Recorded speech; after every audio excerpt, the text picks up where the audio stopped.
FHB Health Center.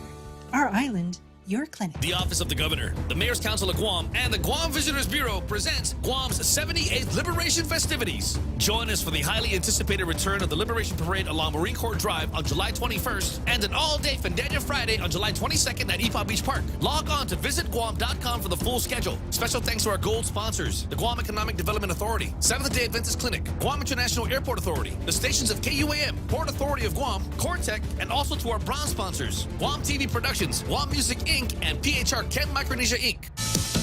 Prince Harry will recognize Nelson Mandela at the UN Monday. Fox's Jane Fergus has more. Britain's Prince Harry will be the keynote speaker at the UN General Assembly in New York, honoring the South African leader at its annual celebration.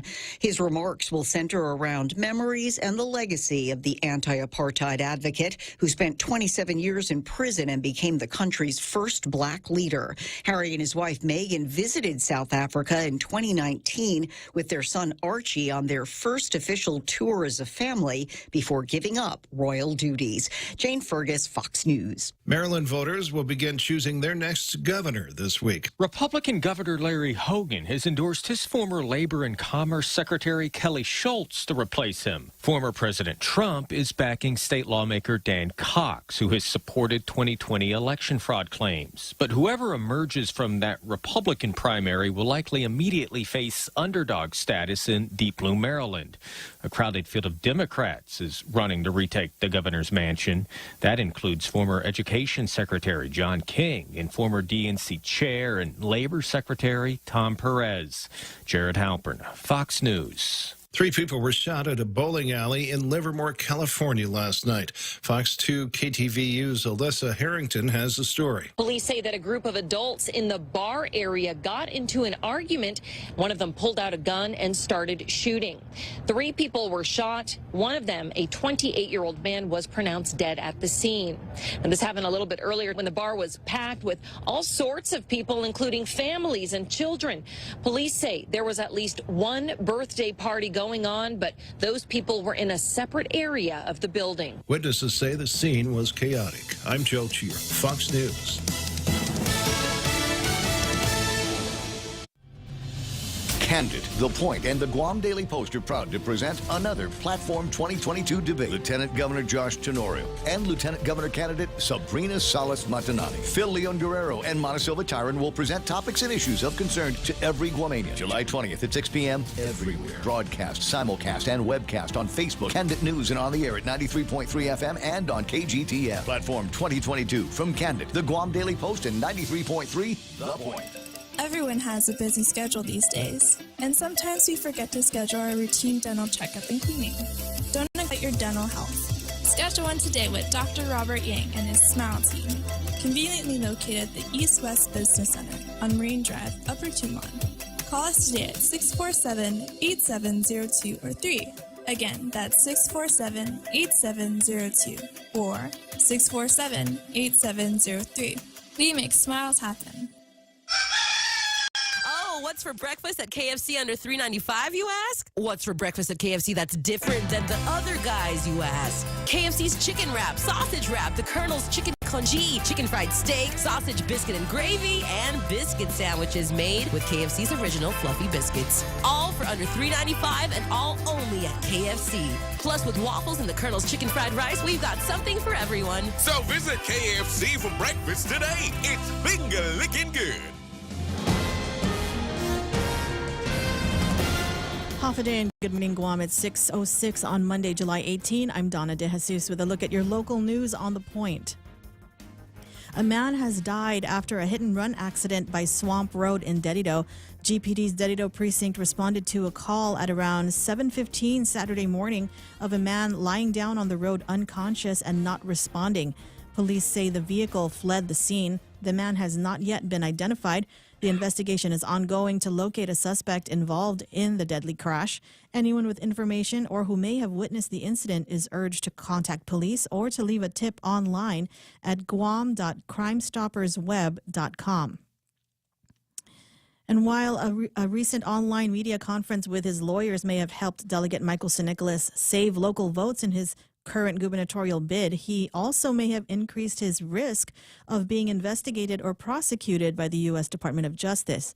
This from Matt Herman, a longtime congressional staffer who also worked for former Congresswoman Madeleine Bordallo. Herman says Senecalas' overall lack of candor and diligence in cooperating with the investigative subcommittee's investigation brought discredit upon the House. In a media conference, Senecalas gave no apology for anything listed in the report, saying he had not been charged or found guilty of anything. But the committee unanimously agreed that the OCE report sent to Justice for further action shows substantial evidence, which include accepting improper campaign contribution, engaging in a conspiracy to hide the proceeds of the illicit campaign contribution, knowingly causing his campaign committee to file false reports with the Federal Election Commission, and attempting to interfere with the investigation by persuading a likely witness to lie. We'll have more news after this.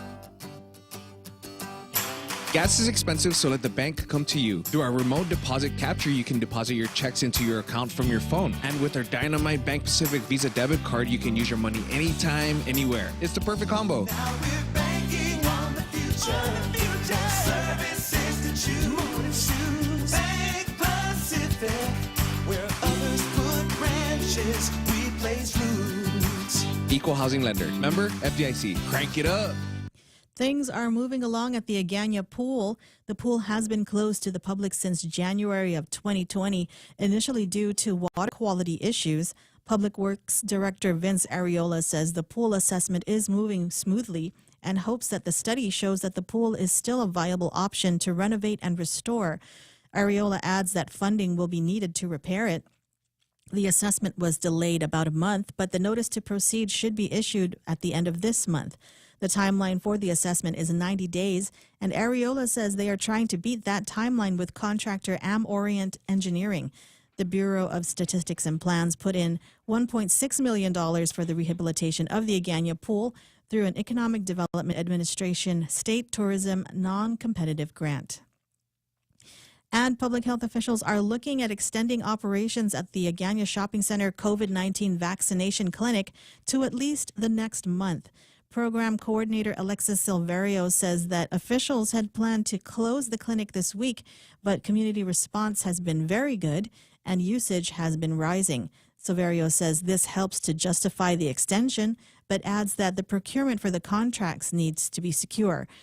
Public Health Interim Chief Medical Officer Dr. Bob Leon Guerrero says it was his understanding that they will continue the clinic at ASC until they find another location convenient for residents. And those were your top stories right here on The Point. Now here's Ray with your weather. Well, I don't know if I'm going to do complete weather here this morning because we got bigger news. Are you ready for the bigger news? Oh, heck no. No, this even bigger than the whatever. It's J-Lo, Jennifer Lopez, and Ben Affleck got married. Didn't it make you just want to genuflect or something? Now we can just end the show, Ray. We're done. There will be no bigger news that we are going to be reporting here this morning. As a matter of fact, she's still hot, Ray. What's that? She's still hot, and so is Ben. So is Ben. You're right. The Bennifer couple. I mean, the only other thing that I think could make it, I don't know, that much more stupendous is if we found out that Jennifer Aniston got back with Brad Pitt. Oh yeah. Well, wait a second. Didn't they? Didn't they for a little bit? Do we know? What? Fine. All right. That's personal. I'll go find somebody else paying attention to the gossip around here. Okay. So weather. We're looking for weather. No, I don't know what it is. It might be COVID. Might be. You know what? I think I got COVID from talking to Shay on the phone last week. It, man. I mean, because you just never know. I mean, the guy flies normally with an N95. This time he flew with just a regular mask, and he got COVID-19. How? Maybe it's possible. It could be possible that all of our assumptions about COVID-19 and transmissibility, maybe it is possible to get COVID-19 from talking to somebody that's got it over the telephone. All right, here it comes. The weather. Isolated showers today. I got partly sunny skies. Daytime highs near 86 degrees. Winds east up to about 11 miles an hour for tonight. Mostly cloudy. Lows around 79. East winds 7 to 10 miles an hour. Let me see if we can get a little bit of an extension in here. Mostly sunny tomorrow. Highs near 86. Mostly cloudy tomorrow night. Partly sunny on Wednesday. This is the National Weather Service setting themselves up for, hey, anything could happen on Thursday. Anything could happen on Liberation Day. Might be rainy. Might be thunderstormy. Might be sunny. We don't know, but we're going to go between, mostly cloudy, partly sunny, mostly cloudy, showers and thunderstorms over the next couple of days. 6:12 in the morning. There it is. Sunrise this morning at 6:02. Sunset tonight is going to be at 6:52. Hashtag tell the others. There it is. News and weather together. Brought to you by Bank Pacific. Banking on the Pacific for 68 years.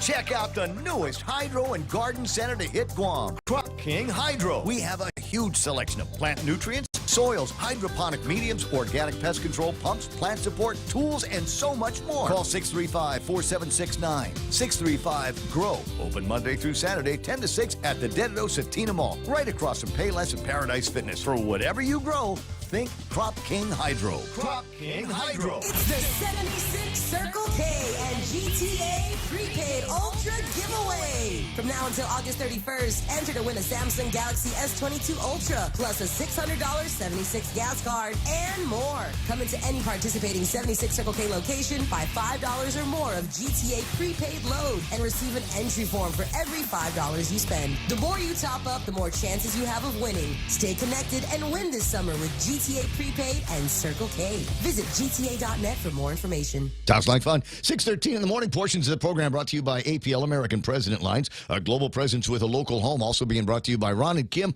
over at Security Title. What do they do there? Well, it's kind of all wrapped up in their name. They take a look at the title involved in whatever real estate transaction that you're doing. They make sure that there's nothing going to slow you down between getting there, getting to the money, getting your signature on paperwork over at the bank. And they're good at it. Security Title. The Ray Gibson Show. Morning talk that matters. Call now. 888-TALK. That's 888-8255.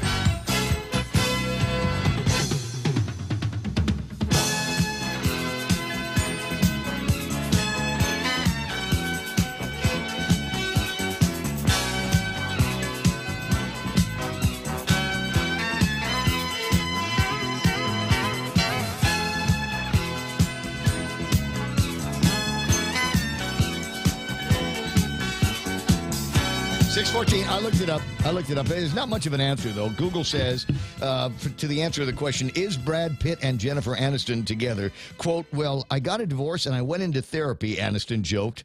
Because that's funny, right? When you get a divorce and when you end up in therapy and you got to pay somebody $20 a week and sit down and they ask you personal and probing questions. No, how did it feel when he did that? How did it feel when you did that? All right. So, no. And I can do that for you anytime you want, and I'll only charge you $15 per session or a six-pack of beer. Anyway, referring to her ex-husband, Brad Pitt, after their marriage ended in 2005, Pitt married Angelina Jolie. Jolie filed for divorce in 2016. She and Pitt were declared legally single in 2019.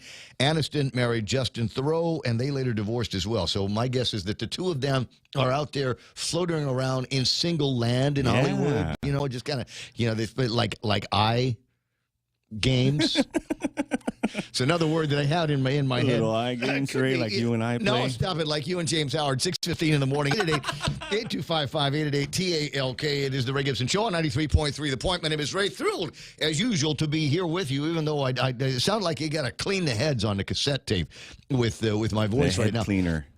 Not sure exactly what this is. It started popping up on Friday, like I said, just a few hours after I talked with Dr. Tom Shea on the phone, and so this rare weekend for me didn't do anything. There's a little bit of time on the beach, but otherwise I didn't do a whole lot, and primarily because I was worried about this thing that I've got. So I spent a lot of time watching screens here. Checking the Instagrams, checking the Facebook, checking the emails, and getting to the end of a couple of things that I've been trying to finish up on Netflix, i.e., Stranger Things. Oh, finally got to the end of it on Stranger Things, and I'm pleased. There weren't too many episodes that put me to sleep. Although I will say. There was just way too much. There's too much lovey-dovey relationship stuff in the Stranger Things. You got no more feelings, Ray. Right, I'm You're over it, bro. Well, J-Lo and Ben are back together. This is weirder things could happen. But anyway, there's your Stranger Thing. But, I'm like, every once in a while, they'd get a couple of these characters and they'd get locked into one of these conversations that was nothing but just BS emotion. I'm like, where's the monster? Give me more. I need more monster stuff for Stranger Things. We could have made the whole series, I don't know, half the length if we'd have concentrated on just monsters and getting Hooper out of the Russian jail. Know what I mean? Yeah. Have you paid attention to it? No. You haven't made it to it. So anyway, when I was done with that, then it came down to finding other documentaries to watch. And here's the thing is, I work with Donna D, and she's a very, very intelligent woman. She's very, very wired for logic, and I thought I would find some interesting documentaries. So I found one. They were talking about this during COVID times, actually. There was a documentary, something about how to become a tyrant. Oh, nice. Oh, it was good. Yeah, so apparently there's a playbook that you can get your hands on. I mean, or they refer to a playbook on all of the things that you need to do if you were a wannabe tyrant/dictator. Who wrote that, Trudeau?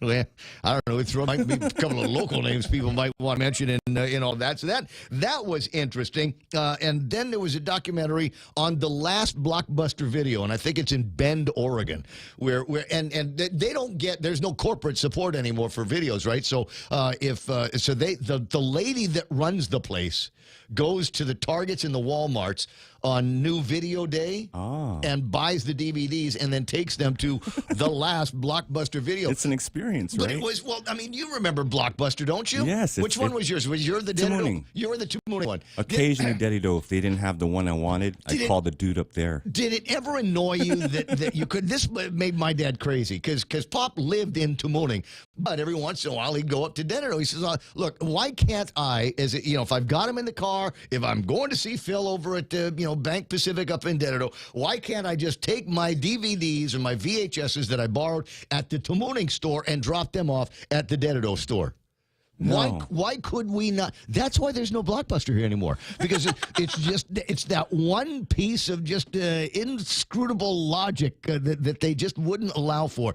But I remember the original Blockbuster. I was there when we did the grand opening. I did a live broadcast. Did you cut the ribbon ring? From Blockbuster? No, but I was there when Joyce Lujan Krause did. That was she'd worked for an advertising agency in Hawaii, and the advertising agency, that was the client. So naturally, by way of added value and support, they said, okay, we're going to bring a couple of people down from Hawaii to open up the Blockbuster store. And that was absolutely terrific. Mind-boggling the way it worked, although it was a little bit depressing to realize that the thing that most mom-and-pop video places in the neighborhood had, they did not have at a Blockbuster. Oh, yeah. The curtain. The curtain, you run into everybody's dad. Everybody's dad coming out of there.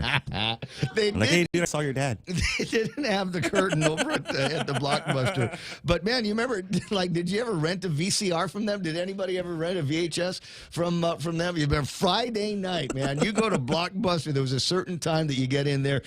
You get all the movies that you wanted to watch and pray that the one that you really wanted was there. Remember that incredible feeling when you went to the new releases and there's like Batman or something, and they had the video. Yeah. You could actually watch it. Otherwise, you had to go find Curtis Danko, who also was in charge of the Blockbusters around here, and he would turn you on to a couple of. He'd curate some movies that maybe you wouldn't normally give a second chance. At any rate, so there was that one. And then one that scared the hell out of me before I went to sleep last night. And a little known fact about me: I don't like heights. Do I want to say I'm afraid of heights? Okay, I'm afraid of heights. And so I watched a documentary on a guy named Marc-Andre Lasserre, an alpinist. He's one of these guys. That stomach's hurting already, Ray. Yes, exactly.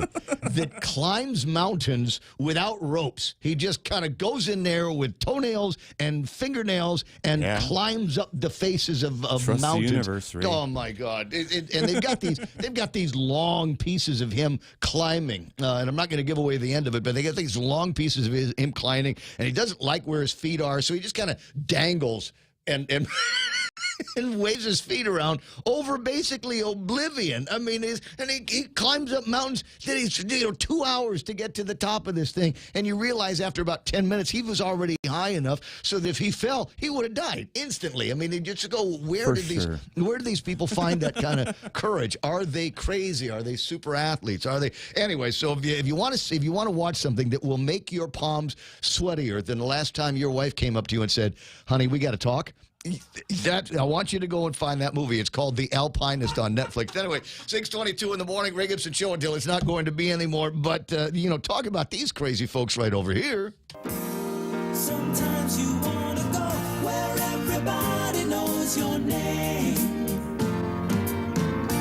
And they're always glad you came. You want to be where you can see our troubles are all the same. You want to be where everybody knows your name. You want to go where people know people are all the same. You want to go where everybody knows your name. Yep, right here, 6:22 in the morning. You know my name. It's Ray Gibson. I just don't sound exactly like him for today. We'll see if we can. I've already downed some Dayquil. I mean, I didn't down it. I chugged it. You didn't chug it. I kind of took a shot of Dayquil here. You'll be good soon. At some point this morning. Yeah. Well, I'm hoping. I'm just get that feel. There's another Netflix video, documentary that I didn't watch, and it's called How to Change Your Mind. And I thought this was going to be like one of those, like a Jerry Roberts thing, looking. Is it psychedelics, Ray? Yes, it was. It is, right? It is. It's about psychedelics. It looks interesting. With the guy, the first thing, the preview, the guy's already talking about mushrooms. And I'm going, oh, yeah. Have you ever? Look, yes, yeah. Okay. Not shiitake, Ray. No. I mean, like the Bali ones. Yeah. It's one of those things. I know it's out there and I know it's available. I'm just, I'm afraid. I've made it to 60 without ever trying it, so I guess I can go another 60 years without having to worry about that. All right, so 6:23 in the morning online here this morning. I see Rico Blancaflor at number 1. And I know now what inspires him to do what he does today. This week is his girls' celebrations. One of them, I literally mean his girl, his daughter. And happy birthday to Renee. And her birthday was on the 17th. And took advantage of, I think a great deal over at Roots to take her and wife, Rosalind, out to go something special. So happy double birthdays to Rico Blancaflor and the ladies in his life. Way to go. I appreciate that. Appreciate you sending it. I appreciate you giving me the opportunity to wish them a happy birthday. I got pretty Sarita Gurin online, and Sarita did nothing but birthdays over the weekend. She was over at Kai's, turned me onto a thing over at Lada for the lady that runs the place, who had a birthday over Where does she get all the energy, Ray? No idea whatsoever. Auntie Bennett Lujan Duenas online. I see Brad Woods there. Pretty, Vincent Anthony Velasco Borja. Oh, pretty Vincent. And one of the many Vincents that we have here. I guess because it used to be just Vincent Borja, right? But it's Vincent political Borja, season. Vincent Mesa. So now we have all of the middle names. Vincent Anthony Velasco Borja. It sounds like I'm like the kids in trouble at the house, and mom's calling you by all of your names. Yeah. Just hide in the closet, bro. It'll be over soon.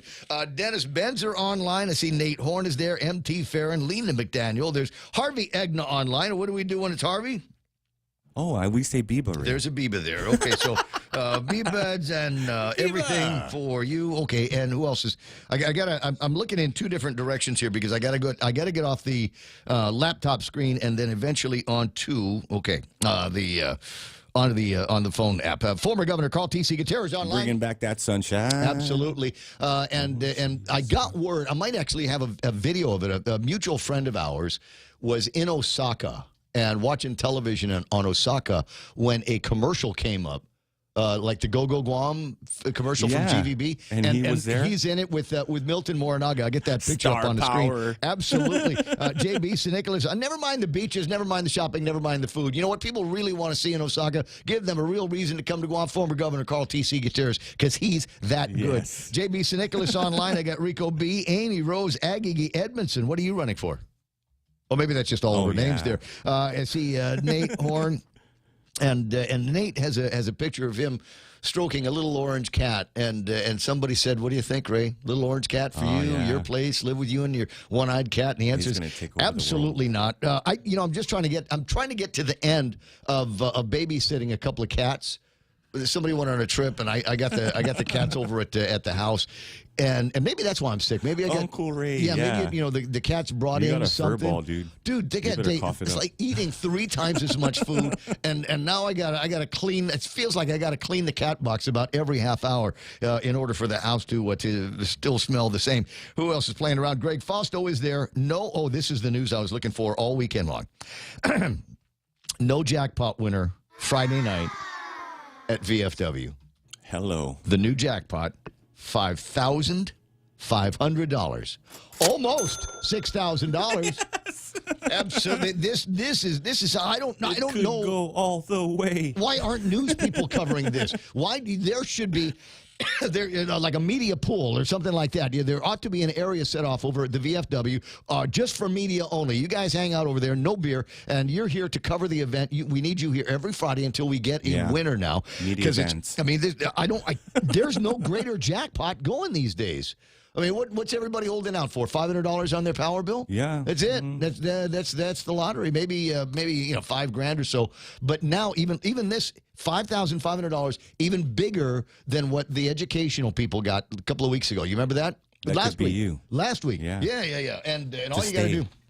It's only $1 to get into the match here. Nate Horn, talking about that documentary about the Alpinists.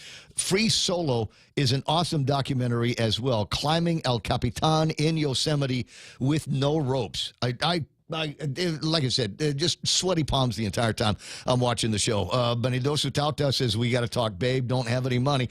Rico B online. Mateo Geiger. Hey, Matt. Oh, I love this. Matt's calling me a stud.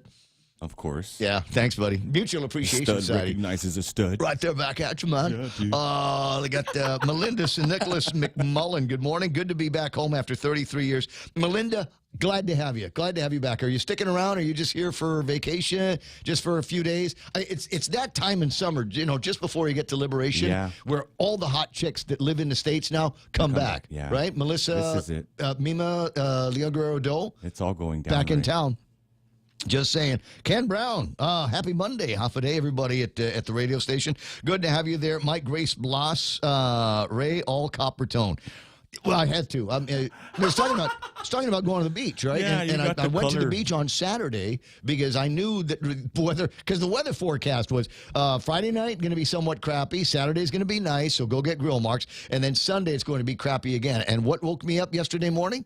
Crap. No, it's thunder and lightning. Yeah. And it sounded like it was right in the valley behind the house. Catvid 22, patient 0, right? That's me. Keena McCausland there. Happy double birthday to my godsons Phil and Miyagi from Washington State. Jason Dinkle is there. I see Pam Duvall. If it was 5,501, Ray will still say almost $6,000. I'm just, trying to make a big deal. It's VFW. I want a lot of people going up there every day, not just Fridays. Jerome McDonald online, and Dennis Larson. This is sweet. Biba, as in B-E-E-Ba. Good to have you there. Sandra, just love your sense of humor. Hey, do me a favor. Big crowd already this morning on the Facebook side, so share, like, follow, do all of that stuff. If you're on the YouTube side, wow, it's a big crowd over there as well. Kitsuto in Japan. Who's your big daddy? 06. I got Lonnie Salas there. Gemma Bustamante hanging out with the bad boys. Let me see. He says, suicide rate is so high in Japan. Don't people understand that throwing themselves underneath the train slows down the commute? Did that happen again? My understanding is, when that happens, the family of the decedent is charged for all of the cleanup, all of the maintenance that has to be done in order to restore the train and those tracks back into service. Who else is playing around? We got Elvis Kanata, shrooms for breakfast. Now we're talking, Ray. Did I actually say shrooms for breakfast? I'm sorry. You could put him in an omelet, man. Can. Kind of a rest of the day is that going to bring? Anyway, 6:31 in the morning, and this is the part where I get to say, wow, all kinds of incredible things on the table of content. Oh, Big Sister Shelley online. Franklin Meadow, that's Bunker, is hanging out with us. Viva Bunker. Rico Blancaflor says, where is VFW and what time is the drawing on Friday? Okay, this is the way it goes. Look at this guy. Okay. Marine Corps Drive. You know where the Bank of Guam is up in Chico? I do. It's it's like the last stop, isn't it? Yeah. There's not much else after just that. Look to your right. Yeah, just go over there and make that turn in there, and you can't miss it because there's almost a permanent smell of barbecue there because they've got that's where they do the steak cooking. So you go right up there. It will be at 7:00. You'll want to get there early, and then get with the wife or the daughter and figure out what number card you're going to be pulling if they call your name when it happens. Richard Leon is there. Jimenez Hesa, buenas and half a day to you. Matt Geiger saying, "Yay, hot girls return." You know, there might be some hot guys coming back too, but I'm not checking that. I'm not going to Facebook for all of that. Anyway, 888-8255-888-TALK is the telephone number around here. That's how you get a hold of Real Joe. And if you tell Joe, say, "Hey, you know, I heard what Ray was saying about I don't know, rock climbing movies, and I wanted to chime in on that." Yeah. I heard what Ray was saying about Jennifer Lopez and Jennifer Aniston getting hooked up. Wait. Sorry, Jennifer Lopez and Ben Affleck getting hooked up. You know, all these Hollywood celebs kind of run together in my head. You're more than welcome to chime in on that, or you might want to chime in on something I saw on the internet. And I didn't do a whole lot of posting over the weekend, but a couple of the things that I did post were images of the interview that I did with Kai Akimoto. Oh, it got flagged, man. What? That was weird. It got flagged? Yeah. Really? That photo got flagged for some COVID information. Oh, and the low COVID? Are they still doing that? And it was just a photo of you and you know. Oh, my God. The kid. Twitchy censors over at Facebook, I guess. Yeah, I see the same thing every once in a while on other sites that have nothing to do with what we're talking about. But anyway, 6:33 in the morning, there was that post, and then another post that I'd seen about and it was literally referred to by a real estate agent as a fixer-upper in Dedado, and they were selling for like $299,000. And then there's the pictures. They included pictures of the thing. Now, I don't want to get in the middle of anybody's real estate deal going on, and I hope that you get a buyer. I don't know that if I don't know what the current state of the appraisal market is, but is it possible that you can have a $300,000 house up in Dedado? And you take a look at the pictures, and it looks like it might have gotten a little bit of a facelift in the kitchen and the bathroom, and I don't know, 80, 81, but for all intents and purposes, I'm looking at this thing going $299,000, and it's gonna take. If it was me, gut it out. Oh, take everything out. I mean, just chip away at every piece of tile in there, any piece of wood, kitchen cabinets, whatever's. Toss that all out there. Yeah. Coat of paint on everything, new tile. Yeah, materials, labor, if you can get it. So all of a sudden, your $299,000 fixer-upper opportunity in Dedado is going to end up being, it's going to be $400,000 by the time it's all done. And then, what are you going to be paying back the bank? 25, three big ones a month? But you're only getting 24, 25 from the military guys if they decide they want to live in Dedado.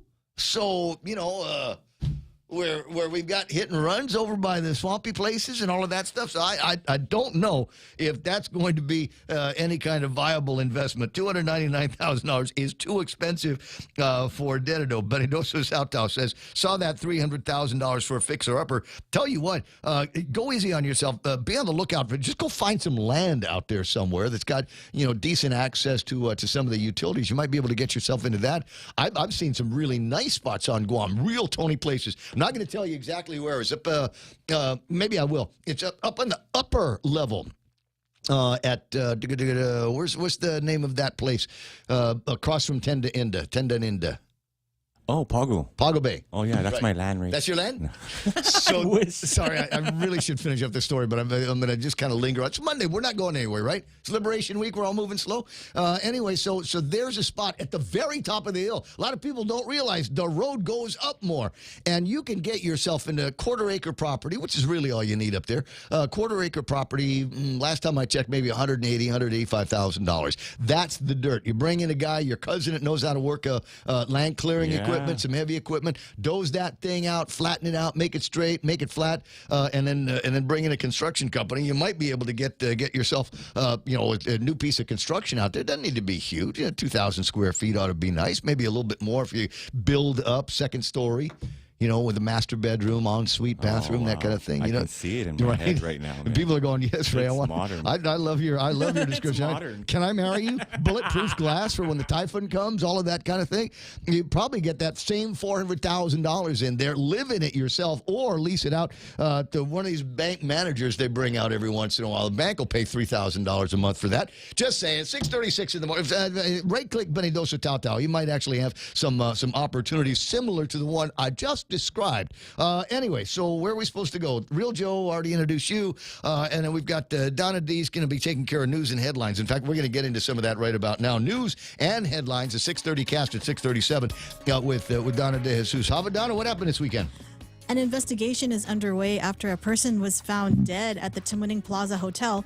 The hotel is being used by Catholic Social Services as a homeless shelter. Police officials confirmed that the man found dead on Friday afternoon was not a result of foul play. The case remains open and is being investigated. Meanwhile, almost 1,000 small businesses on Guam have been able to operate thanks to the Local Employers Assistance Program, or LEAP. A release from the governor's office states that $60.3 million have been paid out since the beginning of the year. LEAP was established by the Leon Guerrero Tenorio administration through an executive order and provides loans to small businesses affected by the COVID pandemic. Information on the program can be found online at investguam.com/LEAP.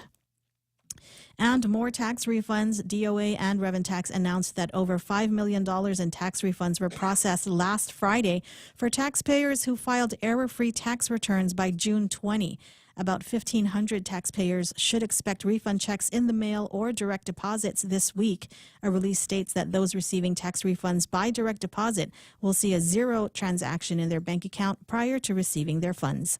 And those are your local headlines on The Point. Now back to Ray. What does that mean? Zero transactions, but you got money in there? It's zero first, and then after that, the money comes in. Oh, I got you. Yeah. Okay, got it. We'll talk more about that maybe. I don't know. There's so many other things in it, whatever. We were talking about what's for breakfast. Now, there's no mushrooms in this, but apparently there is farm fresh food. This is the B-Man, Dennis Larson's got that thing going. He's got, Farmer in the Dell. Yeah. Hi-ho the Dario. And so he's got eggs. He's got bee honey and wax, and he's also got dragon fruit. What I like to refer to as fruit. I like to refer to it as doggen fruit personally. Now, quick question. I'll get pictures. I'll get pictures, but the neighbor behind my house has a dragon fruit thing in the back. And dragon fruit's like beard hair. There's no way to grow it straight, right? Everywhere. Yeah, it's hanging over everywhere. So any of the doggen fruit that is hanging over my side of the fence is fair game, my friend. Consider that mine? Yes. That will be mine? I believe so. Thank you very much. I don't think I'll need any more legal advice from you this morning, but don't go too far off. You never know what's going to happen. In 20 minutes, it's going to be 7 o'clock in the morning. This is The Ray Gibson Show. Hafaday, this is Severina. Here at APL, our expertise and extensive network can help you grow your business and reach out to more global markets. As a responsible carrier, APL is also committed to a sustainable future, whether it's protecting the environment or investing our efforts in giving back to the community. Our dedicated teams in Guam, Saipan, and on U.S. mainland are here to support you. Call 588-4651 or visit www.apl.com. Take your business to new heights with the United Business Credit Card. Earn 30,000 bonus miles after spending $3,000 within the first 3 months after account opening. Plus, earn 3 times the miles per $1 spent on United tickets through United until April 30th, 2023, and 2 times the miles thereafter. Visit any First Hawaiian Bank branch or go to FHB.com United Business for more information and to apply for your United Business Credit Card today. First Hawaiian Bank. It all starts with yes. Tell me about it, stud. Circle K's Craft Beer and Whiskey Festival is back on Saturday, October 22nd. We rockin' and rollin' at the Dusatani Guam Resort from 2 to 10 p.m. Bring your friends and come dressed in your best grease costume to win up to $500 in cash and prizes. So bust out those leather jackets and 50-style outfits as we party the night away at Circle K's Craft Beer and Whiskey Fest. Don't be a square. Get your tickets now at craftbeerfestguam.com or cruise on by any 76 Circle K location. Now that's cool, baby. 6:41. Before we get to the traffic map, want to get this up on the screen, and I absolutely hate stories like this. Glad to have met them, though. We say bon voyage to the Lujan family, going back to New Mexico after a wonderful 5 years on Guam. Wow. Fair winds and following seas, I guess, as they say. Yeah, best Hail wishes, and man. farewell. You don't have any like stainless steel furniture at your house. It's just I just need it for the outside kitchen. I just need it for the dirty kitchen. You guys give everything away. Did you sell it all? Just I know somebody that's another educator, unfortunately, that's leaving Guam, and the question was asked of her, hey, did you manage to sell all of your stuff? And the answer was, I just gave it away. I just gave everything away. Went on one of those buy nothing Guam on Facebook things and gave everything away because it's less hassle that way. She already had all the enough money that she needed to move herself and the kids out of town. So why bother with it? Just make it easy and give the stuff away, or just take it. You know what? Just put it outside in the front yard. Somebody, one of the Sakis will come and get it for you. One of our good Sakis in the neighborhood. Amen to that. Here's what the traffic picture is looking like right about now at 6:42 in the morning. A little bit of traffic up in front of Anderson Air Force Base, otherwise southbound Marine Corps Drive. Looking pretty good. Traffic might be slower than normal up on Isangsong because there is actual refurbishment, renewal of the roadway that's taking place. I saw some pictures over the weekend in one of the newspapers. 1 and 3 a little bit busy right now for southbound Marine Corps Drive traffic. Nothing coming in off the terraces or the gardens just yet. And we got traffic on 10 Alpha in front of the Guam International Airport. Somebody told me last week they were going to be doing one of these things where, like, starting at 4:30 in the morning, they were going to check for people driving on their phones, not seat belting, and then obviously radar speed enforcement that was going on down there. Did not hear about any of that going on, which pissed me off because I spent a lot of time not looking at my phone, but with the seatbelt on and going the speed limit on that road, which is infernally slow. Come on, guys, get your stuff together. We got the 8, 10, and 16 in the Barragata area looking pretty good. Route 8 into town running clear right now. Same thing with Route 4. Nothing major on Central, downtown, and getting you traffic all the way into Big Navy and Sumai. Things are slowing down a little bit. Looks like over at Polaris Point, and then meeting up with a little bit of traffic down in Sumai. At 6:43, there's your right now traffic. This is The Point. Go green, go hybrid. Go to Nanbo Insurance, and your next power bill is on us. Insure your hybrid car at Nanbo and get up to $350 towards your next power bill. That's instant savings for keeping our island clean and green. Nanbo has been providing Guam with over 50 years of reliable and affordable auto insurance. At Nanbo, it pays to go green. Terms and conditions apply. Visit nanbo.com or call 477-9754 for details. Come try Guam's original Chamorro restaurant with Pica's best 5 years running. Mesla Chamorro Fusion Bistro. Experience Chef Peter's candied salmon over scallion coconut rice, octopus to naktak, Chamorro platter, and their award-winning gourmet hamburgers. Or if you're looking for something healthy, try their keto-friendly menu. Come and enjoy Mesla's half-a-day service at their Agana and Grand Plaza Tuman location. Call their Hagatan location at 479-2652 for reservations. Real Talk Radio is back. Right here. Welcome to The Point, Guam's FM News Talk Superstation.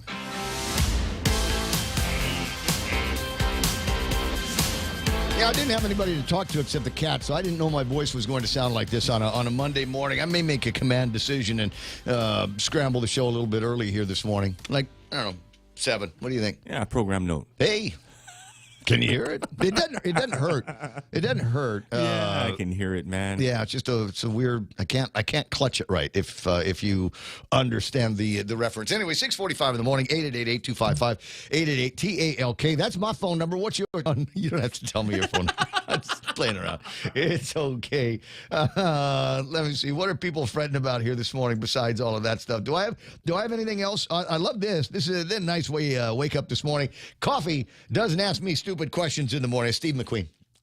He's a man. Be more like coffee, he says. Thanks, like So obviously you can tell the meme machine is online here this morning. I've got some pictures from pretty Sarita Garin watching the sunrise just a little bit earlier this morning. We came up at 6:01, 6:02, something like that. Gorgeous colors, as Uncle Carl and I would say. Color good. You know, and that's gone on to mean not just, hey, the color of the scotch is good.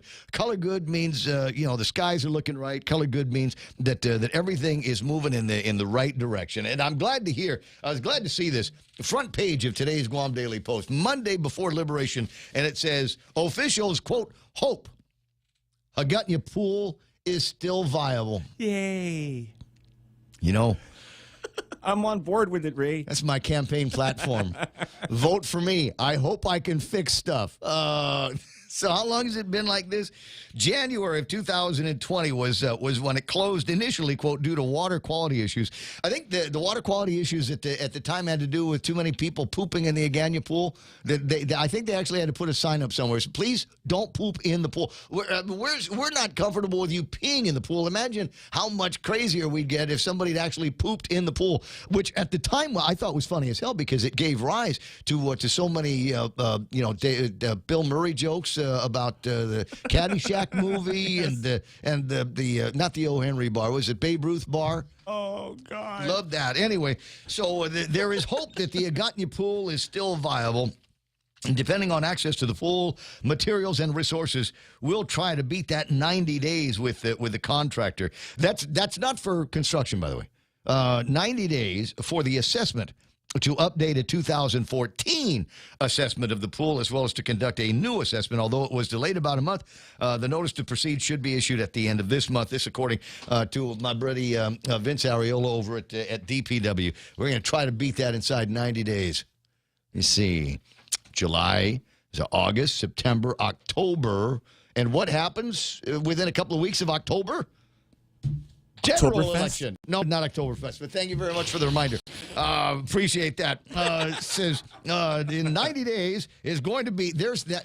Wouldn't that be a perfect time if it came down to it and it was, Felix P. Camacho and Tony Ada versus Lulian Guerrero and Josh Tenorio after all is said and done in this primary election. All of a sudden, do you suppose that maybe guys like Felix Camacho and Tony Ada are just a little bit apprehensive going, man, what if she does a groundbreaking on the Agana swimming pool just before the general election? What if it's completed before that? How are we going to beat that? How will we beat that if she's out there with Josh, and they're Cannonball contest, wearing their swim trunks, swimming back with the and big forth. gold scissors. Yeah. We're cutting the ribbon, man. Maybe is that what the Republican Party is afraid of? Is the idea that we could get the Agana swimming pool another year closer to being completed and fresh?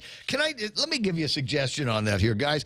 How about we just sign the thing over, do a memorandum of understanding to Johnny Atulai, and let him grow tilapia in there. Yeah. There's ample evidence to suggest that, we'd be able to supply virtually every restaurant in Agana with all the tilapia that they would need. The homeless, imagine the homeless would be able to go over there. We would take the little kids out there with little Kmart fishing poles and teach them how to catch tilapia in the ocean. There's so much of an upside to this.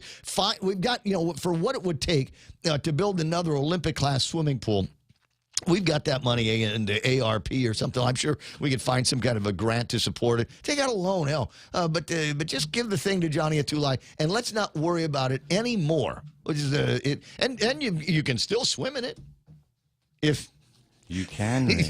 There's nothing wrong with swimming in a Tulai. Just to White note, underwear will turn brown. Just to note, if you know any Australians, don't invite them to swim in that water. Little known fact: Australians don't like tilapia. There's a thing. What about Bangladesh, Ray? They consider it like an invasive. I've been there reading the newspapers, and I've seen stories where this is like a Boy Scout thing. They bring out all the Boy Scouts with nets, big nets, and they will clear out rivers and streams of tilapia because they hate them so much. And I'm like, wow, what do you do with that? Do you eat it? And they look at me like I told them that they were going to eat a rat or something like that. They don't like tilapia down in that part of the world. Another big story, page 1, Guam Daily Post. LEAP provides $60.3 million in pandemic relief. Since the earliest days of the pandemic, our administration made delivering equitable relief to hard-hit small businesses a top priority. The businesses were the hardest hits were the ones that you guys closed down. I think everybody else could have probably made it, could have been able to make the thing. I'm sure that there would have been a companion drop in business. But when you said that the restaurants couldn't open and the bars couldn't open, and then you put all those rules in place, well, you can open, but only for to-go. Yeah, crap. Now I got to buy all kinds of to-go stuff from the DC wholesalers and the retailers. And then they said, oh, you know what? Tell you what, you can feed people from your kitchen, but you got to feed them outside. So any of the businesses that still had a couple of bucks left over said, okay, all right, fine, went over to Home Depot or bought pallets or, went over to ERC and got the good steel, right? The good steel canopies. Right, and then started putting all of that stuff together, and then it was okay. You can eat inside, but only 25% of the people. And so this is the phrase that kind of makes me angry here.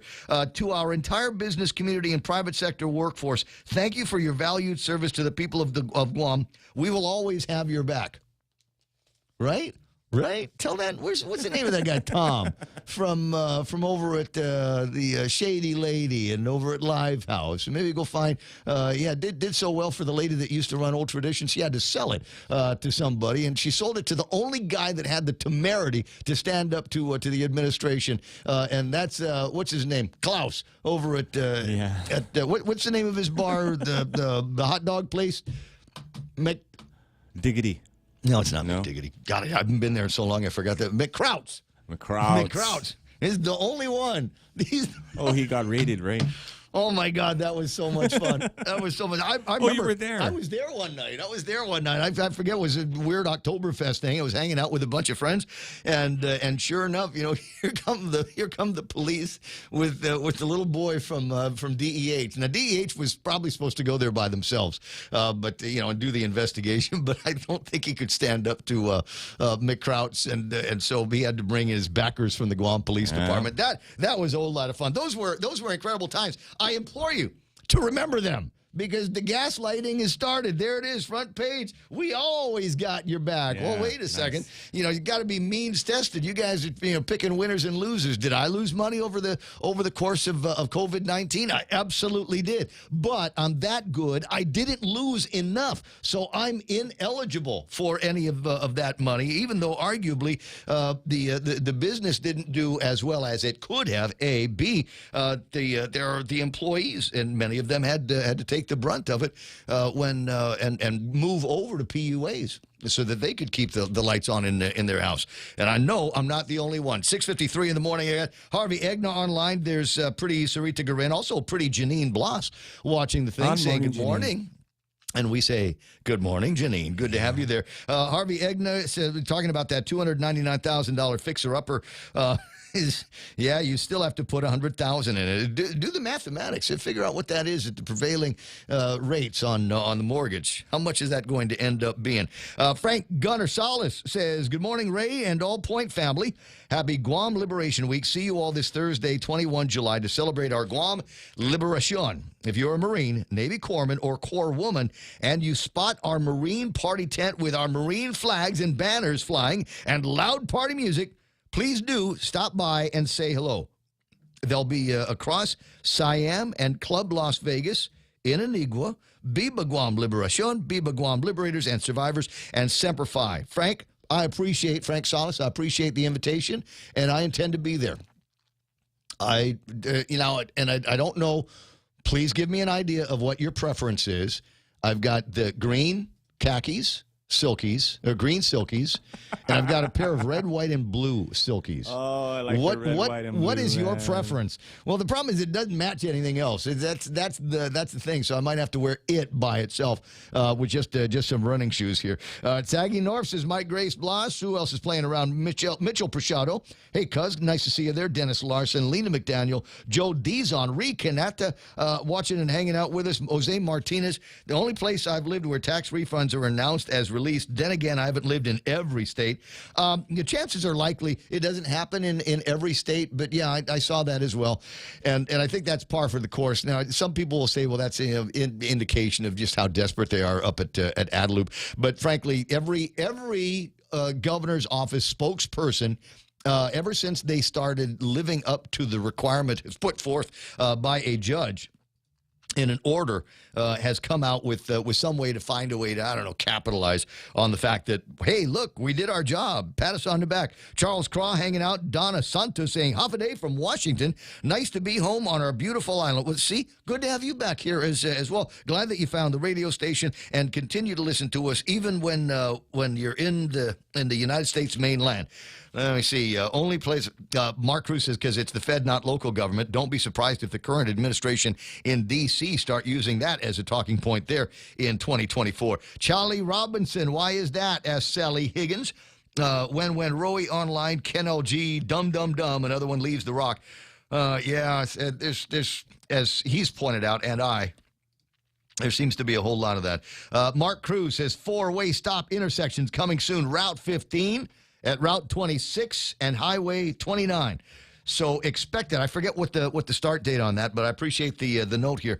Is that the signs are up saying if you're heading out there on Route 15, to expect to stop when you get to 29 at Gadzanero. Expect a 4-way stop there as well. Now, that's either going to make it either the safest intersection or the slowest intersection on Guam. And I know that more than one or two people are saying, come on, man, it's Route 15. That's a highway anymore. I hear you. Glad I don't live there. Mike Grace Bloss online. I see Sally Higgins, like I said, Charlie Robinson, Mark Cruz, currently $5,500 last Friday. All money for tickets sold this Friday are added to the pot for that drawing, so it could be Katsing. Mark Cruz has won this in the past. Mark. So my guess is he might be up there a little bit. Ken Augustin, Buenos and Alfadeda, Ismael Velez, Brennan Fausto, Belen Sidel. Baby, are you back home yet? Jose Tetpahagu.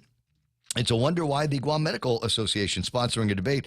Vote for medical accountability. Matt Galendez, Jimmy Moylan is there. Sandra Regis, Biba. Tony Uggan, your business is advertisement. With businesses closed, they're not advertising. Cause and effect. Everybody loses. Loss of revenue, no GRT, less taxes. Well, tell you what, Tony, as I said, this is not my first day running in a radio game, and there are ways that we can move things around and make some not so subtle changes, not necessarily to the volume of advertising, but to the cost to the advertiser.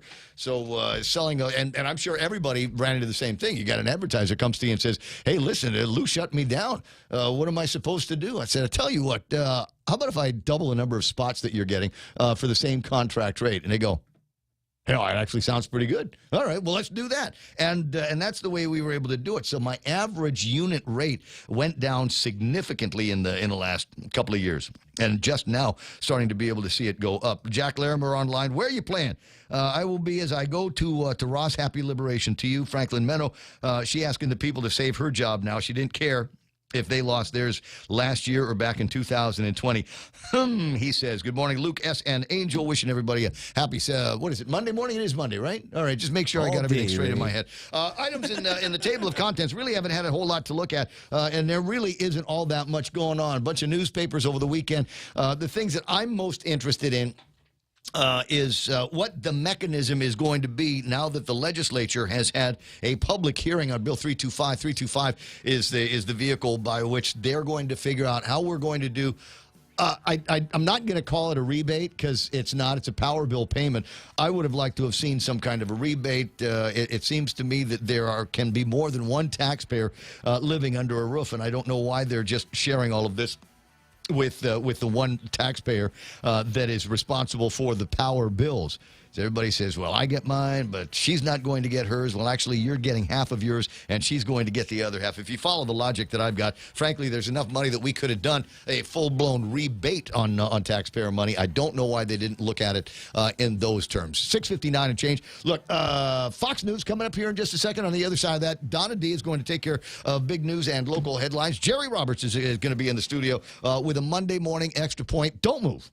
I'm Joe Chiro, Fox News. That's what resulted in the chaotic scene that unfolded at the Uvalde, Texas elementary school massacre, according to a report released by Texas House lawmakers. Fox's Casey Stego is in Uvalde. The report questions why, in the absence of a strong incident commander, why did no one else higher up with more training interject sooner?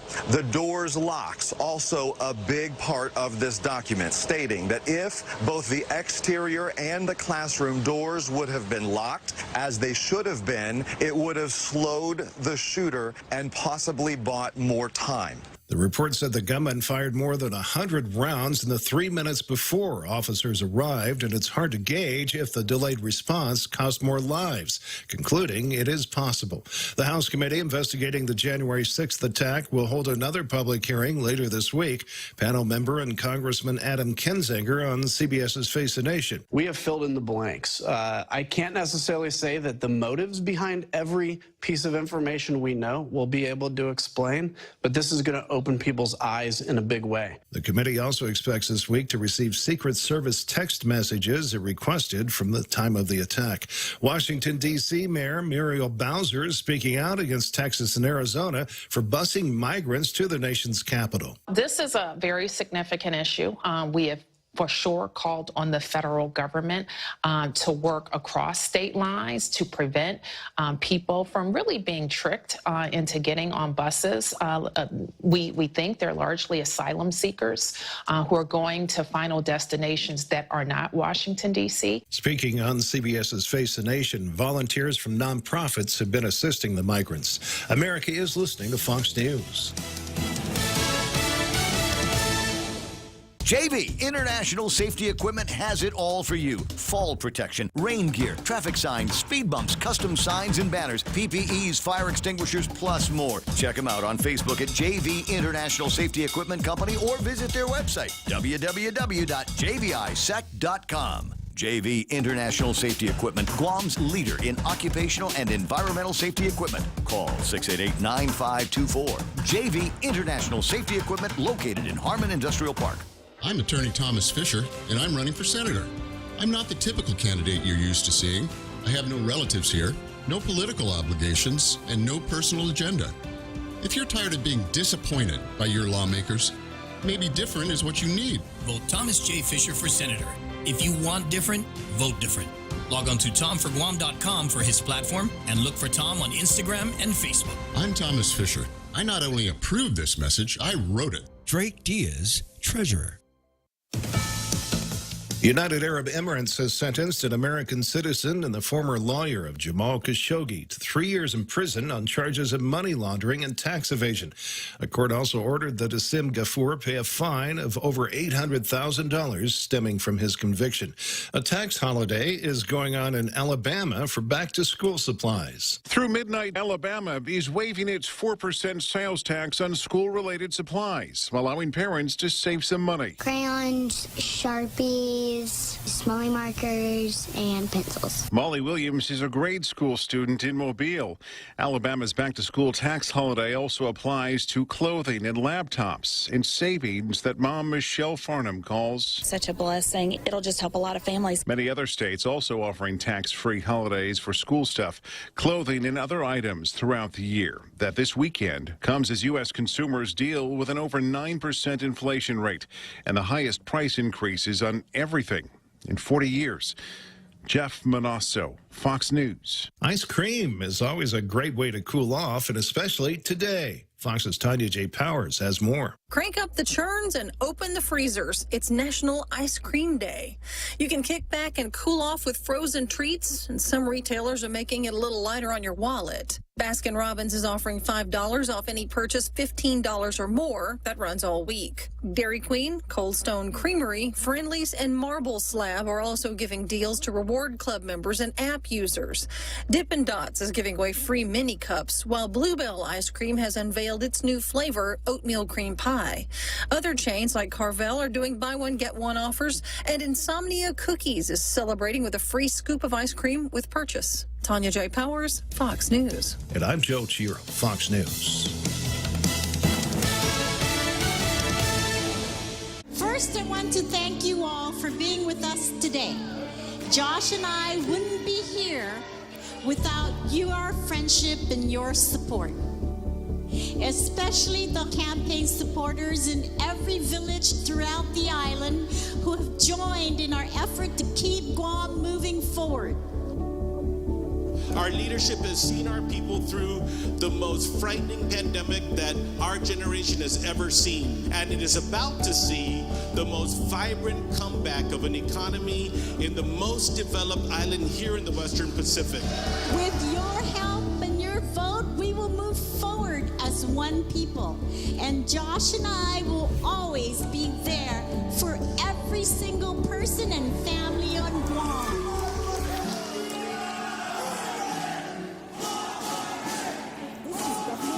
And I approve this message. Are you looking for a new place to hang out with your friends? Let's go along the sidelines at Sidelines Bar and Grill. Located at 154 Iriarte Road, Unit 4 and 5 in Tamuning behind Royal Bigs. Sidelines, a hidden gem with nothing but great things to offer. Great atmosphere, great food, top shelf drinks, and a great team. What are we waiting for? Let the fun begin at Sidelines Bar and Grill. Open daily from 3 p.m. to 2 a.m. See you there.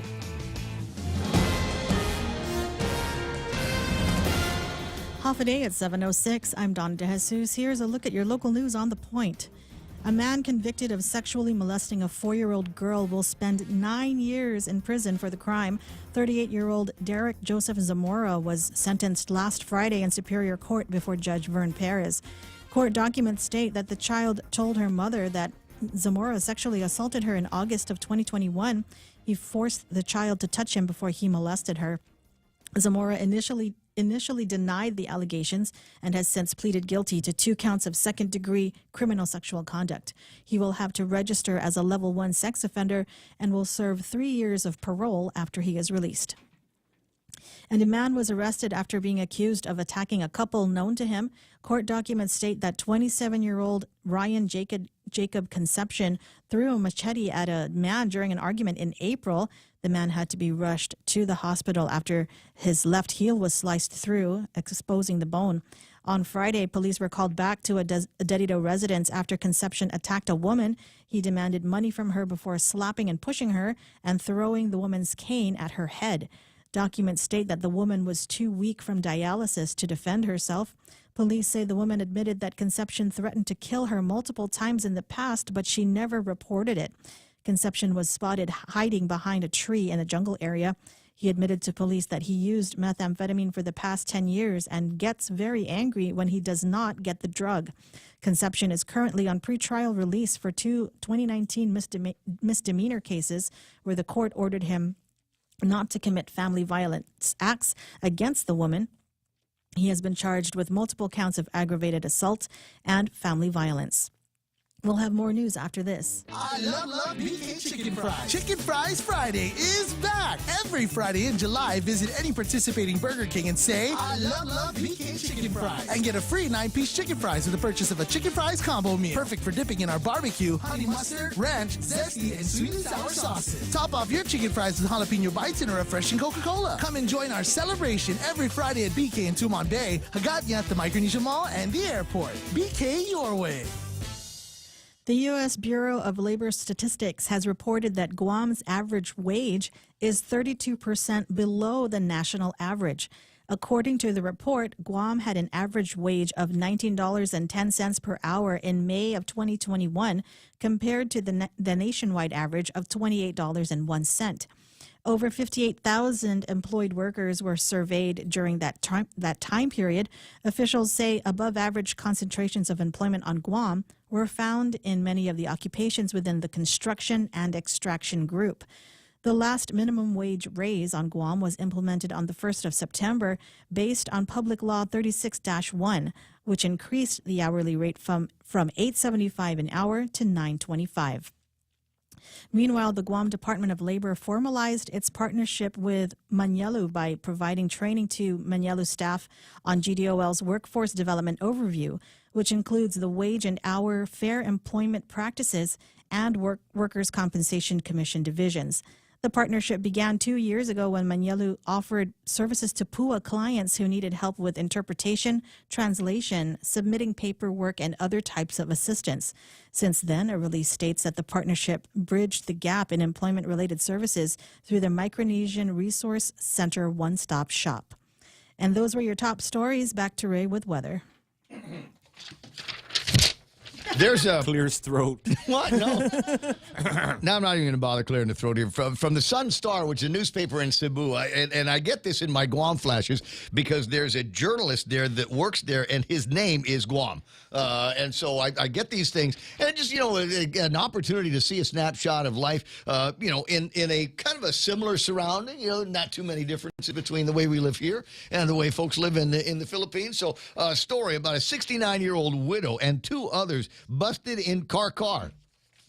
That's the name of the place. Is it not? Diba? Yeah. 69-year-old widow and two others arrested in a drug bust in Sitio Guimbilawan in Barangay Canasohan.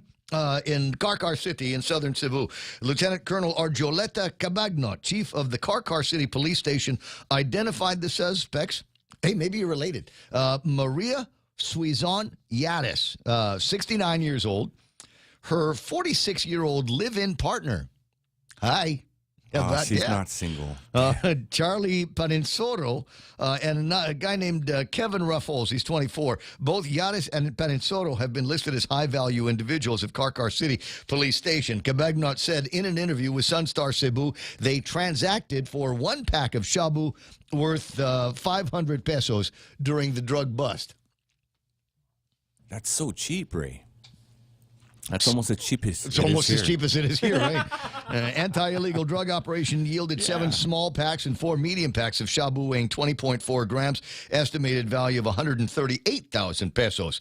The 500 peso buy bust money and other $550 in cash believed to be proceeds from the illegal drug trade. Cabagnot said Yaris can dispose at least 100 grams of shabu per week and her contract in the drug trade. And the contact in her drug trade was her son at the new Bilibid prison in Muntinlupa, where my friend Ricardo is from, in Metro Manila.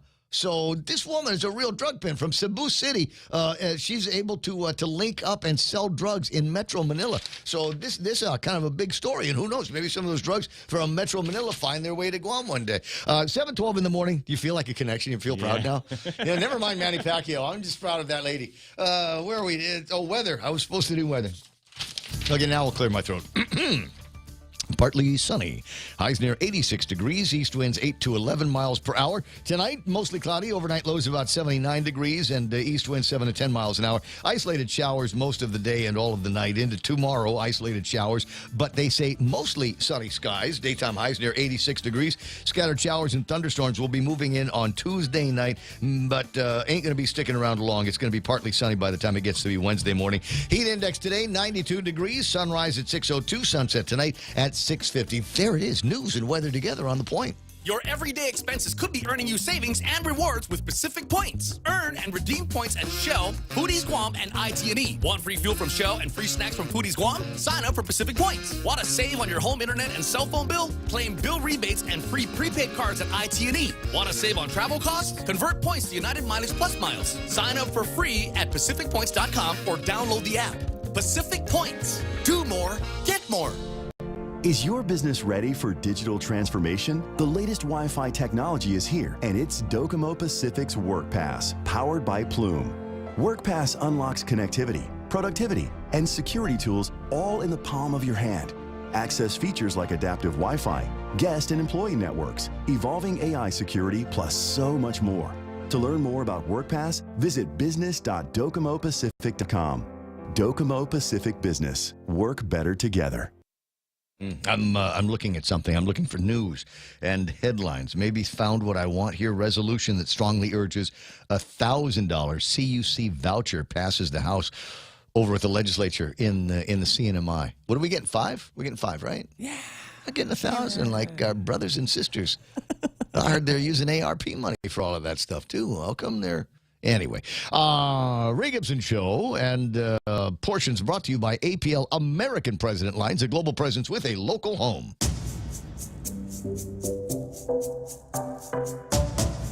Any speaker, anytime. The Ray Gibson Show. Call now, 888-TALK. That's 888-8255.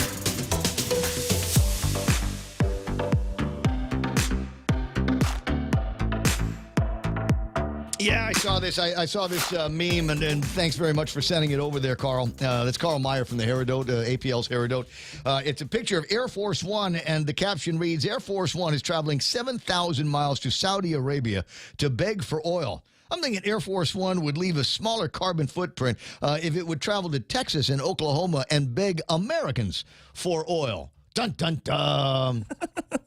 And there's, I'm not hearing any good reviews about the president's trip to Saudi Arabia and this deal about fist bumping. And actually, there's a series of memes that showed up on Twitter, and now they're all about the presidential Junkin Po.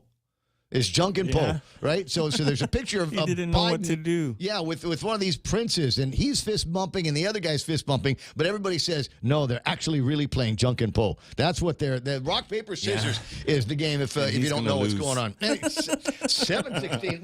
Would you free up some more? So I don't know.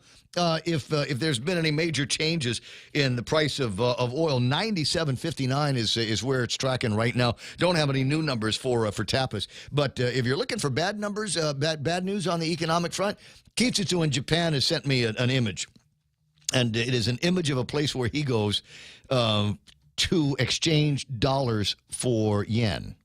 And I can imagine him smiling every time he walks out with that envelope, because that's the way they do. They're sticking an envelope every time he walks out of there with the envelope, because the yen rate now, it's almost 137 yen to the dollar. It's like 136.9 to the U.S. dollar. So it's great if you're going to Japan and you're exchanging it with for dollars, but not so good when you're Japanese and trying to come out to the United States and be able to do some business. Also lousy if you're trying to buy goods and services, exports out of the United States of America, which all of a sudden are that much more expensive. 7:17 in the morning. Maybe we'll take a look at the market and see what happened in the market right now. Okay, go. Where's the music? Do I have the market numbers? Stand by. Wait a second. I don't actually have the market numbers. Hold on. All markets. That's what I'm looking at. Where did they put? Hold on. I'm gonna have to refresh this whole thing. While I'm doing that, there's a couple of other stories that I think are going to be interesting. I was talking about Bill 325 a little bit earlier, and I got this from late yesterday. Well, 3:35. All right. Yesterday afternoon from Crystal Paco San Augustine over at the governor's office, statement on recent misinformation on eligible uses of ARP funds. The office of the governor issues the following statement regarding misinformation posted on social media by Senator Jim Moylan concerning eligible uses of American Rescue Plan funds. Says recently Senator Moylan took to Facebook to mislead the community once again. The legislature, you know what, that's somebody else's job, Jimmy. I've said it might be Logan's job. Anyway, the legislature is about to vote on a bill this week to provide all residents and businesses, regardless of income level, a power bill credit. Interestingly, Senator Moylan is a co-sponsor of the bill, yet was absent from its public hearing on Friday. If he had attended, he would have understood why ARP money cannot be used. Senator Moylan needs to read the final rule on eligible uses found in 31 CFR Section 35.6, which has been available for over half a year. And he needs to attend hearings before making more false statements and causing confusion in the community, unless that is his intention. It seems to me there have been a couple of guys on the ropes over the last couple of days. Yeah. It's just going after Jimmy Craig. Because you know why? Because they want a Democrat to be leading the island, to be representing us and our concerns in Washington, D.C., not the likes of Jimmy Craig Moylan. He's a Republican. We can't even ask him to sign the Unity Pledge. That's another interesting question. Has Telena and Judy Wonpat signed have they got it? Is it out there yet? Anyway, so you got guys that have been taking hits, and none other than Mike Senecalas, who also feels that a front page story in the Guam Daily Post was basically a slap in his face. And you might be able to make the same inference. Philly and Guerrero found Matt Herman, who used to work for Madeline Berdalio in the House of Representatives. Used to be working with her in the House of Representatives. And he said basically that Mike Senecalas has not, what's the word? He did not help his case, it says. Berdalio's former chief of staff critical of the delegates' response to the ethics probe. Of course he would. Yeah, of course he said that. He's, who used to work for? Madeline Berdalio. Did Madeline ever sign the Unity Pledge? Madeline wrote the Unity Pledge.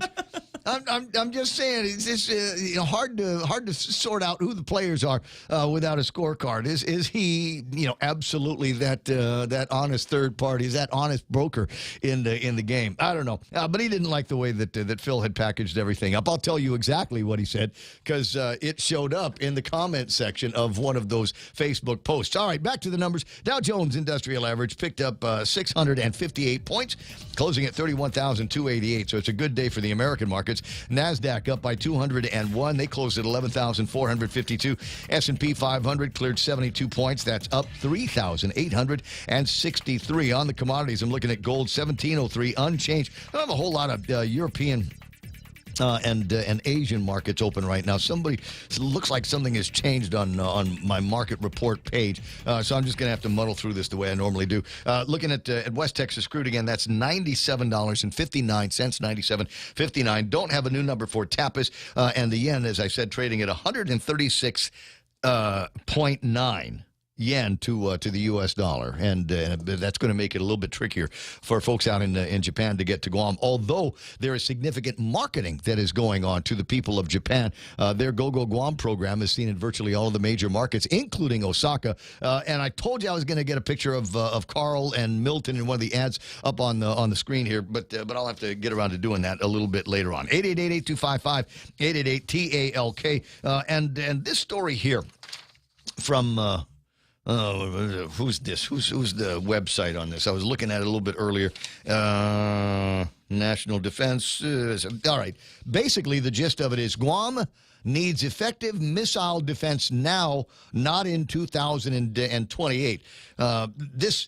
Things like this in my head because I was watching that documentary over the weekend about how to become a tyrant and how to pull out pages of the workbook, if you will, to be able to turn yourself into just like average failed nobody like Adolf Hitler and turn yourself into a tyrant or a tyrant dynasty like the kind that they have in North Korea. Just how dangerous is North Korea and China? Well, it seems we'll find out before too much longer. With China menacing, Guam is waiting for a defensive makeover, but the Heritage Foundation's Brent Sadler says there's a more immediate solution already at sea. Background on this: in March of 2021, congressional hearing, Admiral Philip Davidson, the previous Indo-Pacific commander, testified that China is making preparations for a military confrontation by 2027. Oh, it's 2022. It feels like a long way off, right? Shortly thereafter, the current Indo-Pacific commander, Admiral John Aquilino, assessed that while he didn't have a specific timeline, this problem is much closer to us than most think.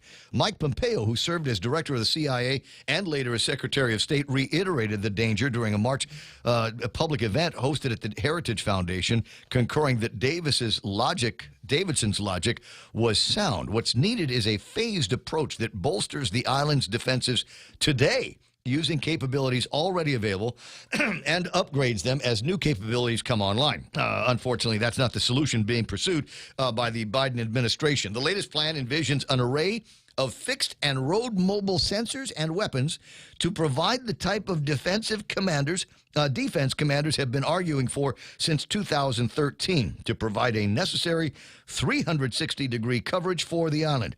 Once realized, the plan would add 42 mobile platforms employing interceptor missiles with Army missile defenses to counter incoming air, ballistic, and cruise missiles. Arguably, there's going to be some construction that takes place on the land, and you've seen what hell they've got to go through when they uncover a bone when they're digging up land for the new firing range that they've got. Can you imagine how much longer it's going to take just to get through environmental processes to approve all of these different 42 assets that they want to put together, mobile or not? Can't we just suspend the rules? You would think, that there might be a greater agenda at purpose, like the defense of the island, the defense of the island's military assets, the defense of the civilians and military that live on Guam. Maybe kind of look the other way on that. It's not like we're building a hotel or the firing range or anything like that. This is national defense. This is national defense of virtually everything that goes on here. Yeah. You take out Guam, what's that going to mean to our allies that might be looking to Guam to be able to provide a defensive platform for them as well? Okay, but there is a bright side to this. Okay. Well, you said that they're waiting until he said the threat will manifest in 2027. That's what the first assessment was, but there are others that say it's closer. But think about it. Okay, so I mean, at least the communist Chinese are going to wait until Camp Blas is built, and all the contracts are fulfilled, right, and all that's done, and then. So.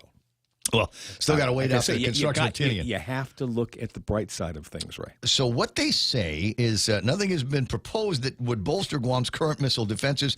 Those defenses consist of a decentralized combination of an Army THAAD system and deployed Navy ballistic missile defense-capable cruisers and destroyers. Given the Navy's limited number of ships, it has long been a priority to free those ships for anti-submarine patrols and air defensive carrier strike groups, a growing mission for destroyers as the aging Ticonderoga-class cruisers retire. This is what they're saying now is don't retire the Ticonderoga-class cruisers, move them closer to Guam. These same cruisers have a proven capacity for command and control of complex air, sea, and missile defense. The ships have little remaining life, yet they offer an opportunity to quickly serve as the Guam Missile Defense Command and Control node that Indo-Pacific commanders have been seeking. They can also serve as a mobile sea-based testbed for proving new systems. So that's what they're saying right now is it's going to take us some time to do all of the work that needs to get done in order to build up the defensive systems they want. But in the meantime, we've got these Ticonderoga-class ships that already have the stuff built in. Yeah, and you really need more because right now the Chinese Navy outnumbers ours. Did they do that? Oh. When I wasn't looking? Last thing I heard. 7:27 in the morning. Jerry Roberts is in the studio. All kinds of interesting stuff that I've been looking at over the weekend. I didn't do as much goofing off and playing as I wanted to because I've got this thing going on with my throat. In the meantime, though, it's time for The Extra Point, being brought to you here by First Hawaiian Bank. Jerry. You've probably heard it frequently in trainings, maybe motivational speeches, and perhaps the books you've read.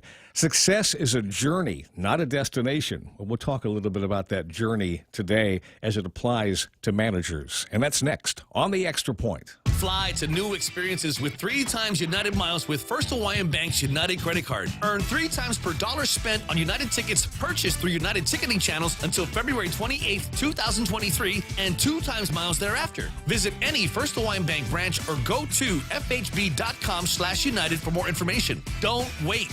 Apply today. First Hawaiian Bank. It all starts with yes. Everyone has a busy schedule these days, and sometimes we forget to schedule our routine dental checkup and cleaning. Don't neglect your dental health. Schedule one today with Dr. Robert Yang and his Smile team, conveniently located at the East West Business Center on Marine Drive, Upper Tumon.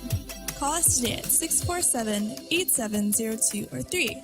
Again, that's 647-8702 or 647-8703. We make smiles happen. The topic is success, and that will be different for you, me, and everybody else. Oh, sure, we might touch some of the same bases along the way to scoring our success, but it's those differences that will ultimately tell the story. Now, I admit there are people in the world who can do a lackluster, even poor job and still somehow find a way to salvage a win at the end. This is sort of the story of the boxer who is losing the fight, yet in the last round makes a wild swing and connects with his opponent, scoring the knockout. For most of us, those last-minute knockouts don't happen. Most of us have a step-by-step process, which we follow, which leads to our success. There's no wild swings involved. Let's start there in our discussion about managers and how they measure success. If you hate goals, by the way, and anybody talking about reaching goals, No worries. I'm not going to get deeply into that today, though a manager does have to know where the team is headed and why. Let's imagine now that you are that manager. In reality, your manager will probably be the one to decide that direction, or somebody above them in the organizational hierarchy. Eventually, it gets to you what that objective is, and it's your job to deliver on those orders. That's pretty basic, but that's pretty much how it goes.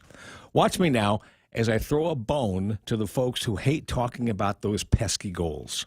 Do you, that manager we're talking about, need to have goals with respect to reaching those lofty objectives that you've been handed? Answer, no, you don't. Your first task is to deliver on the goals and objectives set forth by your boss or bosses. You don't need goals because they've already been handed to you. What you need is a delivery system, otherwise known as a process. The organizational vision is the big picture. Goals are milestones along the road to the vision. The process is what drives the engine and creates our progress. If we don't pay attention to the process and the engine stalls, our goals and objectives are threatened. In fact, the entire vision will then be threatened. In the job of selling, whether it be products, services, or even ideas, that process contains a part, an element known as prospecting, the task of discovering new customers. Many salespeople hate the thought of prospecting. Some absolutely fear it, and it becomes their undoing. Show me a salesperson who finds excitement and joy and some kind of fulfillment in prospecting, and I'll show you somebody who is going to be successful. Those who hate it and don't do it will likely not last long. They'll break the process, and that's when the bad stuff happens. Anyone who has equipment that is necessary to make products or service something knows what happens when that equipment breaks down. The process is busted. Contracts are not fulfilled. Revenues slow up, maybe dry up, and all those pretty goals and objectives and visions are in big trouble. If you focus on the details that let us succeed with our process today, then we get to come back and do it again tomorrow. String enough of those successes together, and you reach goals. Hammer enough of those out, and one day somebody tells you that one of those fancy visions has been realized. Oh, joy! Now, the danger we all face is when we try to take shortcuts with the process.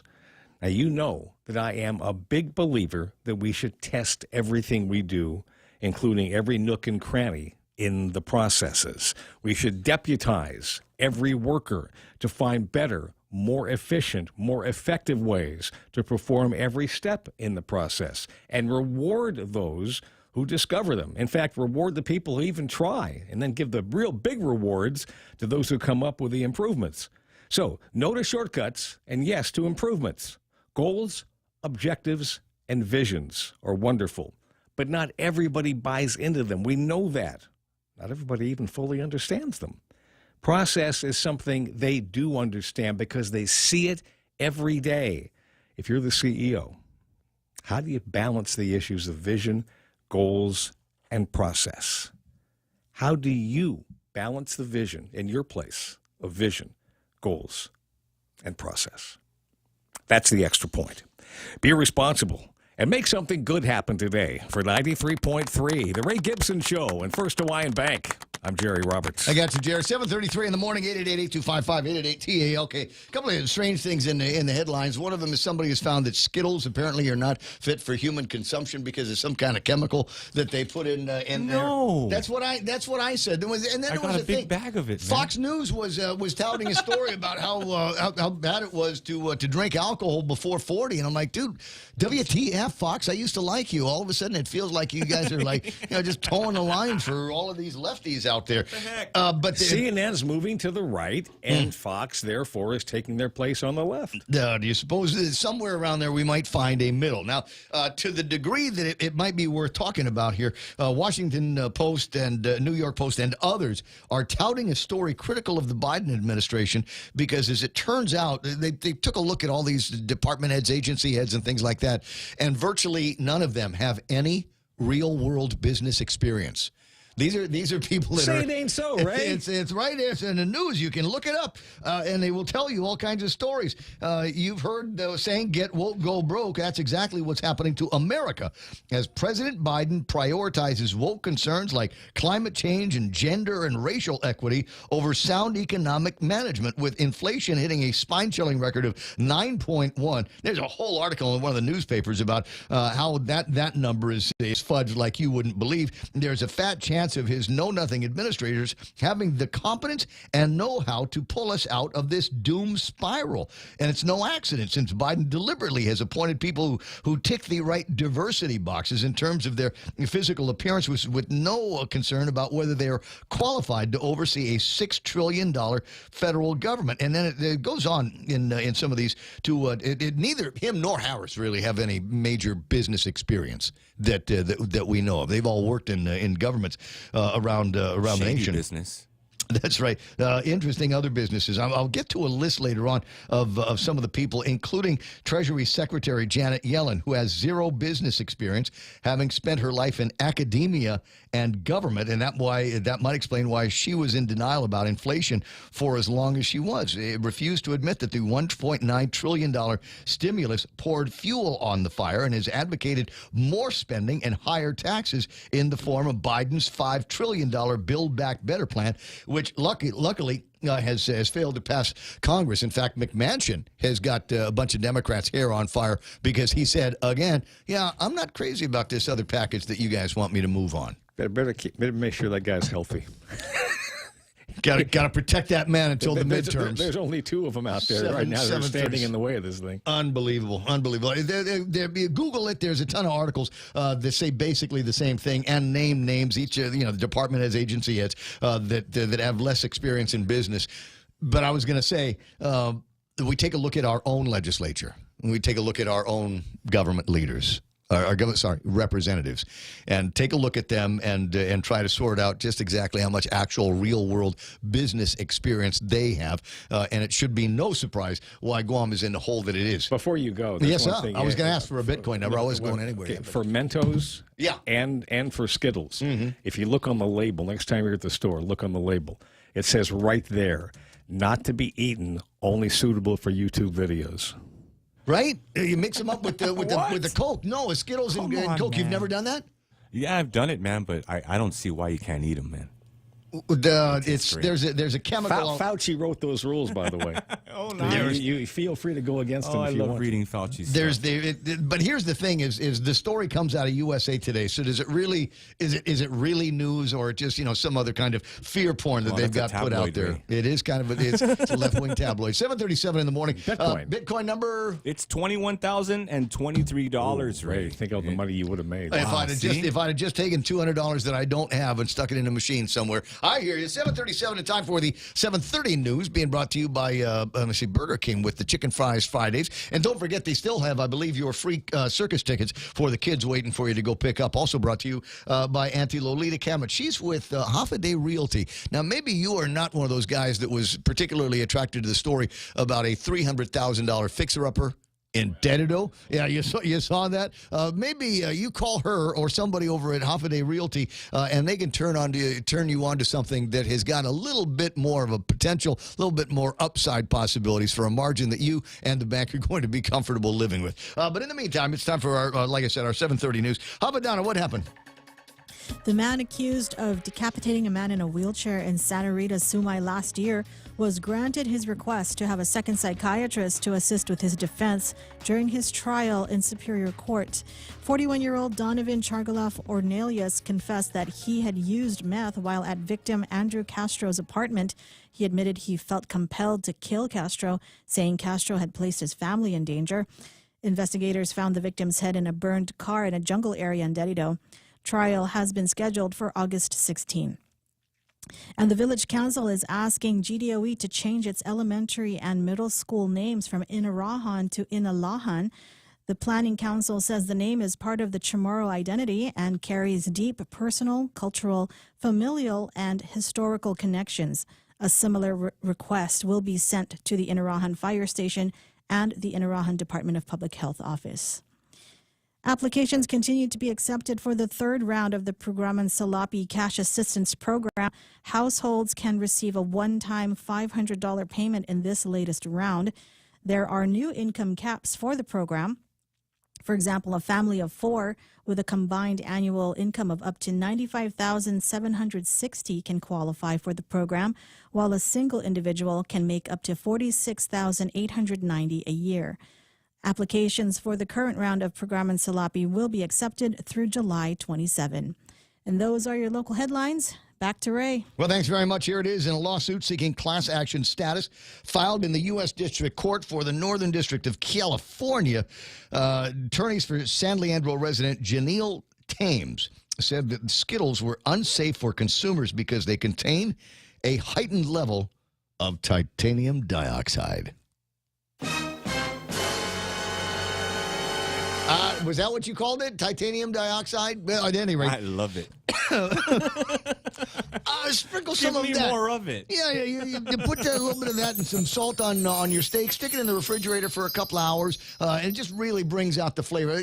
Actually, titanium dioxide, I think, is used to brighten things up here. But at any rate, Mars Inc. uses titanium dioxide to produce Skittles' well-known array of artificial colors. Taste the rainbow, guys.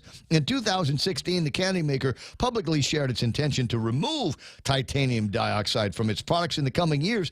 The Thursday complaint noted, but titanium dioxide is still used in products like Skittles today. In a statement sent by Mars to USA Today, leave us alone. No, it didn't say. Said, while we do not comment on pending litigation or use of titanium dioxide, our use of titanium dioxide complies with FDA regulations. Now, you might be inspired to go and look up titanium dioxide, asking the question, should you be concerned? And the answer is, from dyes to flavoring, many people are becoming increasingly aware of the ingredients in their food. One of the most widely used food pigments is titanium dioxide, an odorless powder that enhances the white color or opacity of foods and over-the-counter products, including coffee creamers, candies, sunscreen, and toothpaste. Can you imagine? The same thing that they're sticking in sunscreen can also be found in your coffee creamers. Variations of titanium dioxide are added to enhance the whiteness of paint, plastics, and paper products, though these variations differ from the food-grade ones for things that we eat. Still, you may wonder whether it's safe for consumption, and the word from most of the experts is, it's the FDA has not come out against titanium dioxide. Calm down, lady. I got Skittle pox already, so it doesn't matter. Seven. So, but you've got such a nice white complexion now. I can see you. Thank you, man. You're literally glowing. It's 7:42 on the Ray Gibson Show. More on the way. Choosing health insurance for my family is difficult. I need to know our health insurance will protect us now and in the future. Take Care members have access to the island's largest offering of free fitness classes and health education programs, and a high-quality credentialed network of on- and off-island healthcare providers, including the convenient one-stop FHB Health Center and urgent care. My family choose Take Care. Your family should also consider choosing Take Care. Call 671-647-3526 for more information. Take Care. Our island, your health plan. Attention! Lolita Kammet is now with Hoffaday Realty. She'll always be that hardworking and passionate real estate professional who is committed to helping you make a difference in your life and helping you achieve the American dream of home ownership. She also specializes in commercial leasing, land sales, local residential sales leasing, military and corporate relocation. So for all your real estate needs, call Lolita Kammet now with Hoffaday Realty at 688-6743. That's 688-6743. All right, time to take a look at what's happening in traffic. Jerry Roberts leaving the studio. He doesn't have a driver's license, so you might want to, if you're passing by the radio station, Give him a ride. I'd go inside lanes for sure. All right, what have I got here? Let me just get this up on the screen so we can examine it together. How much fun is that? Let me see. We got titanium dioxide up at Anderson Air Force Base. Isn't that going to be funny? It's just one of these days we'll just find out it was everywhere, and it's just going to be, everybody's going to sue. We've got, as I said, a little bit of traffic getting into Anderson Air Force Base, a little bit of village traffic in between Jigo, and then you cross over the line into Day-to-Do and might see some traffic through there. Ipao onto Waisangsong, nothing major. Look for construction delays on Waisangsong, though. A little bit of traffic on Route 3 trying to get to Marine Corps Drive. It will open up, but meet up with a little bit of traffic, tiny bit, over at the intersection of 1 and 16 at the Micronesia Mall. 8, 10, and 16 looking pretty good. A little busy on the Wendy's side of that equation here. And then you get to take a look at what's happening on Route 8. Route 8, don't see a whole lot of dogging out traffic. Maybe it's just a lot of people just not hitting the road or trying to go to work, or maybe just, hey, it was a nice weekend. I think maybe I'm just going to take one more day and move slow through my Monday morning. Go get breakfast. CPK.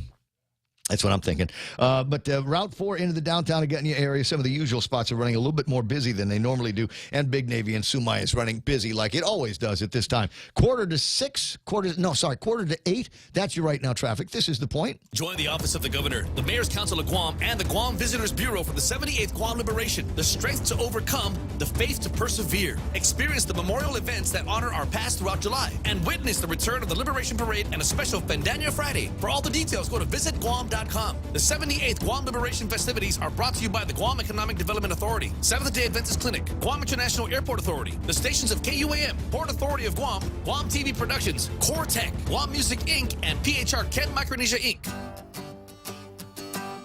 Gas is expensive, so let the bank come to you. Through our remote deposit capture, you can deposit your checks into your account from your phone. And with our Dynamite Bank Pacific Visa debit card, you can use your money anytime, anywhere. It's the perfect combo. Services to choose. Bank Pacific, where others put branches, we place roots. Equal housing lender. Member FDIC. Crank it up. News to fill your mind. Talk to get it out. The Ray Gibson Show. Call now, 888-8255.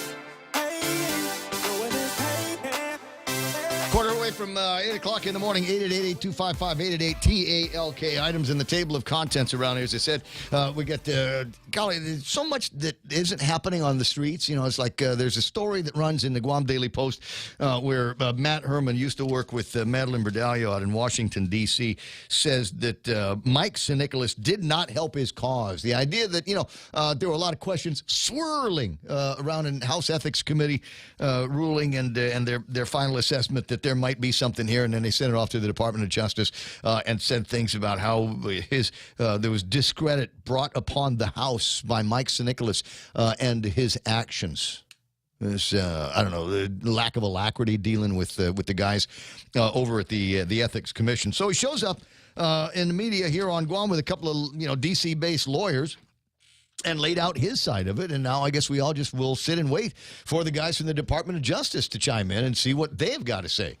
I'm just wondering if, with the state of everything as it is in Washington, D.C., do you suppose that there might be a wing of guys at the Department of Justice that want to stop whatever it is that they're doing and go after Mike for, what is it, $10,000?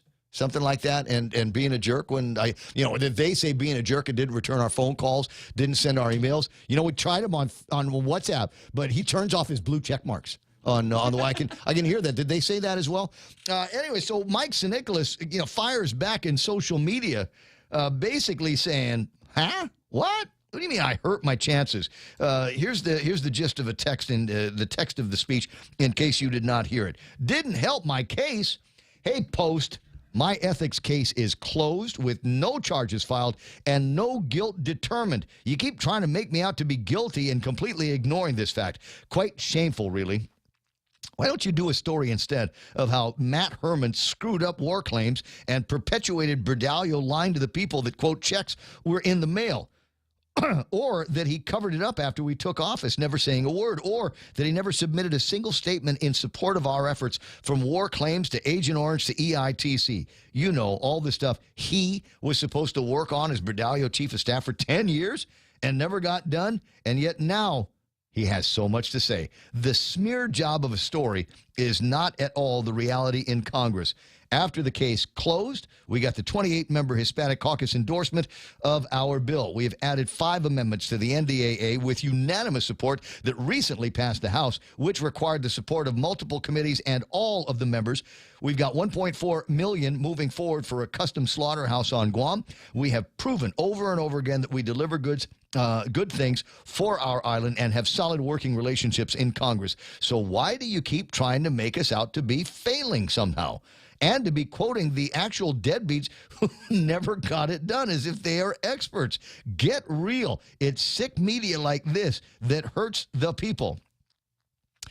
So I don't know, if we can expect a whole lot more Mike Senecalas in the Guam Daily Post. I think he's decided that they're probably going to be media persona non grata. 7:49 in the morning. What you think about that? 888-8255, 888-TALK is the telephone number around these parts. And what is today? No, it's not the first day of it. However, that's if we look at it, I suppose in mainland terms, right? When did this thing go on? Let me get Teresa Ariola on the line here. Good morning, Chetch. How you doing? Good morning, Ray. Good morning, everyone. Good morning, Guam. Always Happy Liberation Day week. Biba, am I going to see you out there? Yes. Guam Behavioral Health will have a definite presence focused on 988. I was going to say 988 is kind of the big deal. It seems like it was just yesterday that everybody and their brother had their hair on fire because we had to add 671 to every phone call that we made here on Guam. 99% of the time, that's not a problem. But every once in a while, I'll reach out to somebody and dial them from memory without the 671, and then I get the scolding. So today is the day we are, like the rest of the nation, 988 friendly.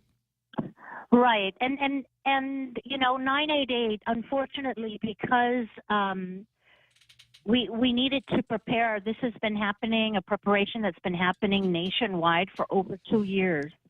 When the nation wanted and identified a 3-digit, easy to remember number like 911 for suicide and mental or substance use emergencies and crises. And so, of course, Guam Behavioral Health being the state mental health and substance use authority, we were roped into this and really very timely. We got some federal funding for the planning stage, and then we pulled all the stakeholders together for that process.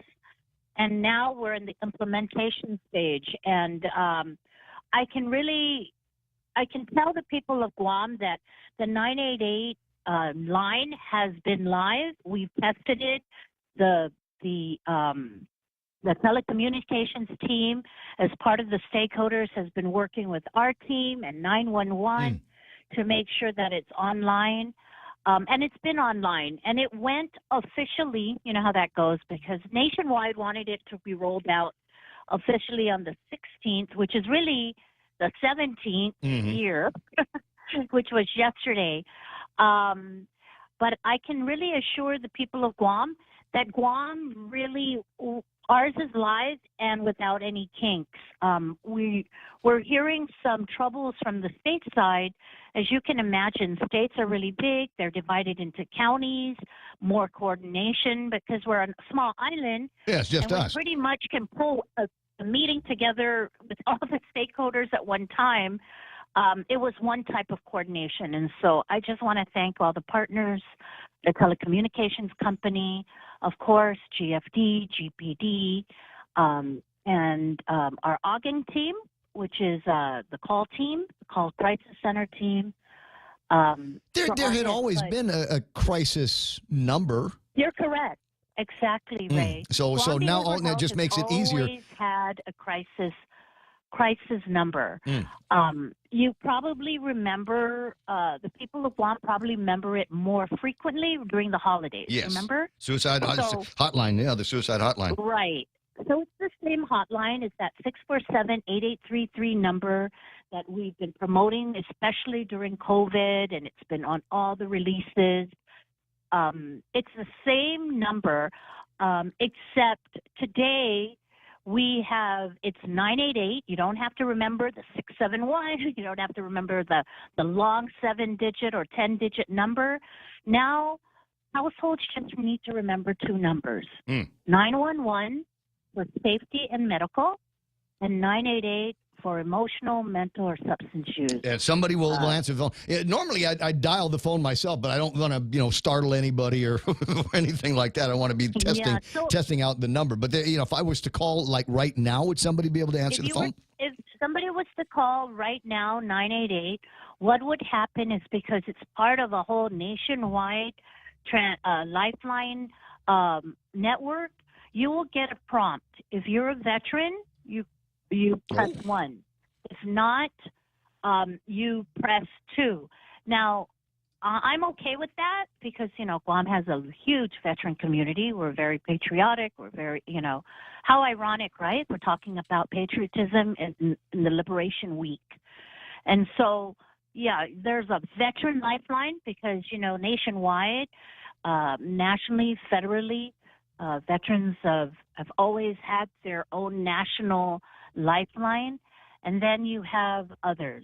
When you press 2, I believe, because it's 1 for if you're a veteran, 2 if you're not, then it will put you through a network, and they will recognize the 671 area code, and it will just come right back to Guam Behavioral Health certified, trained staff who answers the same call, the same number as if you called 647-8833 directly. What are my language options?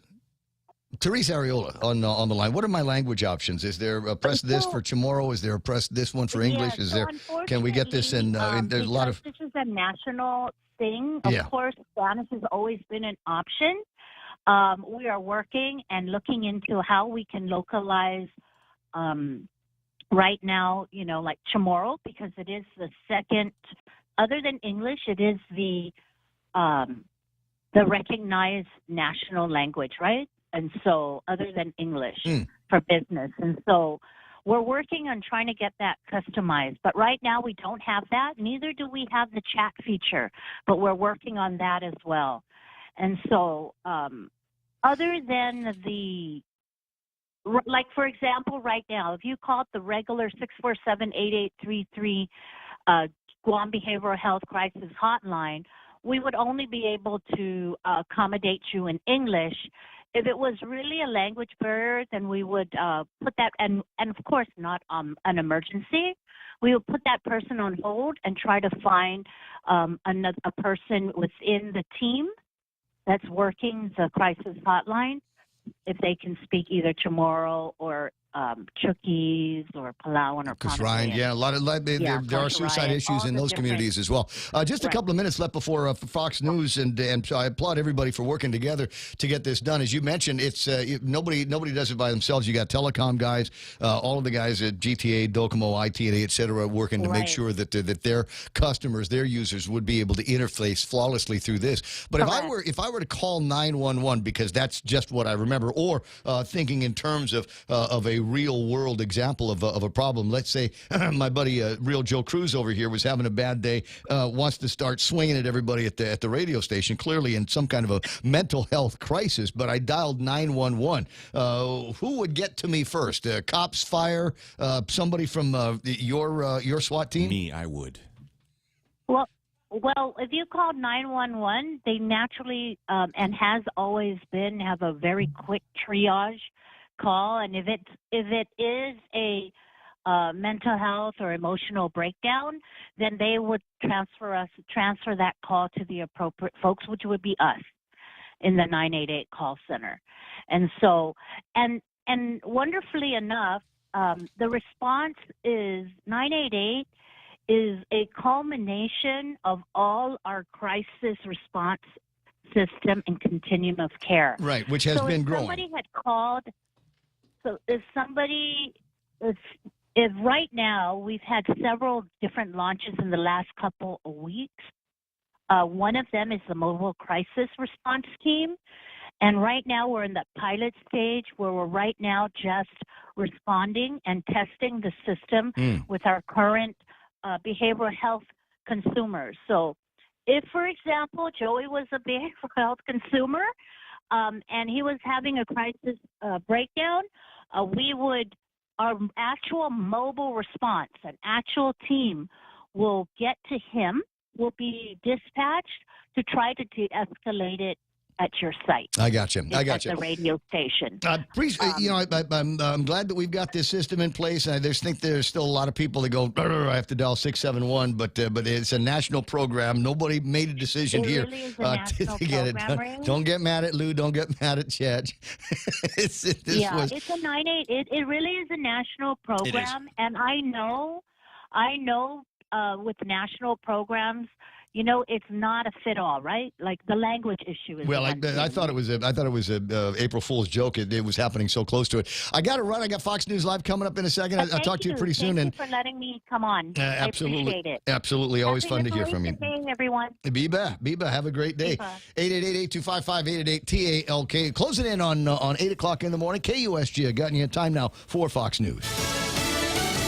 Just local police criticized. I'm Joe Chiro, Fox News. The Texas House Committee has released a preliminary report into the Uvalde school massacre. It criticizes both state and federal law enforcement in addition to local police for allowing the scene to continue for more than an hour before taking out the gunman. The state's report says the teen fired some 100 rounds in 3 minutes' time before the first cops even arrived. So the committee says that it is hard to gauge whether this fumbled police response cost more lives, but it did conclude that it's plausible some people could have survived if they didn't have to wait some 73 minutes for rescue. Fox's Casey Stego in Uvalde. The report cited systemic failures in the response to the shooting that left 21 people dead.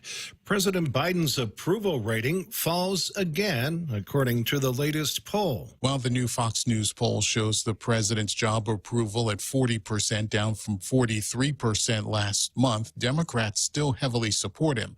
But moderates, voters under 30, and independents are each disapproving by more than 60%. Independents are showing a tendency to lean conservative. Right now, 28% say they favor Republicans. Only 12% say they back Democrats. 48% of independents say they are still undecided. Gernal Scott, Fox News. A primetime hearing Thursday will offer the most compelling evidence yet of then-President Trump's dereliction of duty on the day of the January 6th attack.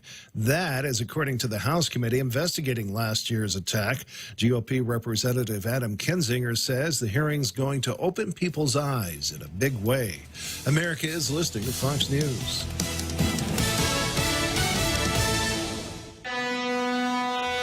Half a day, this is Honey. Here at APL, our expertise and extensive network can help you grow your business and reach out to more global markets. As a responsible carrier, APL is also committed to a sustainable future, whether it's protecting the environment or investing our efforts in giving back to the community.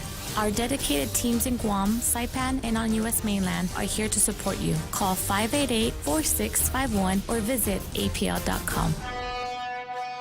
Tell me about it, stud. Circle K's Craft Beer and Whiskey Festival is back on Saturday, October 22nd. We rockin' and rollin' at the Dusatani Guam Resort from 2 to 10 p.m. Bring your friends and come dressed in your best grease costume to win up to $500 in cash and prizes. So bust out those leather jackets and 50-style outfits as we party the night away at Circle K's Craft Beer and Whiskey Fest. Don't be a square. Get your tickets now at craftbeerfestguam.com or cruise on by any 76 Circle K location. Now that's cool, baby. Firefighters are struggling to contain wildfires in France and Spain as Europe wilts under an extreme heat wave. Two blazes have been consuming pine forests south of the city of Bordeaux. Pope Francis will soon be visiting our neighbor to the north. Pope Francis on Sunday asked for prayers for his upcoming trip to Canada. There, he plans to apologize for the abuses inflicted on the indigenous peoples there at the hands of the Catholic Church. Addressing the throngs in St. Peter's Square, the pontiff said that some members of religious institutions contributed to the policies of cultural assimilation in the past that gravely damaged the native communities. The Pope's 7-day trip to Canada begins next Sunday. Karen McHugh, Fox News. Police in Washington, D.C. say 2 off-duty officers saw a man wielding a handgun in public last night. One of the officers fired at the man, killing him. Metropolitan Police Chief Robert Conti. What we could see, at least from a preliminary review of videotape, is an armed individual pointing a gun. We're not exactly sure who the gun was being pointed at, but pointing a gun when our officers took action in this case. It's unknown if the armed man ever fired. Authorities are searching for Michael Grant Asman, a suspected criminal who may be hiding in the mountains of Utah. Fox 13's Jenna Bree reports. Police say they have no clear idea where the suspect, Michael Grant Asman, might be, and they are searching far and wide for him. Local authorities looking here in Wasatch County, and the U.S. Marshal Service focusing their search out in California, where Asman has visited frequently. Police want campers to be on the lookout for Asman, as he's known to go up in the mountains, but campers we talked to today say they had no idea the danger they might be in. Asman is on the run after being accused of murdering his girlfriend, Julianne Burns. I'm Joe Chiro, Fox News. Come try Guam's original Chamorro restaurant with Pica's best 5 years running. Mesla Chamorro Fusion Bistro. Experience Chef Peter's candied salmon over scallion coconut rice, octopus to naktak, Chamorro platter, and their award-winning gourmet hamburgers. Or if you're looking for something healthy, try their keto-friendly menu. Come and enjoy Mesla's half-a-day service at their Agana and Grand Plaza Tuman location. Call their Agana location at 479-2652 for reservations. Fly to new experiences with 3 times United miles with First Hawaiian Bank's United credit card. Earn 3 times per dollar spent on United tickets purchased through United ticketing channels until February 28, 2023, and 2 times miles thereafter. Visit any First Hawaiian Bank branch or go to FHB.com/United for more information. Don't wait. Apply today. First Hawaiian Bank. It all starts with yes. Check out the newest hydro and garden center to hit Guam, Crop King Hydro. We have a huge selection of plant nutrients, soils, hydroponic mediums, organic pest control pumps, plant support, tools, and so much more. Call 635-4769. 635-GROW. Open Monday through Saturday, 10 to 6 at the Dedados Satina Mall, right across from Payless and Paradise Fitness. For whatever you grow, think Crop King Hydro. Crop King Hydro. Your local news is brought to you by Nanbo Insurance. Skip the line, pay online. It's fast, it's easy, and it's secure. Visit Nanbo.com for more information. Half a day, it's 8:06. I'm Donna DeJesus with a look at your local news on The Point. A man has been charged with unlawfully shooting a gun. GPD was called to a family gathering in Tenorio Friday night. 44-year-old Joey Anthony Timinglo was reported as yelling at 2 men leaving the event to deliver food to relatives, complaining that they were making too much noise with their vehicle. Court documents state that the men could see Timinglo possessed a firearm and proceeded to drive away. Then they heard a single gunshot coming from behind the car. Another man from the event told officers that Timinglo held the gun. He acknowledged in an interview that he owned a firearm and provided police with his valid firearms ID card along with the gun and ammunition. He says he fired a single shot into the air to scare the men away. Timinglo was charged with 1 count of unlawful discharge of a firearm as a misdemeanor. Meanwhile, the U.S. House of Representatives passed a bill last Thursday that would extend health benefits to millions of veterans, including those presumed to have been exposed to herbicides while stationed on Guam. The bill carries a comprehensive veterans package that includes Agent Orange exposure coverage for veterans who served on Guam between January 9, 1962 and July 31, 1980. The Toxins Act is expected to benefit 3.5 million veterans who currently do not have access to health and medical care benefits for toxin-related illnesses that were not recognized by the Department of Veterans Affairs. Congressman Mike Senecalas says the bill is heading to President Joe Biden, where signature and enactment is assured. The military has denied that Agent Orange was ever used on Guam, although veterans have testified that they applied the herbicide to control vegetation at various locations around the island. More news after this. Go green, go hybrid, go to Nanbo Insurance, and your next power bill is on us. Insure your hybrid car at Nanbo and get up to $350 towards your next power bill. That's instant savings for keeping our island clean and green. Nanbo has been providing Guam with over 50 years of reliable and affordable auto insurance. At Nanbo, it pays to go green. Terms and conditions apply. Visit nanbo.com or call 477-9754 for details. The U.S. Navy has signed a new 10-year contract to provide get power from GPA through 2032. The Navy is GPA's largest customer and is the sole power provider for the U.S. military on Guam. A release states that the new agreement also allows the Navy to transfer power assets, including substations and transmission and distribution lines, to GPA at no cost. GPA General Manager John Beneventi says 15% of GPA's revenue comes from the Navy and is equivalent to $19 million annually. And in response to a rise in employees being violently threatened, Payless Supermarkets is supplying tasers and body cameras for security officers. One incident in June involved a customer looking to buy beer at one location and threatened an employee with a knife. Employees have also been threatened with other weapons like bats, slingshots, and an airsoft gun. Loss prevention manager Jeffrey Duenas says the company decided to purchase 20 body cameras and electric tasers to keep employees and customers safe. Duenas adds that the total cost for the tasers, body cameras, and training will be about $500,000 and is under a 5-year contract. Video surveillance has also been upgraded to include a face recognition system. Duenas says the video system can even identify a person wearing a face mask and will alert security officers when a banned customer enters the store. And those were your top stories. Now back to Ray with weather. Wait, we're going to do that over at Payless? Payless. Did it have that up in Mighty? Can we start with the ones that don't know how to park? Is it no, because there are a lot of people there. It's like, hey, there's the cones were put there for a reason. Is the deal? So what they've got some customers, unruly customers over at the place. Apparently, how is that possible? Didn't Lulian Guerrero say that this is a safe place? That doesn't make any sense. Why? I mean, the governor said that Guam is safe. Why would they need to take such extreme measures? I mean, and so close to their block party. Did you go to the block party over the weekend? You did not go to the block party over the weekend. Was another one of the things that was basically slowing down traffic in the downtown Agana area. 8:11 in the morning in the Ray Gibson Show. 888-825-5888-TALK is the telephone number around these parts. And now is the time for our last big look at weather. Is it going to be nice today? I don't know. As usual, I wait for Real Joe to tell me what the weather was like when you went outside. Or did you notice? It's pretty nice. Right? Okay. Yeah. Is it like beach? Can we go beachy? I think you could. Get a cooler, some cold beer, bikini, whatever. Well, I'm behind you all shorts the way. for me, but thank you, Governor.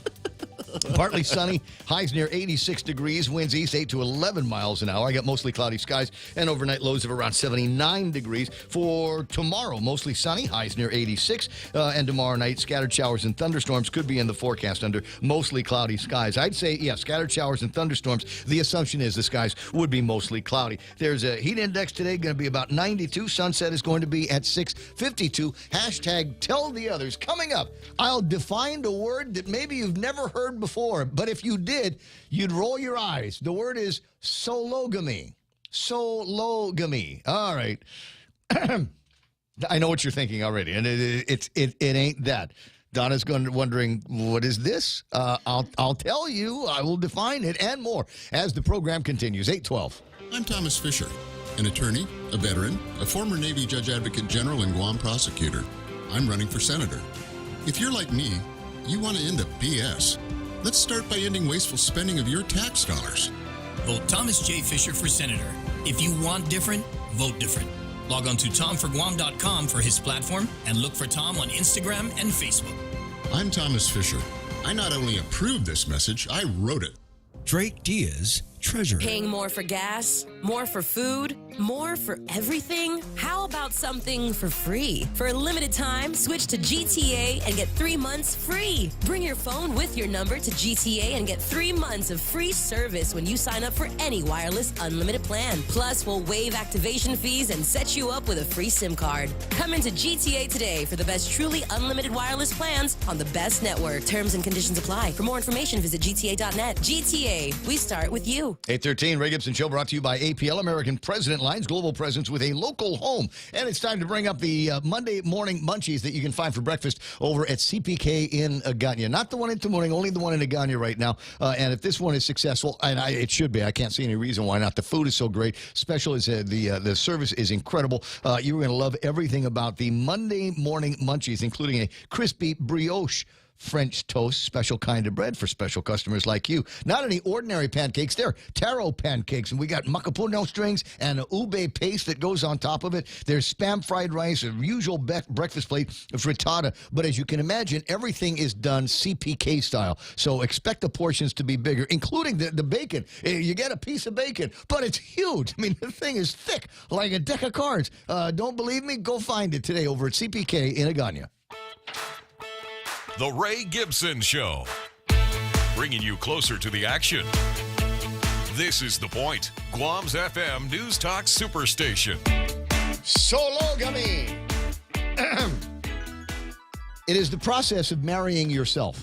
And USA Today has a story about more and more women these days want to marry themselves. As in, it's just me. I'm going to go get a dress, and I'm going to find a judge, and the judge is going to pronounce me a married person. Are there any tax benefits to that, Ray? I have no idea. Ceremonies in self-marriage may take almost exactly the same form as that of a traditional marriage. This is a Wikipedia story, which includes guests, a cake, and a reception. Some self-marrying programs include giving guidance, practice, and a support prior to the actual marriage to yourself. Because, you know, marriage is a great unknown. You never know what you're going to be getting yourself up to. So they want the party. They want the party. They want the dress. They want to throw the bouquet, the honeymoon, all of that stuff. But without an actual partner. Okay. Okay. It seems to me most of the things that I'm hearing about are aimed at women. 2014, a travel agency in Kyoto offered a self-marriage package for women, some customers being wives who were dissatisfied with their original wedding and decided that they wanted to have another wedding without the groom, and they just wanted it to be better. I wanted to be, and wait, now you're a wedding singer, so. I've never seen this, but you never know because weddings are coming back the end of the month. That'll be interesting to see. So you're saying that that these people who didn't like their ceremonies, they get married to them, have the ceremony. Are they still married to the guy? I don't know. There's a vast unknown in this pretend world that we live in. And this might just be marketing. It might be marketing under the guise of quote empowerment or something like that. But it just sounds like more of this kind of silly talk. You don't want to get married to anybody else, then marry yourself. You didn't like the wedding that you had originally. Well, don't get married again. Just get married to yourself, and throw the wedding that you always wanted. I guess this is for people that it's what it is. You know what it is. I know. I'm sorry. I didn't see this before. This is women trying to get more stuff. This is, look, I got a birthday, and yeah, I get some cool stuff for my birthday. As Christmas time comes up, I get cool stuff for that. But I would really like one more day where I might have the opportunity to get free stuff from family and friends. So it's my married to myself anniversary. My 5th anniversary, so give me something silver. My golden anniversary, give me something gold for my anniversary of marrying myself. But will people actually give gifts for that? The idea is these all start with programs to help women become guided, practiced, and support prior to the marriage. So as we always used to say at the end of the marriages, thanks for coming to the wedding, stick around for the marriage. Ding, ding, ding. Yeah. Did that touch you right there? Did that in the feels? You can remember that for the next time you're singing at somebody's wedding. 8:17 in the morning on the Ray Gibson Show. Sologamy, just another round of pretend that we're going to have to learn to judge. And here's the thing. Even though we know that these women are not married to men, because they're married to themselves, we will have to call them Mrs. Huh? That's what's going to happen.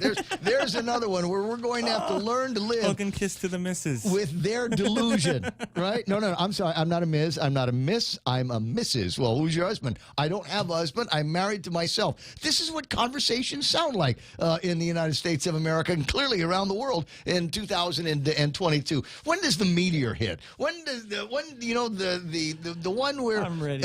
Right? Can we skip to the good part? Ken LG is on the line. Good morning, Ken. How you doing?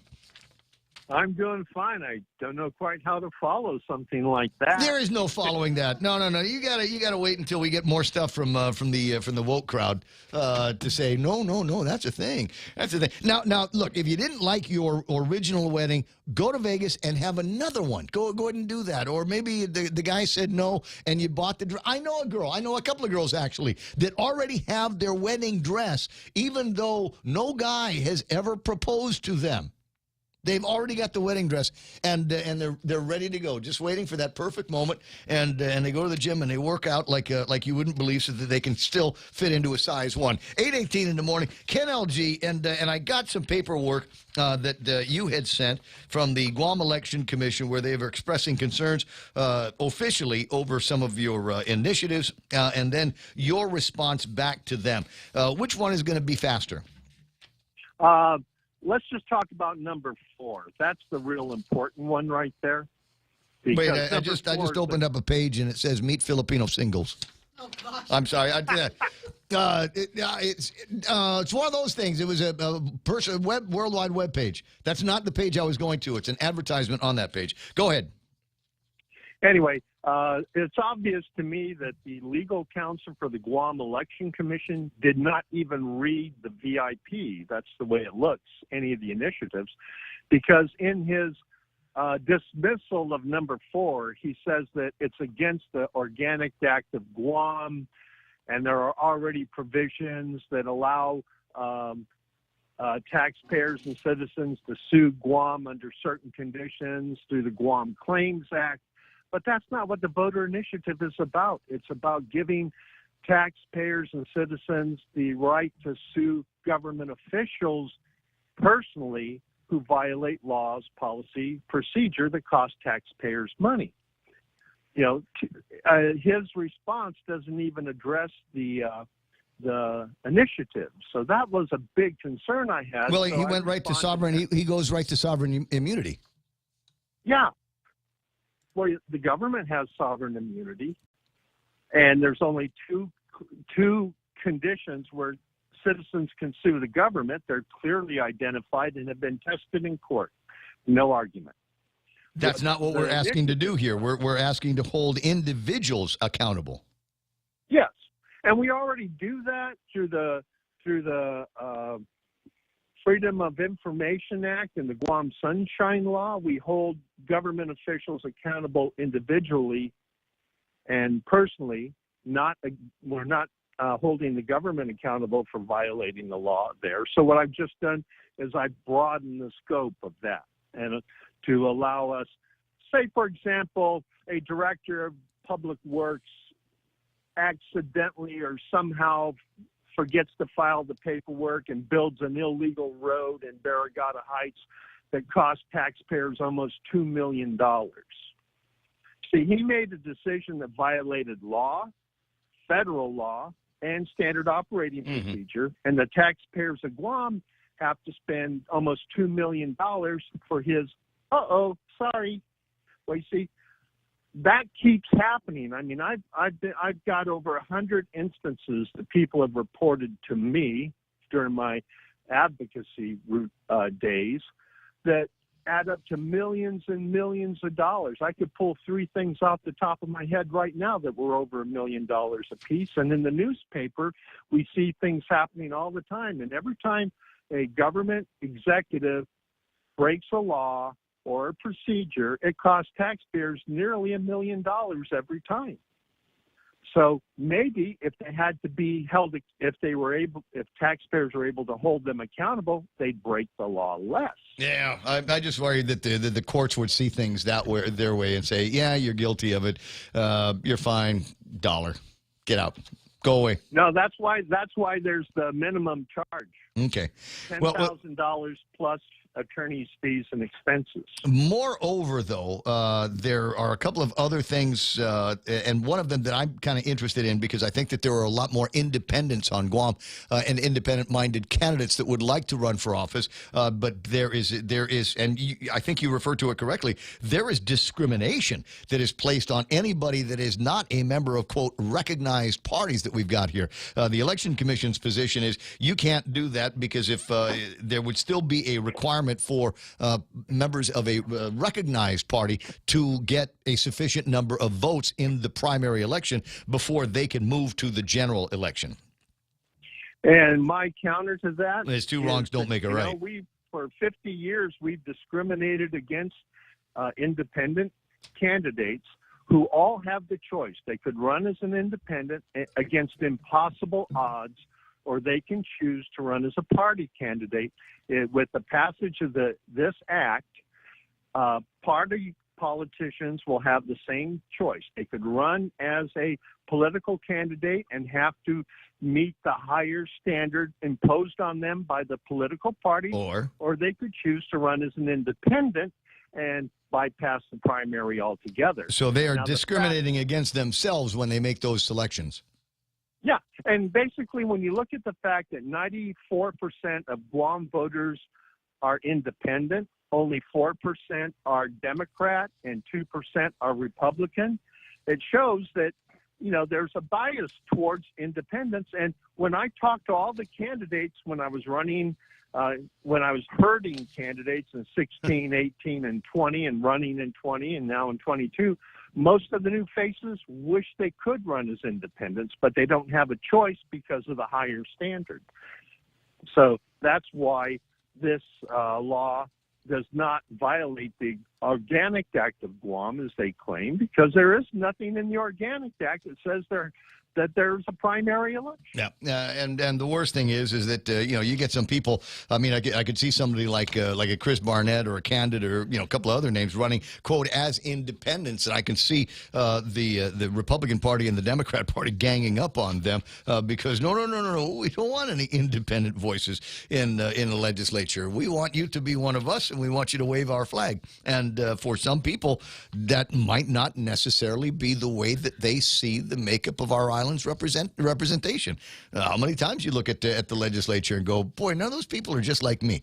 Which one of you is supposed to be representing me and my interests? Because you've been doing a lousy job of it for the last 4 years. 825, with a few notable exceptions, i.e. Jim Moylan. And I want to take an opportunity to say happy birthday to Senator, soon-to-be Congressman, Jimmy Craig Moylan. My childhood friend, and one of a handful of people that knows how to wrap himself up in a little bit of glory over at the legislature. Not everybody agrees 100% with what he does or the volume of communications that he has with the governor's office, but it's nice that he's trying. Nice that he's trying. It'd be even nicer if he was a member of a majority somewhere like the red wave that's going to be taking place in the House. So it'll be interesting to see what he does with that. Yes, it will be. And what we're looking at here is already we're seeing a change in the quality of the candidates.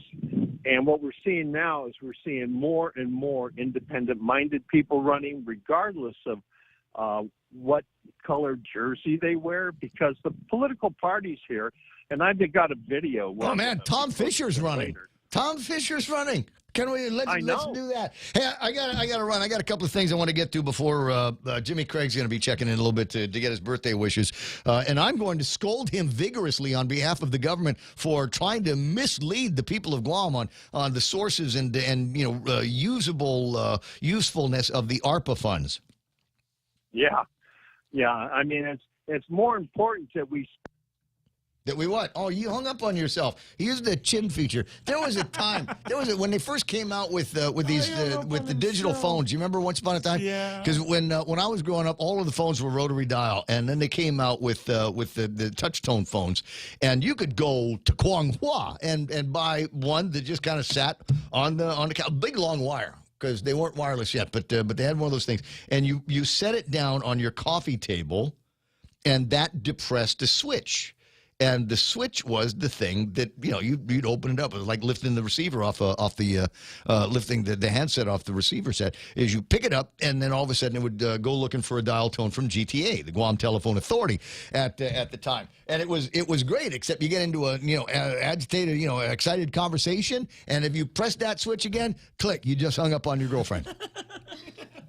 And it's never easy to describe. Although I will say this, it's something I've only rarely used. It is a tactic. You ever get on the phone with somebody and about 2 minutes later you wish that you weren't on the phone with that person? I think I know where you're going with this. The answer is yes. The answer, oh my God, yes. Okay, so if you ever want to get out of it, simply hang up.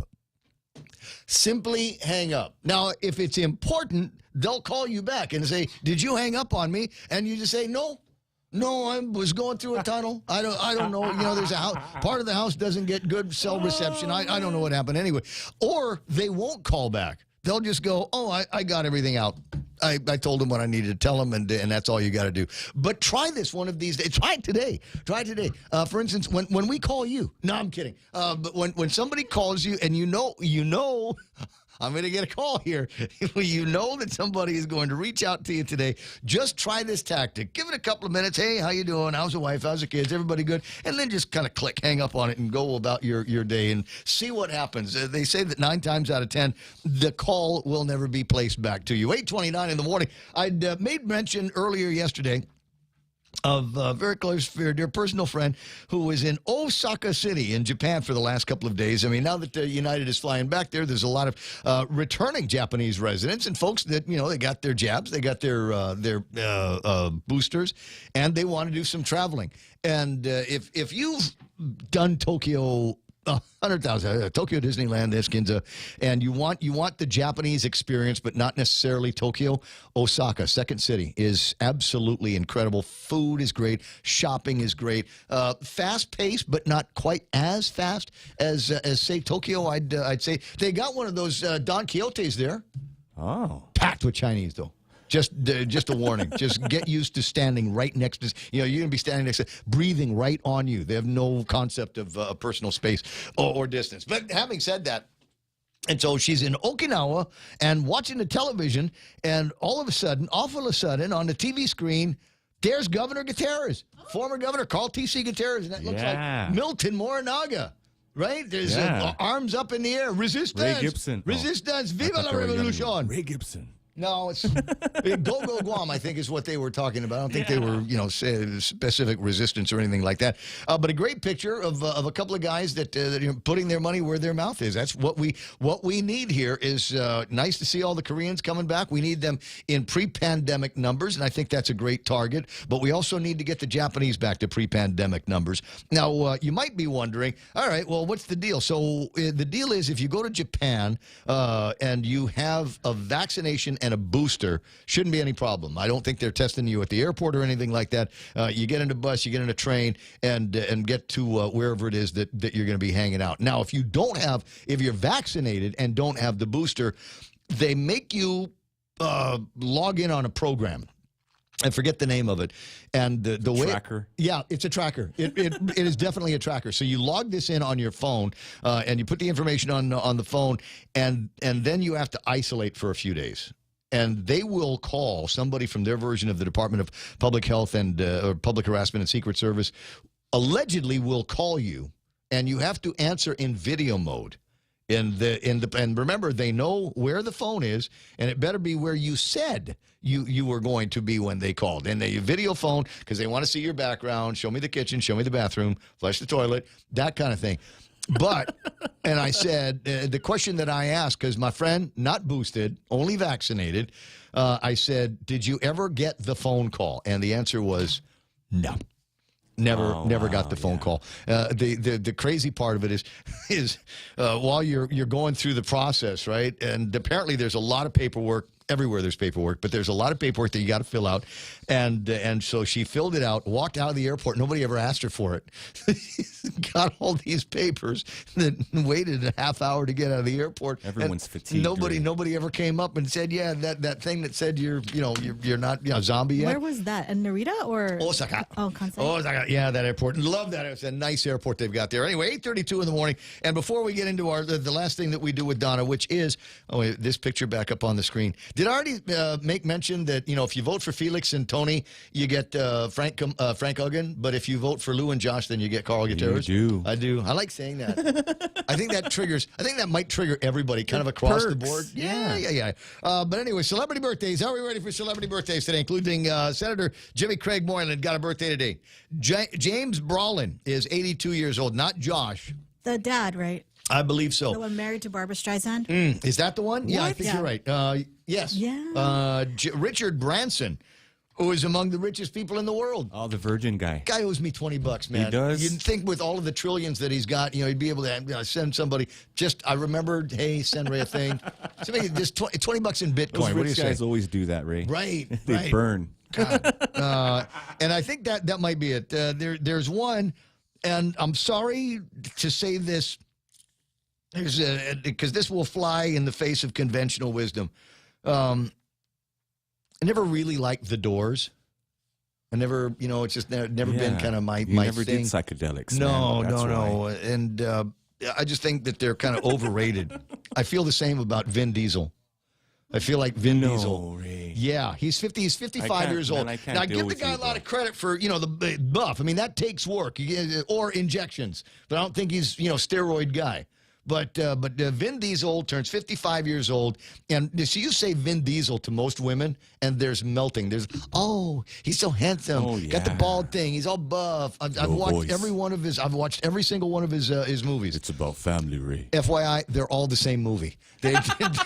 The same. They just rotate. Yeah, just where we're shooting it, but it's the same basic movie every single time. I just want to point that out to you. It's like all those Medea movies. They're all the same movie every single time. But anyway, happy 55th birthday to Vin Diesel and all of his fans. If you're looking for something to celebrate, everybody deserves a massage week. Oh, Lord. Now, some of you might be aware of some massage parlors on Marine Corps Drive and Hamburger Highway and things like that. Yeah. FYI, legit. You don't have to say yes, but it is legit, and some of that will really work out the kinks. FYI, Restless Leg Syndrome Education and Awareness Week. I made a joke about this once on the radio and heard from people that I know, and they're like, no, this is a real thing. It's not like peanut allergies. People actually have restless leg syndrome. You know what? Well, I get it. I just assumed it was like menging. When you're halfway awake and halfway dreaming, and you kind of like you're running in your dream and you fall down and you do that. That's menging in Chamorro. And so I always thought that's what restless leg was, but apparently there are other features of restless leg. So if you've got it, go see a doctor. Hug Your Kids Day, Insurance Nerd Day. I know this from personal experience. People in the insurance business, hot. Like EOD wife hot. Right? Yeah. I mean, I've known for there's something about, especially if they work for like a Japanese insurance company because they wear the uniforms. Yeah, I know. Same thing, right? You're feeling that? People. Sour Candy Day and Nelson Mandela International Day and World Listening Day. Listen to me, which is another way to find out if you're in trouble with this Chamorro woman is when she says, "Listen to me." In exactly that way. 8:36 in the morning. Donna D's got that last big look at news and headlines, and it's coming up next. Howdy, folks. It's KFC's Colonel Sanders, and I'm bringing you a delicious KFC chicken flavor just in time for summer. Introducing my new KFC Grilled Teriyaki Chicken. It's our great KFC grilled chicken made with an authentic sweet and tangy Japanese teriyaki sauce that the whole family will fall in love with. Pick up a bucket at your favorite KFC location and bring home the teriyaki love today. KFC's new Grilled Teriyaki Chicken is available for a limited time at your favorite KFC location. KFC, it's finger licking good. Candid, The Point, and the Guam Daily Post are proud to present another Platform 2022 debate. Lieutenant Governor Josh Tenorio and Lieutenant Governor candidate Sabrina Salas Matanani. Phil Leon Guerrero and Montesilva Tyron will present topics and issues of concern to every Guamanian. July 20th at 6 p.m. everywhere. Broadcast, simulcast, and webcast on Facebook, Candid News, and on the air at 93.3 FM and on KGTF. Platform 2022 from Candid, the Guam Daily Post, and 93.3 The Point.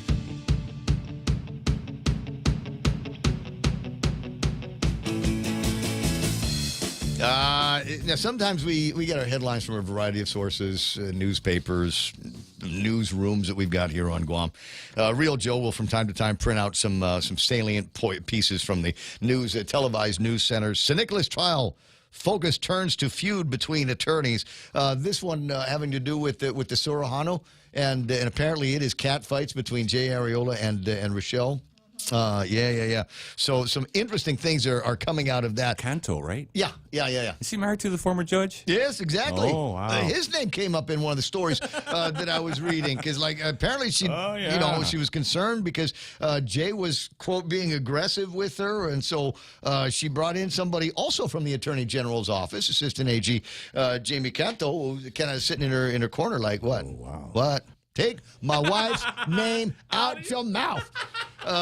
There's this story. Governor attends wreath-laying ceremony in Washington, D.C. Nice. She took his invitation. Absolutely. And then this one here, quoting Nathaniel Berg, says, everyone is right in regard to the COVID surge. This may require a bit of deconstruction around here. How can everyone be right? 8:38 in the morning. We got Bob Kelly checking in from the Philippines here in just a second. But first, our last big look at news and headlines with news you can trust with Donna D. Donna, what happened? GDOE is continuing to tackle and address student mental health issues by combining new methods with those already in place for the upcoming school year.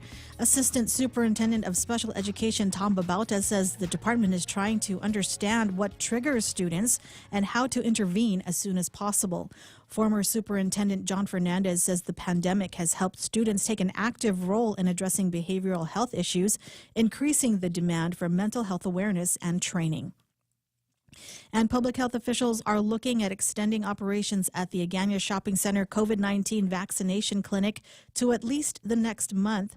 Program coordinator Alexis Silverio says that officials had planned to close the clinic this week, but community response has been very good and usage has been rising. Silverio says this helps to justify the extension, but adds that the procurement for the contracts needs to be secure.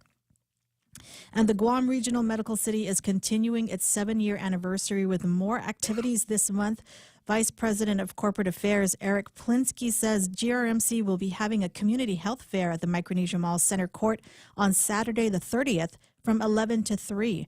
Residents can get free services like glucose testing, meet GRMC doctors, and participate in contests and giveaways. GRMC is the island's second civilian hospital and is located on Route 3 in Dedino. And that was your last look at local headlines on The Point. I got it. Have you noticed how much more it costs to eat out in restaurants? Yes. Yes, you have. You're not the only one, but they're asking people, this big national, international survey going on, asking people about that, and the answer is about 40% of people's food budget now is being spent in restaurants. And with the escalating prices, and they're asking people, to what degree are you concerned about it? And they're like, very concerned. So you're going to be eating out less? And the answer is, oh, no, I'm still going to go eat out. I'm just going to do with less. So expect a wave of people changing some of their consumerism. I don't need to buy new clothes. That will save me significant money for which I can continue to eat in restaurants. I don't need to travel. I'm not traveling, so all of my travel budget can get thrown at places like CPK and who else is advertising is Subway and Chili's, et cetera, and Sidelines, baby, Sidelines. Gym membership. I just get fat. Yeah. I just get fat because I have to eat in restaurants. Ride services, well, we don't have that here. Streaming subscriptions. I've got Netflix, Hulu, and Prime. But if things get to be more and more expensive, I got a feeling that I might eliminate one or all of them and just resubscribe when there's something really, really special that I need to watch, like Police Academy 3. Other entertainment, i.e. movies, sporting events, and concerts, people are willing to make sacrifices there so that they can continue to eat in restaurants. And here's one that I thought was interesting, because I've never really understood the concept of consistent personal grooming. That is to say, I take a bath, but as people that have been watching this program, regularly. Okay. Regularly. Every Saturday, whether I need a bath or not. But like haircuts. How often, I was going to say, how often do you get a haircut? That's not funny, Ray. No, I'm sorry. No, but there's people that, that's a thing. Have any Every hair, week, man. they go to the salon and get a haircut, and guys are paying, what, $10, $15 for a guy haircut? More, Ray. Exactly. So Plus put that tips. together. Exactly. 50. So you don't want to piss off the barber, dude. No, and not mine better either. tip him I'm good. just saying. 8:42 in the morning, I will learn to cut my own hair. You need the Flowbee. What a disaster. Oh, my God. All right, dude. 8:42. I'm just going to go with Bob Kelly. He's been on hold for a while, and I can't remember whether this is long distance. Are you home? I'm home. I got in this morning. Nice, nice. Did you bring my package? Yes. Thank you. Also very nice. So Bob has been in Manila, which is, for some of you who don't know, it is a city in the Philippines. Got there a few days ago and took care of some business, and I'm always like, Bob, tell me what it's like, because Bob knows how much I like to travel to the Philippines. Love the food, love the customs, love the people, love just about everything there is to, except the traffic. I've never been crazy about the traffic, but I could put up with it if I know that my destination is worth sitting in an hour in Makati to go 20 feet. What's it like now? What from my perspective?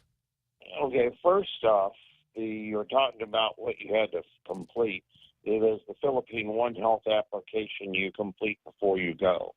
And part of that required me to send copies of my vaccination and everything. Once everything is sent, you get a QR code. And when you check in through the airport, you've got to go through a line. They've got to read the QR code before you even get to immigration. Okay. Is it a fast line, since we're just talking about a QR code? For me, I thought it was fairly fast. In fact, nothing really took all that long getting in, getting through immigration, getting down to get my luggage, because I was carrying the very heavy power amplifier to get rebuilt. So I went right through. Once I picked everything up, got the car, went outside. Probably about 5 minutes to get a Grab and on my way to the hotel. But here's the thing that I think will really be an issue that you won't enjoy at all, because I sure didn't. The moment you start to board the airplane to the Philippines, you're required to put the mask on at the international airport. You have to have the mask on for the entire flight. When you land, you have it on. Outside the terminal, when you're outside in the Philippines, everybody's wearing a mask. So at this point, I've had the mask on for the entire flight, all the processing at the airport. In the Grab taxi, everybody has to have a mask if they're in a taxi or a Grab. All the way to the hotel, in the hotel lobby, it wasn't until I got into my room I could take the mask off. My God. Yeah, I'd hate it. I'd hate it. Yeah, the thing I thought, and it was somewhat uncomfortable for me. I had a really good quality KN95 mask that I have. I got those a couple weeks ago, a bunch of them, when I had COVID, because after 5 days, you're under our local rules. You have 5 days you have to stay isolated, and 5 days you can resume your activities, but you're required to wear the mask the second 5 days. So I followed all the rules, and I put it on for the second 5 days. So I had those. So I had it with me. But man, everywhere, even in Guam after I had COVID, if I was outside by myself, I was not wearing a mask. Right. I don't know. There's a higher level, I suppose, of hysteria. They did have a hard time with COVID. I don't know what their numbers are for vaccination, but my understanding is that they got kind of also ran vaccination, not necessarily the heavy duty Pfizer, Moderna. They got a few of the ones in the U.S. plus some. A lot of them originally were the Chinese. That was the somewhat less effective. Yep. But then the next day, going to, I'll say another one, in St. Luke's, I was getting dental work. Two things about it now, some things that I'm having happen. The price of what I need to get for my 2 implants completed had gone up close to 50% in the last basically. And not necessarily cheap to begin with, just cheaper than here. I was talking to the office manager about 20% of that increase of the 50, so about 1/3 of it, or whatever. Anyway, about 20% of the increase was due to inflation, the cost of goods coming in, the cost of the materials that they use to make it, and also the labor cost of the people who make the tooth, the labor cost there, plus the cost of fuel for, having the just everything in the vertical mix. So I got that. The rest of that 50% increase was all of the equipment, protocols, and procedures they have to put into place due to COVID mitigation. I had to not only be masked except when they were working with me, but they had a tube that was kind of like a vacuum cleaner hose. All it was. Whoa! Don't tell me about tubes. Where did it go? I don't want to know. Maybe I don't want to know. My mouth in front of it. It wasn't that noisy, but it was a device that had suction. So any mist in my mouth that would come out, all of my breathing out would be sucked into that. It goes through UV. Oh my God! All right, so this wasn't just to suck up saliva, something to replace the little spit thing. This is everything. They vacuum out the contents of your nose to keep it from floating around. It's about 6 inches in front of your face. I mean, it's not on the face, but everything you breathe out and exhale goes into that machine. I can send you a picture of it. No, it's okay. Sorry. And they also have UV filtration in every one of the treatment rooms. The doctor's wearing a N95 mask and a face shield. Yeah. So, no, I hear what you're saying. I got to go because I got Jimmy on the other line. But it suffice to say, I'm glad that you got the work done, but a little bit disappointed because I was hoping to get a gap in my job filled one of these days, and it looks like I'm going to have to save some more pennies. And unfortunately, the pennies that I usually take with me to the Philippines get spent in BGC anyway at any number of dining locations. I'll talk to you soon, Bob. Okay, real quick. So BGC is all masked still. So even the cats. You would not have the fun there. Nah. Even going into the bars, everybody's masked until they're drinking. Costa Rica. All right, buddy. I'll talk to you pretty soon. 8:49. Jimmy Moylan, George Macris, Ray Gibson, and we'll have a birthday celebration in Costa Rica. How's that sound? That sounds great. Let's do it. Well, tell you what, July, we got to plan this out because you'll be in Washington, D.C. For your next birthday, right? I want to be there, and I shall be there if the people of Guam allow me to be there, and I'll do my best. Well, don't humbly do this thing. It's just, yes, I want to be in Washington. I want to be in Washington, D.C. for my next birthday. You and I will both be 61 years old. We'll meet up with Macris. I'll come to D.C., pick you up, and then we'll fly down to Costa Rica and research for research purposes. Let's do it. Let's do that. 60 is the new 40. Come on. We can do this. Oh, if that's the attitude you're going to take, I don't want to go. Well, 60 is the new 30. Come on. Come on, Jim.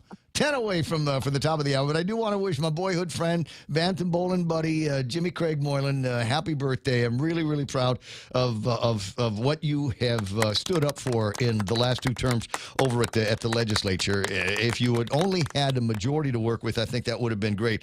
Having said that, it will be nice to see you in Washington, D.C.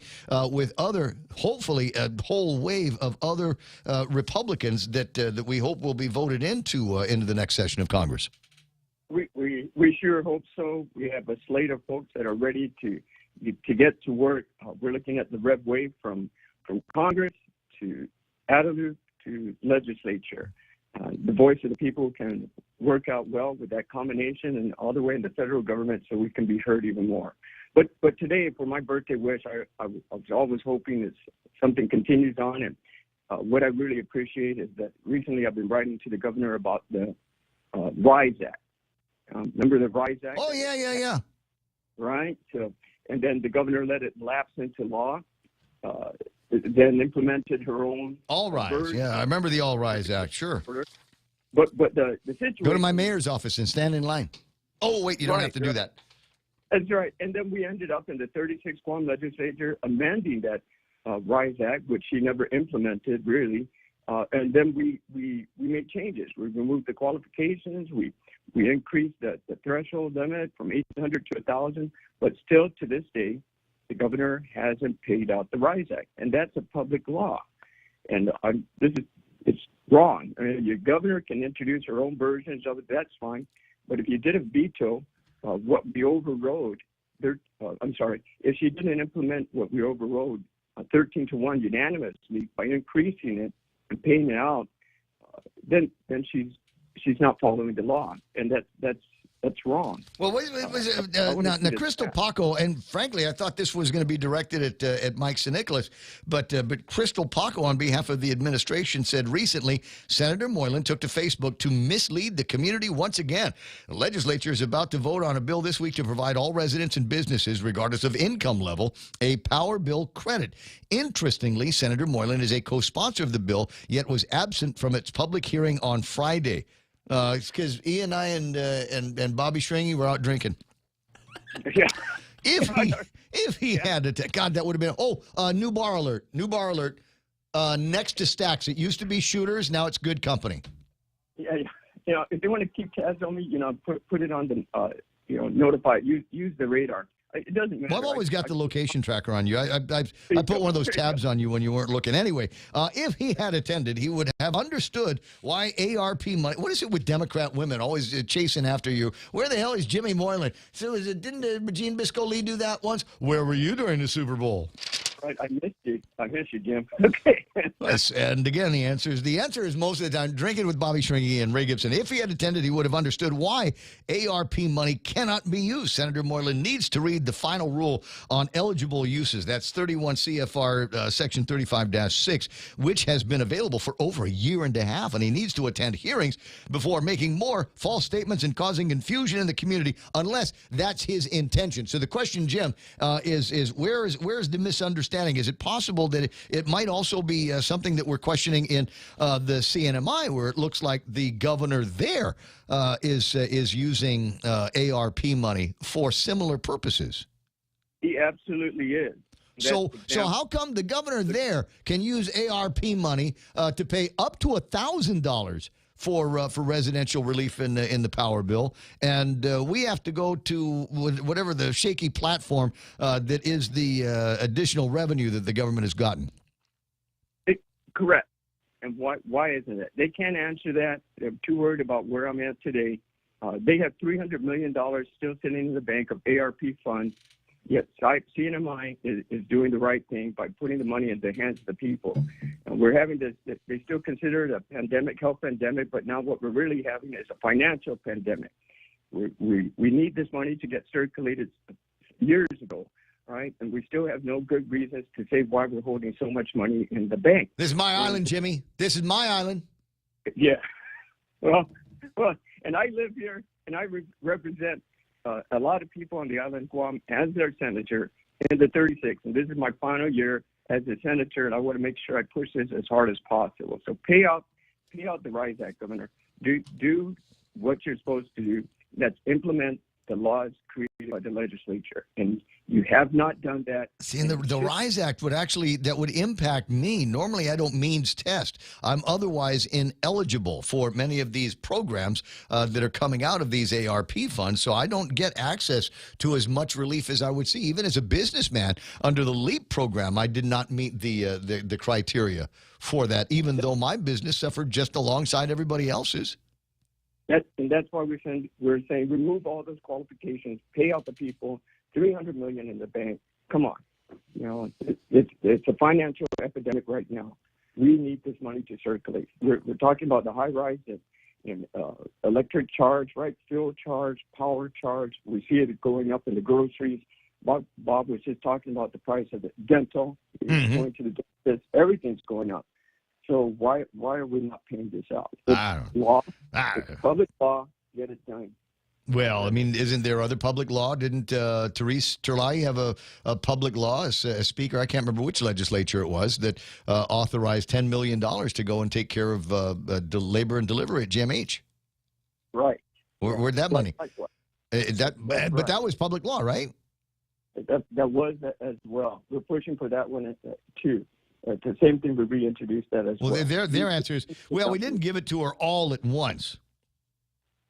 We gave it. We didn't do it all at once. We gave her a little bit here, a little bit there, but I'm sure it's over $10 million. I think is the response from the governor's people.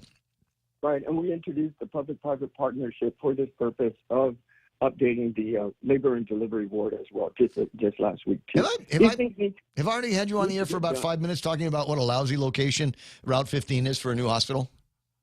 Yeah, it's unfortunate. And there's so much things we can get done for the people of Guam. And that's my birthday wish. Start off with the governor paying the RISE Act, following the law, and getting it done. Yep. I hear you. All right. Well, I wanted to take an opportunity to wish you a happy birthday. Now, I was going to ask, what about that Bill 325 you're a co-sponsor of? But Crystal says you weren't at the get-together. I'm hesitant to ask why specifically, but what is your understanding of some of the questions that have come out of that public hearing, i.e., what about people that live in condominiums and master meter accounts? Yeah, all good points. It's recognized and it can be adjusted, and that's what the public hearings are for. The bill probably wasn't perfect when introduced, but with the public hearings, it helps. We bring it back into committee, we strengthen it, and we answer those questions, and we move it to the floor. All right. Like $500, $100 a month, something. Likewise, also pay out the current public law. The governor didn't veto that. It was lapsed into law. We amended it. We overruled her 13-1. Now you need to pay out that money. A question from one of the listeners from earlier. With that Bill 325, this person has more than one GPA account. Mm-hmm. So the account is in his name in a variety of locations. Will he get a credit for each of those locations, or will he only receive one? What is your understanding? Yeah, so the listing comes from GPA, and the money is just funneled through, coming from DOA for their listing that they have per individuals. So multiple locations. That's what it could be as well. Okay. So, well, keep an eye out for that when it gets on the floor, would you? Sure. Because I think that applies to a lot more people than we think. It's almost 9 o'clock, Jimmy. Listen, I appreciate the time here. I want to wish you a happy birthday. Hope to see you and Bobby out there somewhere. We'll cause more trouble and make more rumors. Really good. I enjoy it. Appreciate that. Right on, Brett. You have a great day. Happy 60th. Closing in, as I said, on 9 o'clock in the morning, the radio station, KUSG. I got you, 93.3. We are The Point. Something you want to talk about? We might be able to get to it in the next hour or so. They should have done more. I'm Joe Chiro, Fox News. The words of Texas Congressman Dustin Burrows about the police response to the Uvalde school shooting that left 21 dead. He's one of the state lawmakers releasing a report on the shooting. Simple phrase to describe what the report says. Again, I would tell you multiple systemic failures. The report says almost 400 officers responded to the scene. There were many officers at that scene who were either denied access to the building, were told misinformation, some were even told false information. Some were told the police chief of the Consolidated Independent School District was actually inside the room actively negotiating with a suitor. Officers waited for over an hour to confront the gunman. The House committee investigating the January 6th attack on the Capitol expects this week to receive Secret Service text messages it requested. The Secret Service allegedly deleted text messages about the time of the riot. Panel member and California Congresswoman Zoe Lofgren on ABC's This Week. We need all the texts from the 5th and the 6th of January.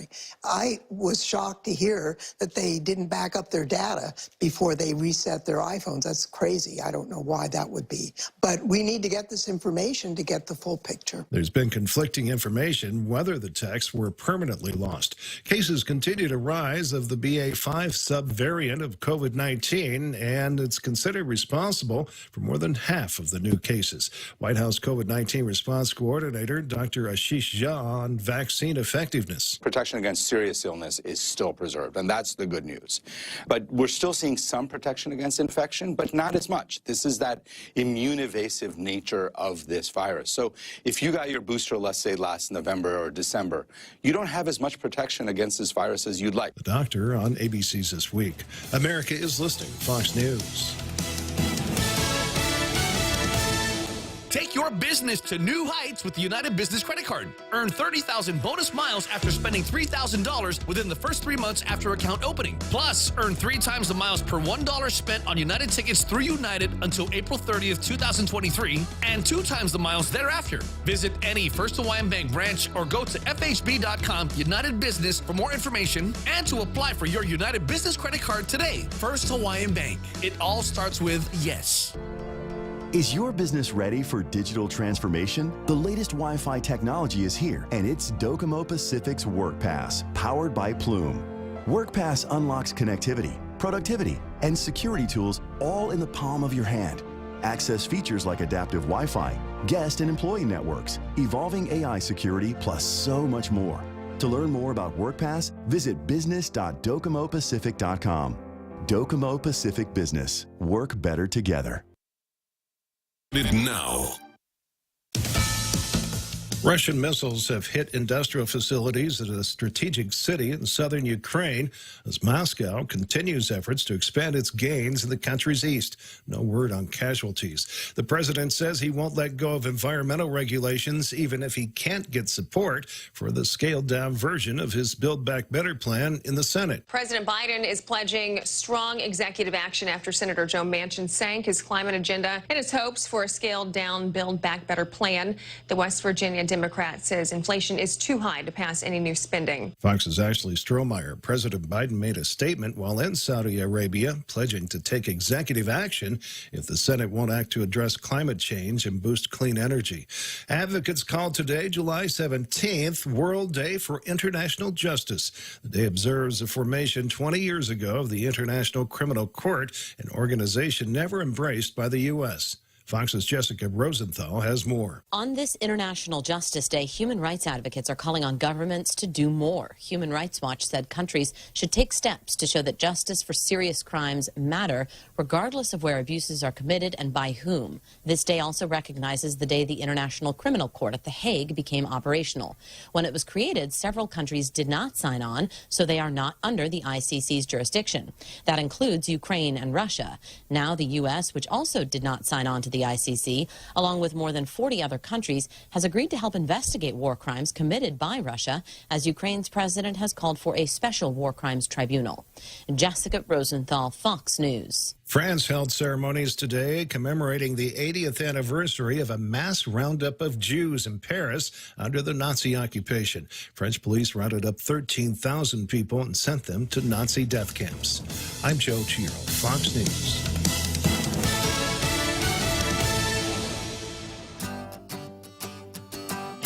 Gas is expensive, so let the bank come to you. Through our remote deposit capture, you can deposit your checks into your account from your phone. And with our Dynamite Bank Pacific Visa debit card, you can use your money anytime, anywhere. It's the perfect combo. Now we're banking on the future. Services to choose. Bank Pacific, where others put branches, we place roots. Equal housing lender. Member FDIC. Crank it up. It's the 76 Circle K and GTA Prepaid Ultra Giveaway. From now until August 31st, enter to win a Samsung Galaxy S22 Ultra plus a $600 76 gas card and more. Come into any participating 76 Circle K location, buy $5 or more of GTA Prepaid Load, and receive an entry form for every $5 you spend. The more you top up, the more chances you have of winning. Stay connected and win this summer with GTA Prepaid and Circle K. Visit GTA.net for more information. Join the Office of the Governor, the Mayor's Council of Guam, and the Guam Visitors Bureau for the 78th Guam Liberation. The strength to overcome, the faith to persevere. Experience the memorial events that honor our past throughout July, and witness the return of the Liberation Parade and a special Fendania Friday. For all the details, go to visitguam.com. The 78th Guam Liberation festivities are brought to you by the Guam Economic Development Authority, Seventh-day Adventist Clinic, Guam International Airport Authority, the stations of KUAM, Port Authority of Guam, Guam TV Productions, Core Tech, Guam Music Inc., and PHR Ken Micronesia Inc. Oh, microphone's on, huh? crap. I got a thing. It's going around. That's what it's what everybody says whenever they get a thing. It's going around. What do you got? AIDS. It's going around. It's not, it's not the killer it was in the 80s, you know what I mean? Portions of the program brought to you by APL, American President Lines, a global presence with a local home, also being brought to you by, or was that it? Was that it? Bringing you closer to the action. Any speaker, anytime. Watch and listen live on ThePOINT.gu.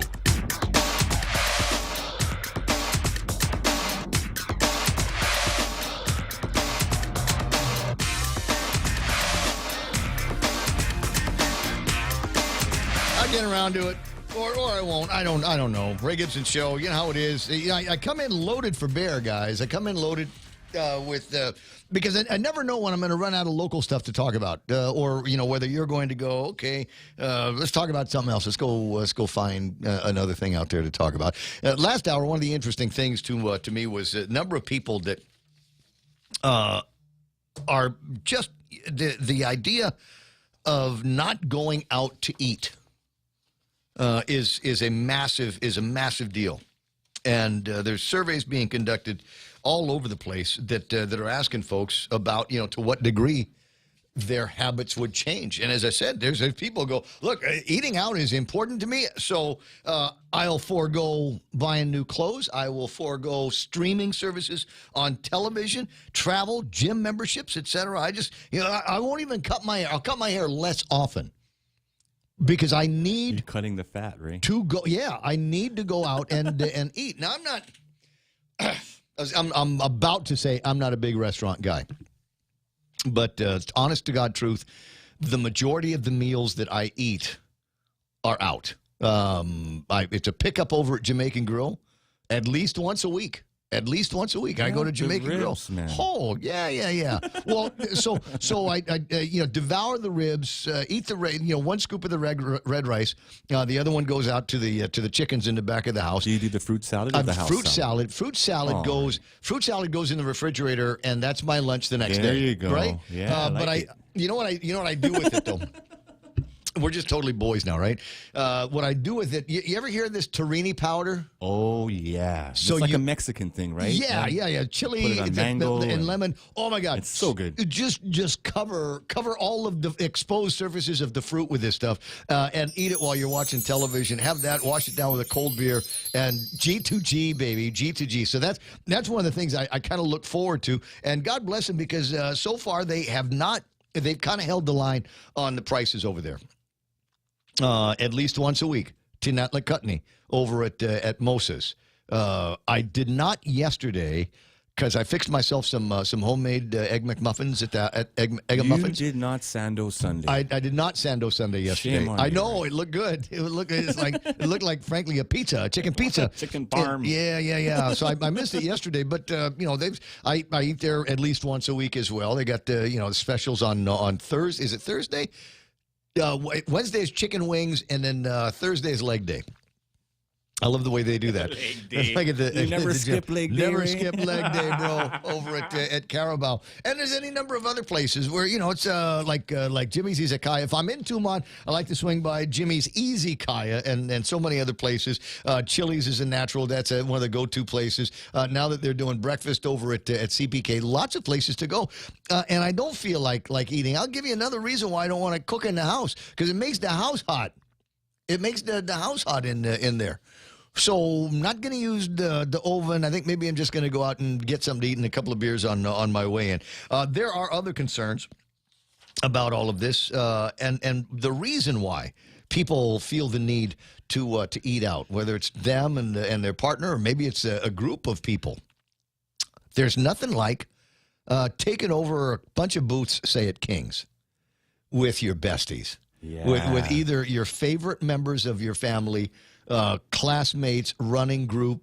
Remember when they would remove the partition? Oh, that was the best. In between? That was the best. Yeah. It's like we're all sitting in the same place. Let me have your Tabasco. You can eat that? I'm going to eat that. Just give me your plate. Give me your plate. Right?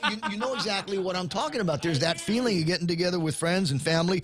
Maybe you have made a new friend and would like to treat that person to a dinner someplace. Meeting up with a spouse or significant other. That's a big deal for folks. Landing a job, something worth celebrating. It's a birthday. I got a job. I got married. I got a divorce. You know, all of those All of things. them, Ray? Exactly.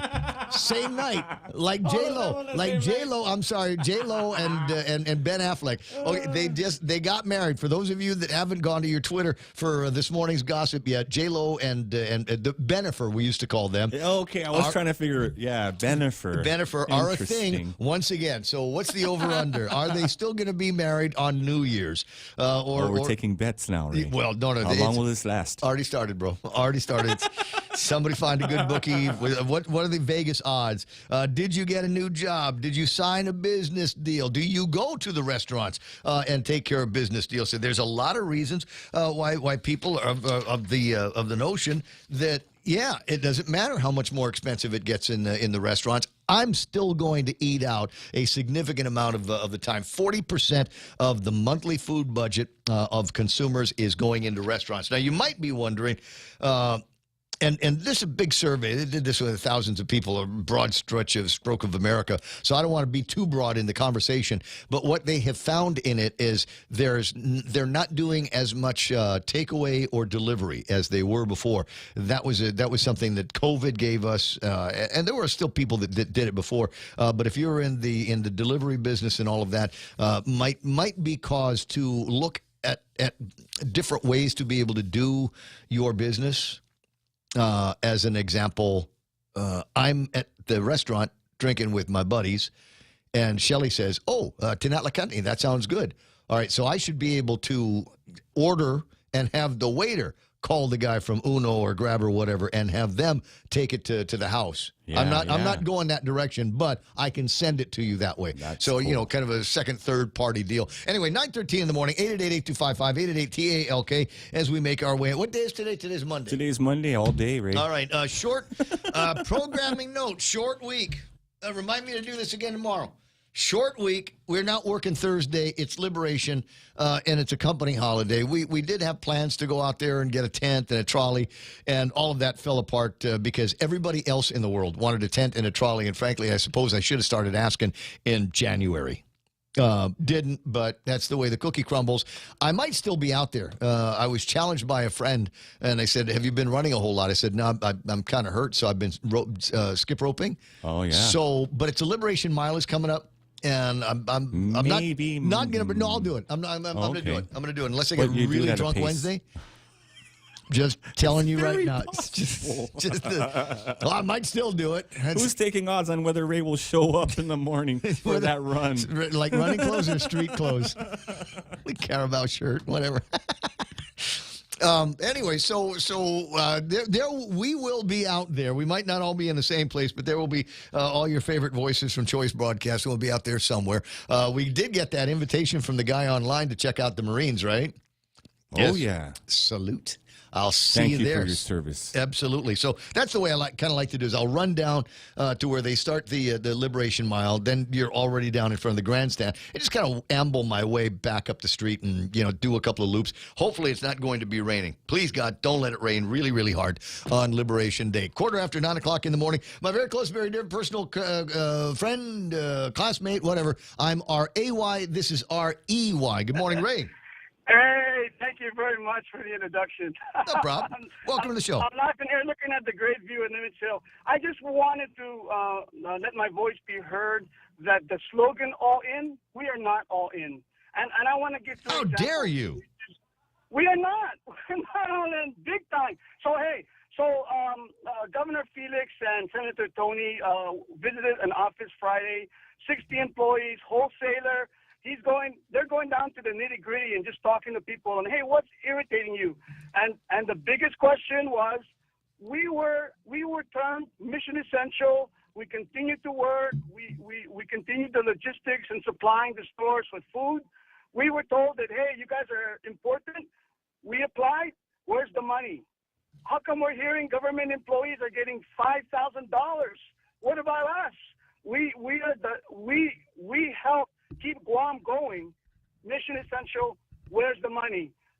I think it's gone. We don't know. We need to ask that question. That's question number one. Question number two, Where is the first gentleman? I see him in pictures, shaking hands with dignitaries and stuff like that. Do I see him walking the streets, picking trash, helping the people of Guam? No, he's continuing his business as a lawyer. You know, historically, when we elect governors, it's an all-in family event. You know, the first lady normally is there with her program, doing things for the people of Guam. I haven't heard SHIT from the first gentleman. Would you feel better if Jeff was out riding around in the bookmobile? What? No.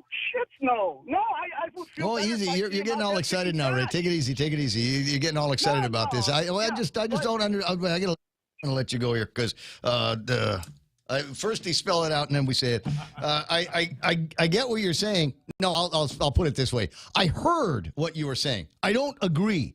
I don't care about first whatevers. Not who I'm voting for.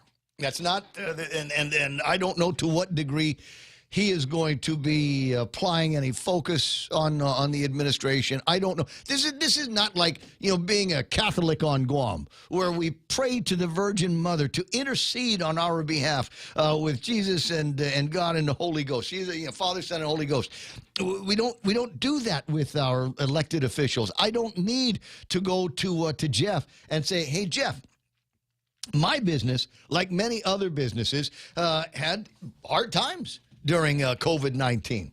My employees, in some cases, were having hard times in COVID-19. Try though we might. But maybe you might be able to see your way clear. Talk to talk to the governor, and see if we can do this LEAP program and expand the eligibility even more. Can we do that? Is it possible that we can do that for all of the employees that used to be part of the private sector, like that wholesale company, went to work every day. Truck drivers went to work every day. Guys at the gas station put diesel in their trucks, make sure that these guys were going. And now we see all these public sector employees not going to make a determination on whether or not they deserve the money. They're getting money, but there doesn't seem to be a whole lot happening to help out the guys in the private sector. Where's the thing? LEAP provides $60.3 million in pandemic relief. I will make a point that says that is a fraction, a small, infinitesimal. It's a rounding error based on how much money that we got from the federal government. And they're gonna tout this $60 million that went out to help all of the small businesses out there, and maybe their employees. And I'm going to be young Oliver in the movie. You remember Oliver comes up to the guy, more please, more please. If we've got all that money to be floating around at raises and bonuses in the private sector, in the public sector, then clearly there's a whole heck of a lot of money left in the bucket to help out the private sector, the middle class here, the people of Guam. And I don't know about this line here in the front page of today's Guam Daily Post. To our entire business community and private sector workforce, thank you for your valued service to the people of Guam. We will always have your back. Take this. Where's the employees over? Wait. Oh, I don't see nobody behind me. Red Lobster.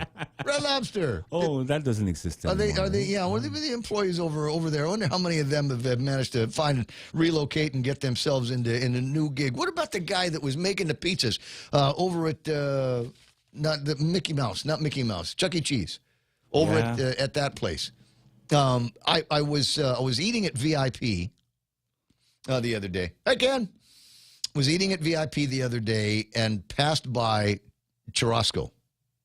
Are they? Oh, yeah. They're closed now, aren't they? I can't tell. You know, sometimes they open and then sometimes they're closed. They have problems with getting their meats in. You know, it's hit and miss, right? Yeah, you never know. And when they are open, you never know. Don't worry. They got your back. Adlib's got your back, guys. 921-888-8255-888-TALK. Kellis, welcome to the broadcast. You know what? Hi, Pete. So I had completely forgot about the first gentleman.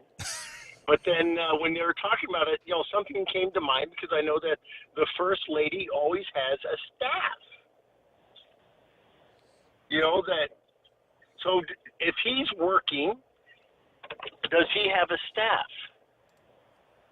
Would amaze me if he did. Frankly, I don't know that he even cares about the position. Right, that's what I'm saying. I mean, if he doesn't have a staff, because you normally hear they have an office, they have a staff, and all this type of stuff. I hear what you're saying. So where's the brown nosers? Where are the brown nosers for the first gentleman? Right. So, but my question would be then, because you know it doesn't happen in Gov Guam. You do not release a Gov Guam employee. So either he might have an office that is empty and vacate, and if the people are not going to work on a daily basis for him, or he's using them in his law practice. Nah. I don't think he would. Office ain't that big. Office ain't that big. Listen, the guy's handled two of my divorces. The guy's handled two of my divorces. You say what you want about everything else. He's a straight up player, that guy, and there was no way that he would allow or Randy would allow for the nose pickers from the government of Guam to come in and do anything in that office. No, but what I'm sitting there saying is, then does that mean either they just took those employees that were being used to staff the First Lady and put them elsewhere, because like I said, GovGuam does not fire a single employee. Mm-hmm. Or, where are they? I think they left when the administration was over. They're sitting there in an office not being used. Okay, I'm gonna defer to Cousin Troy on this question. Okay.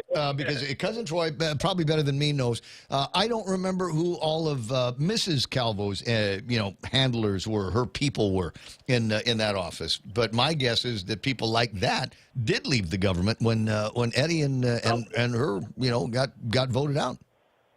Or I'm sorry, when Ray didn't get in. Oh, okay.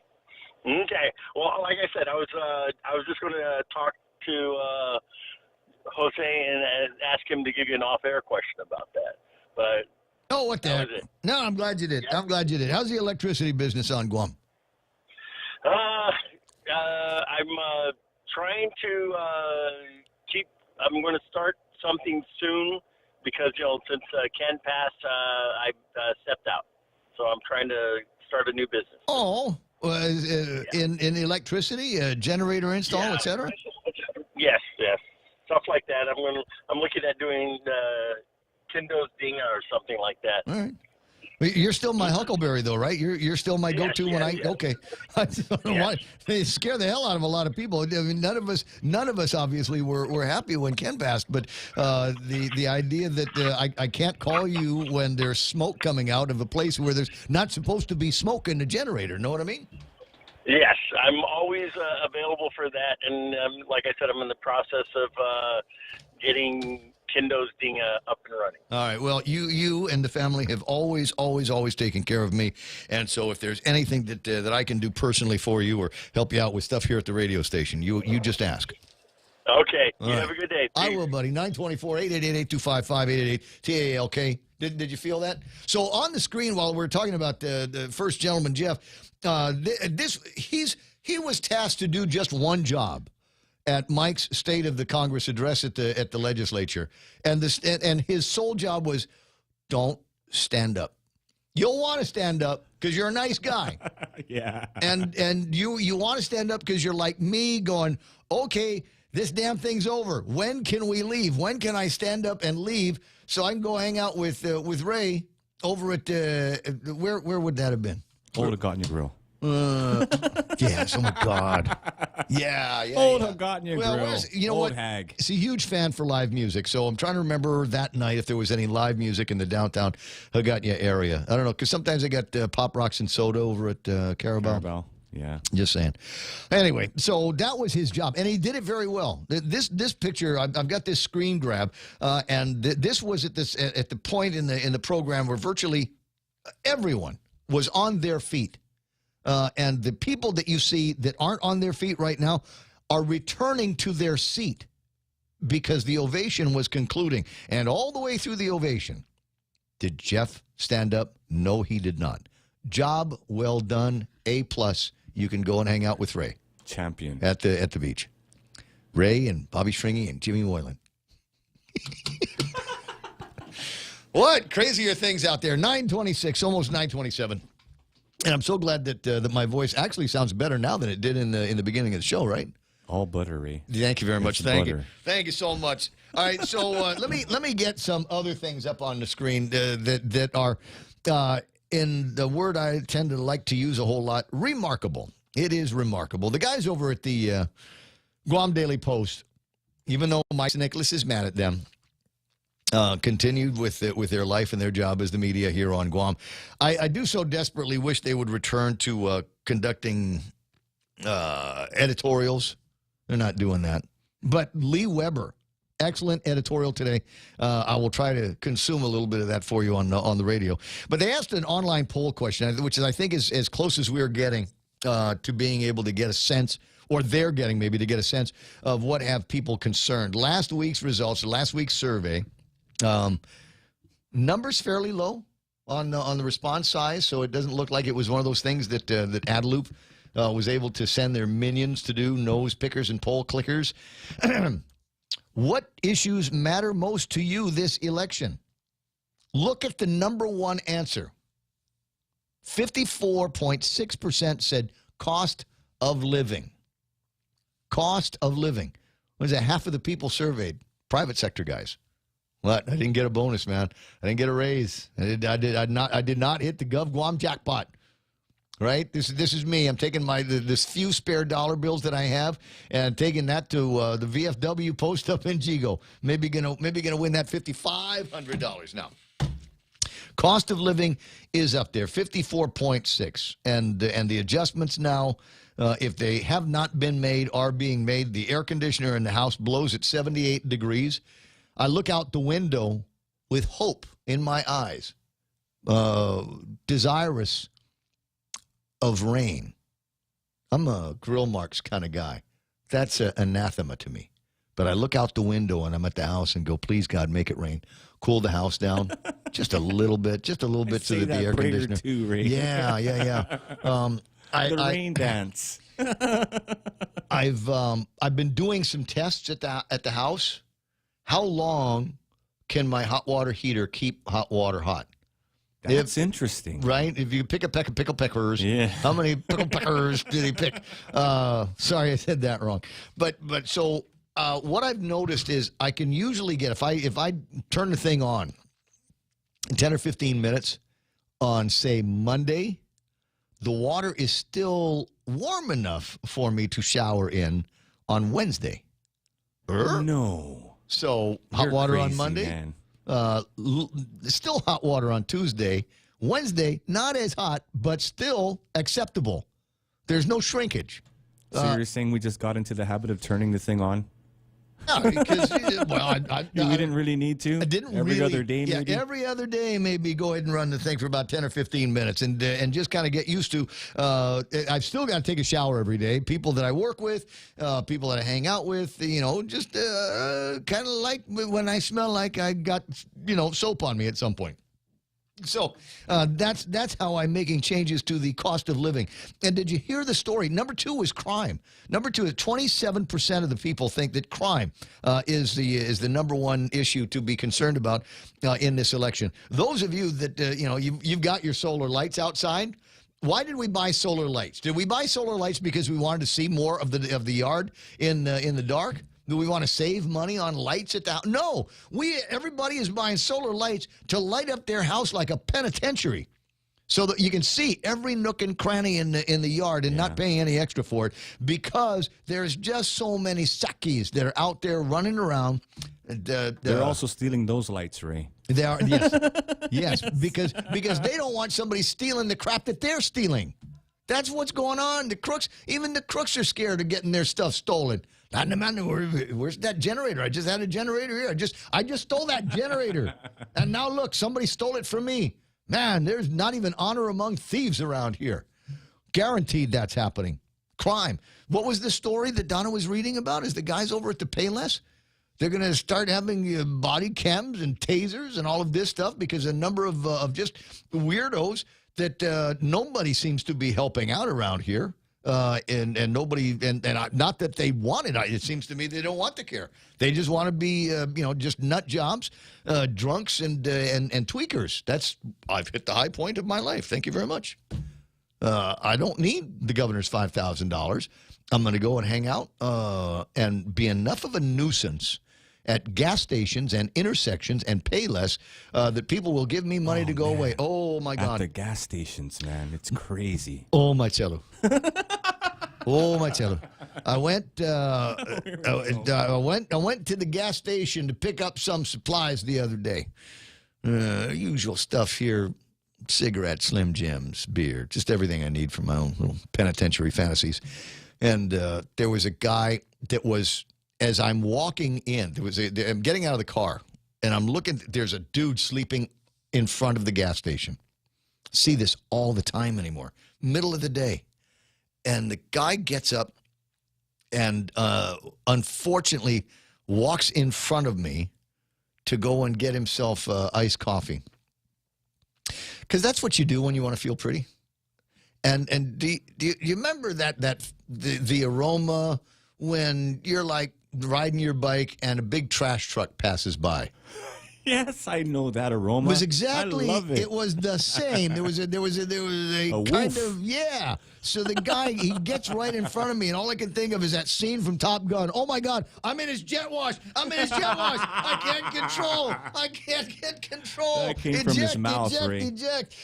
And so I'm trying to kind of maintain an orbit away from this fella who smells like he has not had a bath and, in fact, probably soiled himself 2 or 3 times. The crap we are getting used to around here. And so I really needed this beer. So I stayed, I maintained course and stayed in the gas station until I was done. But there was a woman that was leaving. She was rummaging around her purse desperately looking for a mask. And as soon as she got it close to her face, bullet. I'm out of here, and did not go back in. Help. Yeah, did not go back in until she saw that the guy was outside. Crime is a big concern that we've got around here.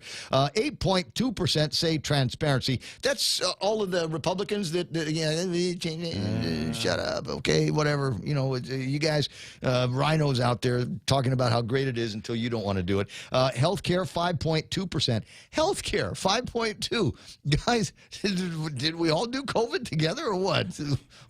Apparently nobody is worried about healthcare. Maybe you've got that good coverage over at your office. Hospital's great though. They knocked down a portion of it. They did. That's right. The zombie wing is all closed up now. 2.7 said education, and another 2.3 said environmental protection. I originally remarked when I saw the questions last week, I'd originally remarked that this should not be one of those where we have to pick a number one.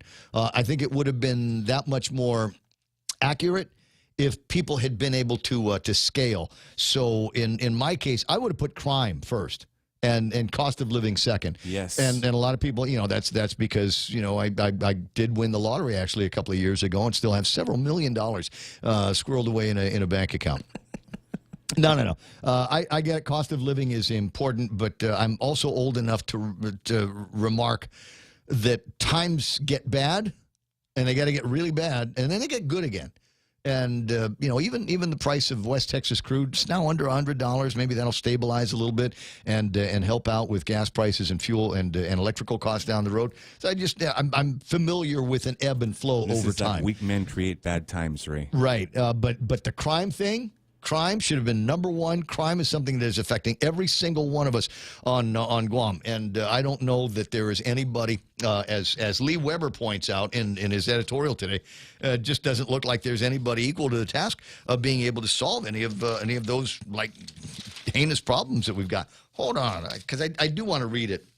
Lee's put a lot of effort into these editorials, and frankly, there's a part of this one where I'm wondering if the guys over at the Post say, yeah, maybe tell you what, we're not going to need you like forever, because he takes a swing at the media, and rightfully so. What will it take for this community to start demanding that their so-called news organizations have the courage to really dig deeply into their respective souls and unearth political corruption, fraud, waste, and abuse, and have strong and pointed local opinion pages directed at improving the community being run on a daily basis? Facing page on this is a story from the Washington Post which is as far as I got to it. But oddly criticizing Biden's fist bump with MBS was a crass betrayal. Okay. But it's not a local editorial. It's not somebody from an editorial team over at The Post because, I don't know, they gave up or something like that. Or they didn't want to write an editorial that might be critical of people in power. Lose some advertising? Is that possible? Maybe lack of access? Maybe we're not going to send you guys our press releases. We'll save that for media that we do like. Tell you what, maybe when we have press conferences, we'll call on you last. Hey, it's real. It's actual real stuff. That will make guys over at the PDN feel all giddy inside. But I'll remind you that the guys over at the PDN, while they have resumed doing local editorials, what is it today? You're not alone. Call 988 to reach Guam's Lifeline Center. And you're going, really, really? Everything else that's going on. How about this? Maybe one of the deadliest weekends that we've had for a while. We've got just on my table of contents. What do we have here? Hit and run up on Swamp Road. They found a dead person over at a homeless shelter and a drowning in Ipan. You know, and so what are we going to learn about these things? Have you read even the press releases that have come out from the GPD on them? Usually never any. Why don't we have any hard-hitting reporters that will call and get in front of somebody over at the police department and say, no, this is a fine press release, but there are no details in this. I don't want to go to press with this. I need more details. How old was the victim? What did the victim look like? Anybody from around here? Of what kind of descent? How about an age? How about a gender? Can we do all of that? No. Oh, no How genders. dare you? No. Which one of 75 different genders? So I don't know. I think the media here, and if you turn to some of the pages in the back, seem to be all about climate change, gender and economic and racial justice and all of that stuff. The woke back pages of all of our printed media. And with regard to some of the people that are running things over in the electronic media, I don't want to sound like an old man, but I'm sorry, some of you don't look like you have hair under your armpits yet. Maybe it was, I don't know. Was it always like that and I just didn't notice? Yeah, it was, right? Because I was always looking at the cute chick anchors, and the younger the better. Time for a change for the better. Guam Memorial Hospital remains in the same sad physical condition it has been in for many years. Simon Sanchez is still in the same terrible condition it has been for far too many years. The Department of Corrections remains overcrowded, ill-managed, and fraught with escapes and misconduct. This is our prison, guys. The Guam Police Department remains understaffed, overworked, and seemingly unable to deal with a myriad of criminal problems facing our island community. You got to remember, even back in a day, in the heroin days when it was bad, even then, Ricky Berdalio had the sense to reach out and ask for an incredible amount of help from the DEA. And to the degree that even the federal government might be able to help us, I don't know. But is anybody doing a whole lot of asking? The illegal drug situation and the ensuing violence it brings with it continues to worsen, destroying families and the lives of our children, preying on the weakest community members. It's almost every day there's a magistrate report that sounds that same alarm. So, yeah, healthcare, education, environmental protection at the bottom of the list. This will trigger some of my friends, but yeah, I'm okay with that. I'm okay with that. The worst thing that I suppose is happening out there is people are going swimming with that. What is it? The copper tone stuff, the sun screen. Reef killer. Yeah, the reef killing sunscreen that is out there. But if that's the worst of it, ungulates out there that we can shoot and eat, turn into meat for our people. I suppose there are other ways that we can help out. The environmental protection, I think they should have rewritten that. I think it should have just said littering and abandoned vehicles. That's what it should have said. But when you start talking about environment protection, I'm going paper bags, and plastic straws. Is that what we're talking about? Is that what we think that we're doing in order to make a difference? But don't worry. Don't worry. Because at some point over the weekend, there was one of those get-togethers where... the cleanup, Ray. Yeah, they had one of those island-wide cleanups, or just wherever there were photographers. That's where we're going to do our cleanup, right? I can't remember what day it was. And yeah, I'm kind of snarky about it because, as I've said many, many times, I'm familiar with, and in fact was recently invited to a hike that will take place at a location not to be disclosed. And there will not be any selfies. There will not be any pictures taken. Unless it's stuff that we share amongst ourselves. And nobody's going to send a press release to the newspaper.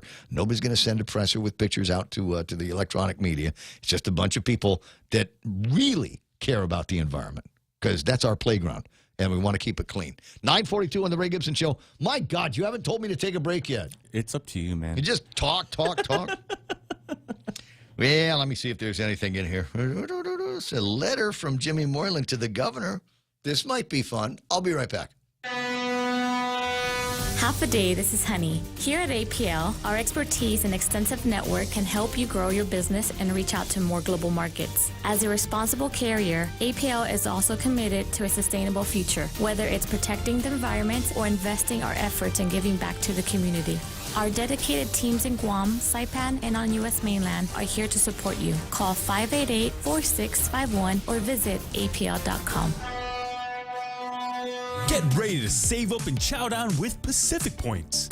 Now you can redeem Pacific Points for UnoGo wallet credits and enjoy huge savings on food delivery. Order from over 80 restaurants and have it delivered straight to your door.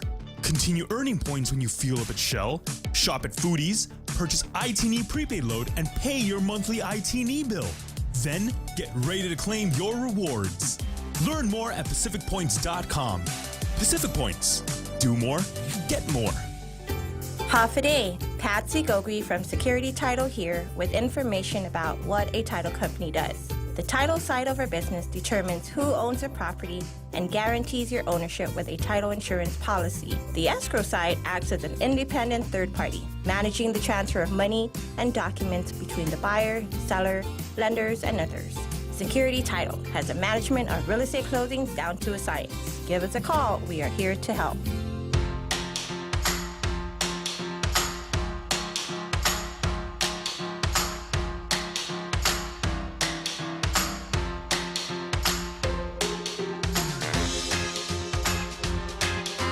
Oh, thanks, Johnny Utah, is sending me a whole bunch of fun memes that one or two I can share on the radio.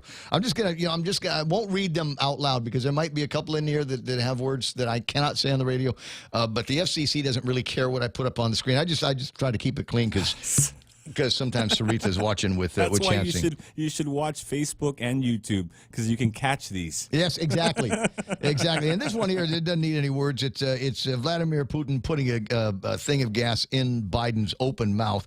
So I think that's kind of interesting. What's that? New Zealand COVID-19 deaths from 2020 to 2022, and they went from 25 in 2021 in 2026, and now they've got 1,415 as you know since 2022 has begun. Why is that? And I think it's because, in my mind, it was because they were so radical about keeping everybody locked down and everything that it did not get a chance to spread around the community. And when it did, it spread with a vengeance. And everybody feeling like, oh yeah, well, I don't have to worry about it because they've closed down the borders and we don't have any blokes coming in from anywhere where there's COVID-19. And it only took one. So it's always amusing to me why there seems to be so much. I'm trying to figure out what this picture is. Why there's so much of a hesitancy for people to just open up their borders. Do you have doctors? Yeah. Do you have a lot of people vaccinated for whatever that's worth? Yeah. Well, then what's the point of all of these entry restrictions? Why do I have to be vaccinated? Why do I have to be boosted? Well, you might have COVID-19. So does everybody there. They've already got it. What exactly are you protecting people from? It's like when mom makes dinner, Ray, and you have to eat it because it's been made. Yes. You just have to eat it. I like it.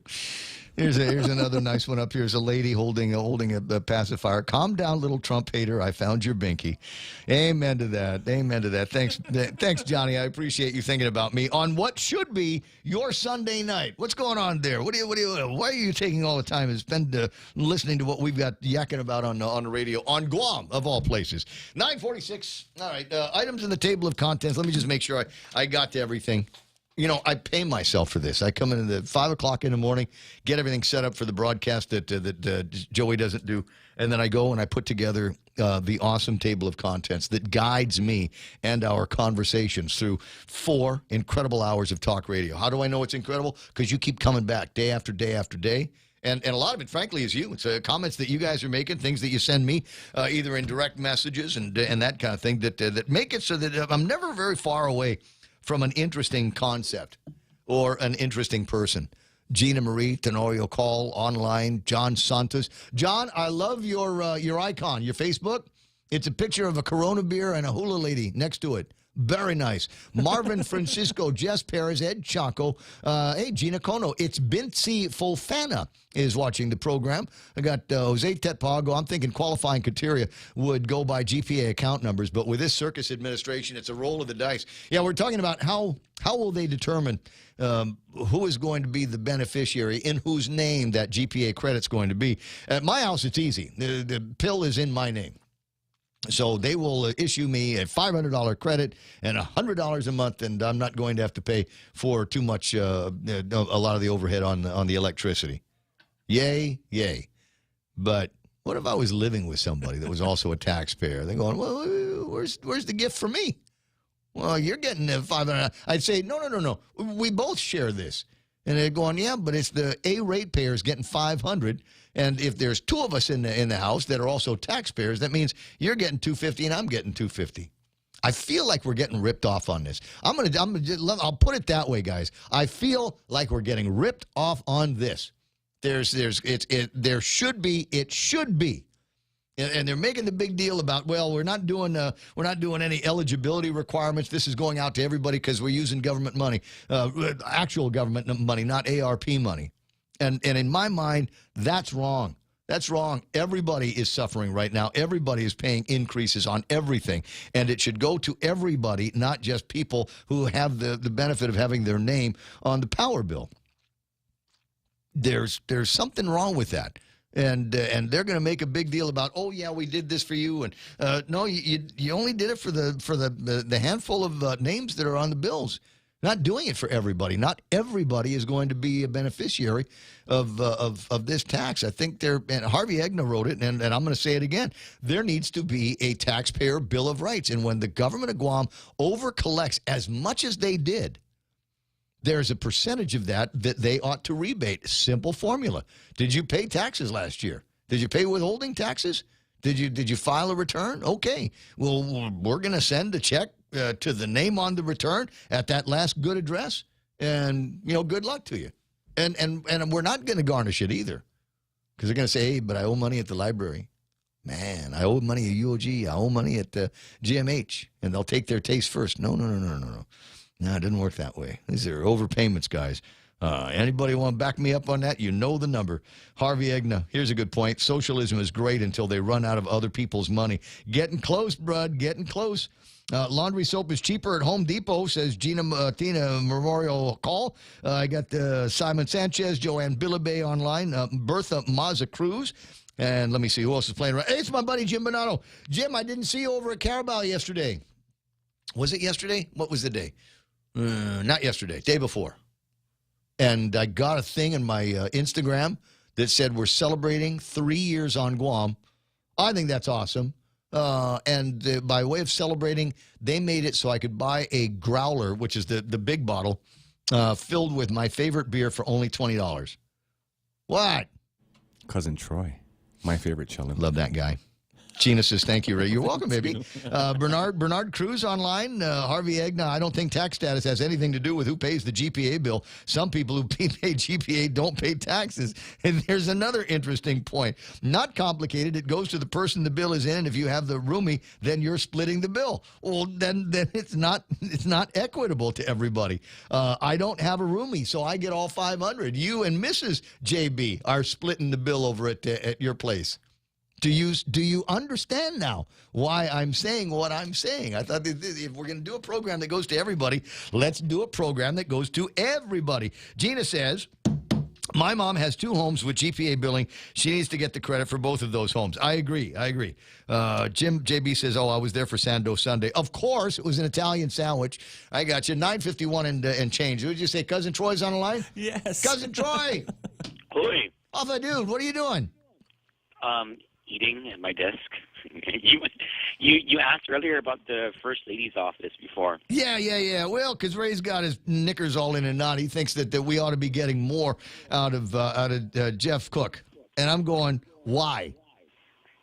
Well, I don't know if he's chosen, First Ladies in the I think every First Lady in the past has chosen, an issue to help people, like with Jared Gutierrez. I think Jeff is on drugs. Jeff is like, leave me alone. That's my issue. I want to be left alone. With Christine Calvo, she was a huge proponent of foster care and increasing the number of foster families. And it was actually she actually had a very successful program. And then she did a couple of other things. Like she had the Christmas thing over at Government House, which was really nice. And then she had the I think every year she did these rosaries or these novenas. She was actually she was a very she was an active First Lady. She didn't like the limelight, but she did like doing all that work and stuff. And so she did have a staff. I think there was maybe I want to say there was 2 or 3 of them. But they were unclassified, right? So when the administration leaves, they leave. Yeah. It's not like there's a lieutenant. Was there classified employees that were designed to work with the First Lady or the first guy? No. I mean, of course, the governor. Whenever the governor said the First Lady is doing this, we need support from the government, then the cabinet would marshal up resources to help with whatever it was. Like if there was one of those.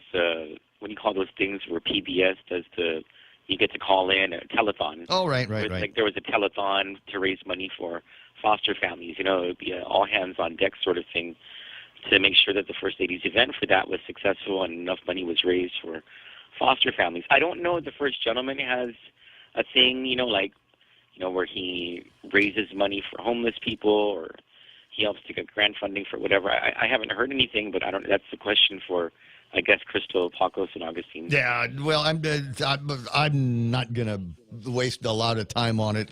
I didn't vote for him so that he would drive around the bookmobile or help little kids or save wayward teens. That's not why I voted for him. Frankly, I was surprised that he even ponied up to the degree that he has. Otherwise, it's my thing would you go hang out with him listening to live music or hanging out with him over at the beach every once in a while he's out there doing his constitutional. Otherwise, the only other interface I've ever had with him was he was the guy that took care of my divorces. Yeah, he's got a whole career, right, as an attorney, and he's got a law firm. Joanne Camacho and Christine Calvo had their careers as well. Joanne Camacho was over at DFS as an executive there. Yep. And Christine Calvo was a businesswoman. She had a graphics and sign shop before she became First Lady. And so I think both of them, they put their careers on hold to do the whole charity thing when they were First Ladies. And then First Lady Camacho was at GVB. During the Calvo administration. Yes, during the Calvo administration. So it's one of those. They're fine. You don't got to wait out to the opening over at DFS before you can get your job back. But in the meantime, you've got particular skills that you might be able to use here at GVB. Madam Secretary, 9:55 in the morning. Everything on track for the debate on Wednesday night? Yeah. We're 6 p.m. Wednesday live on our stations, and join us. It should be interesting. It'll be Lieutenant Governor. Well, I'm going to be here. Oh, you meant the listeners should join. Yeah, we're going to be. It's going to be everywhere. Everybody's platform, digital platform, broadcast is going to feature this debate. And now you guys did some work on that over the weekend, right? Yes. We did the coin toss, the questions, and all that. So, well, I didn't participate in the question making or anything, but the question making should be done. We had the topics, and there was a coin toss. Gotcha. Of the two teams. Now, to the degree that you want to talk about this, the Guam Medical Association is sponsoring a gubernatorial debate. I don't think they're even going to bother asking Felix and Tony to show up, so it looks like it's just going to be Mike and Lou. I don't know to what degree the lieutenant governor candidates are going to participate in the debate, but they've got one coming up. It'll be over at the Hilton. You will be carrying that on Candid, correct? Yeah, we're actually going to be there. I was wondering if you would join me in being live commentators during the debate. Dude, I don't know. What time's that going to be? Is it going to be around happy hour? Yeah, 6 p.m. We'll drink. That'll make it even more interesting. Yeah. Well, it should. Could we do it from the bar? Is it? Well, I don't know.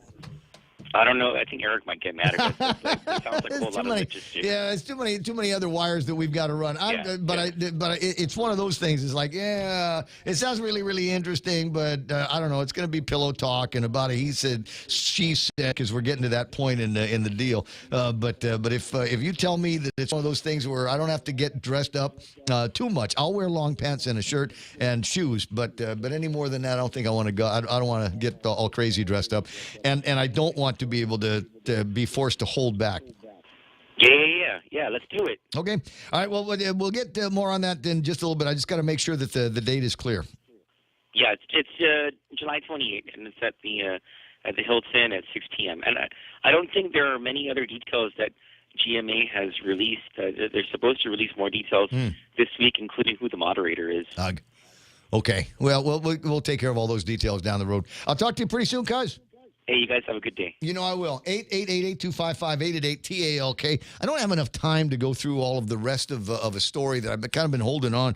But there's a concerns now, not necessarily concerns, but questioning, if you will, what it is that consumers want these days.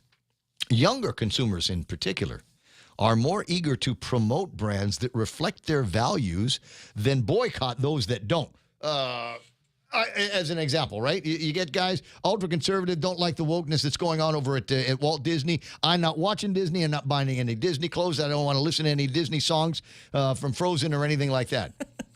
Because I'm in that age group where if you piss me off, you may lose me as a customer forever.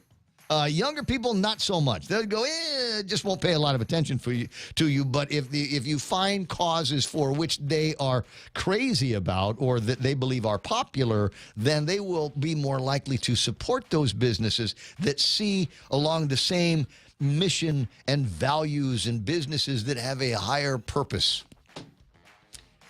Hopefully, if I'm lucky, I'll figure out how you and your business might be able to avoid this trap. but we'll see what happens. I got to see how motivated I get. Frankly, I'm not feeling 100% and top of my game, so we'll have to see what I come up with tomorrow. Thanks very much for listening and watching. For Real Joke Cruz and Jerry Roberts and Donna D, my name is Ray Gibson saying thanks for checking us out on a Monday. Back with you tomorrow morning, right about 6 or so. Stand by now. It's Fox News. Covering the facts. I'm Joe Chiro, Fox News. Texas lawmakers release a critical report on the law enforcement response to the Uvalde school massacre. The Legislative Committee Chair, State Representative Dustin Burrows, talked about systemic failures found on that deadly day. He said the officers in the building did not act to prevent death. And they should have done more, acted with urgency. Tried the door handles, tried to go in through the windows, tried to distract him. And while they did not blame suspended Uvalde Schools Police Chief Pete Arredondo, who was said to be the incident commander, Burrows said the committee found there was a lack of effective overall command that day. The committee said it now realizes the vulnerabilities at Robb Elementary also exist in more of the district's schools. Gernal Scott, Fox News. The Saudi Arabian foreign minister is denying ever hearing President Biden confront the country's crown prince about Jamal Khashoggi's murder. The foreign affairs minister spoke with Fox's Alex Hogan. Biden on his trip spoke to the crown prince, saying that he holds him directly responsible. How did he respond to those comments? I didn't hear that particular phrase. The president mentioned that the U.S. is committed to human rights. Biden arrived back at the White House last night taking questions from journalists. When asked whether the minister was telling the truth, Biden answered no. The president spent 4 days in the Middle East. Family members and mourners grieve at the funeral of a 4-year-old Ukrainian girl with Down syndrome who was killed during a missile strike last week.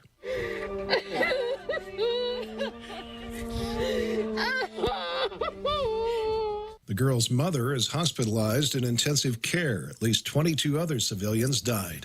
Americans are listening to Fox News.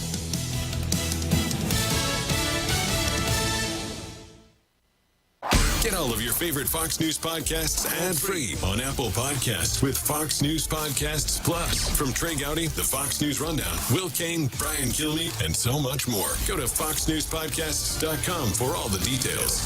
The Fox News Rundown, a contrast of perspectives you won't hear anywhere else. Your daily dose of news twice a day. Featuring insight from top newsmakers, reporters, and Fox News contributors. Listen and subscribe now by going to foxnewspodcasts.com. New from the Fox News Podcasts Network, Dana Perino, co-host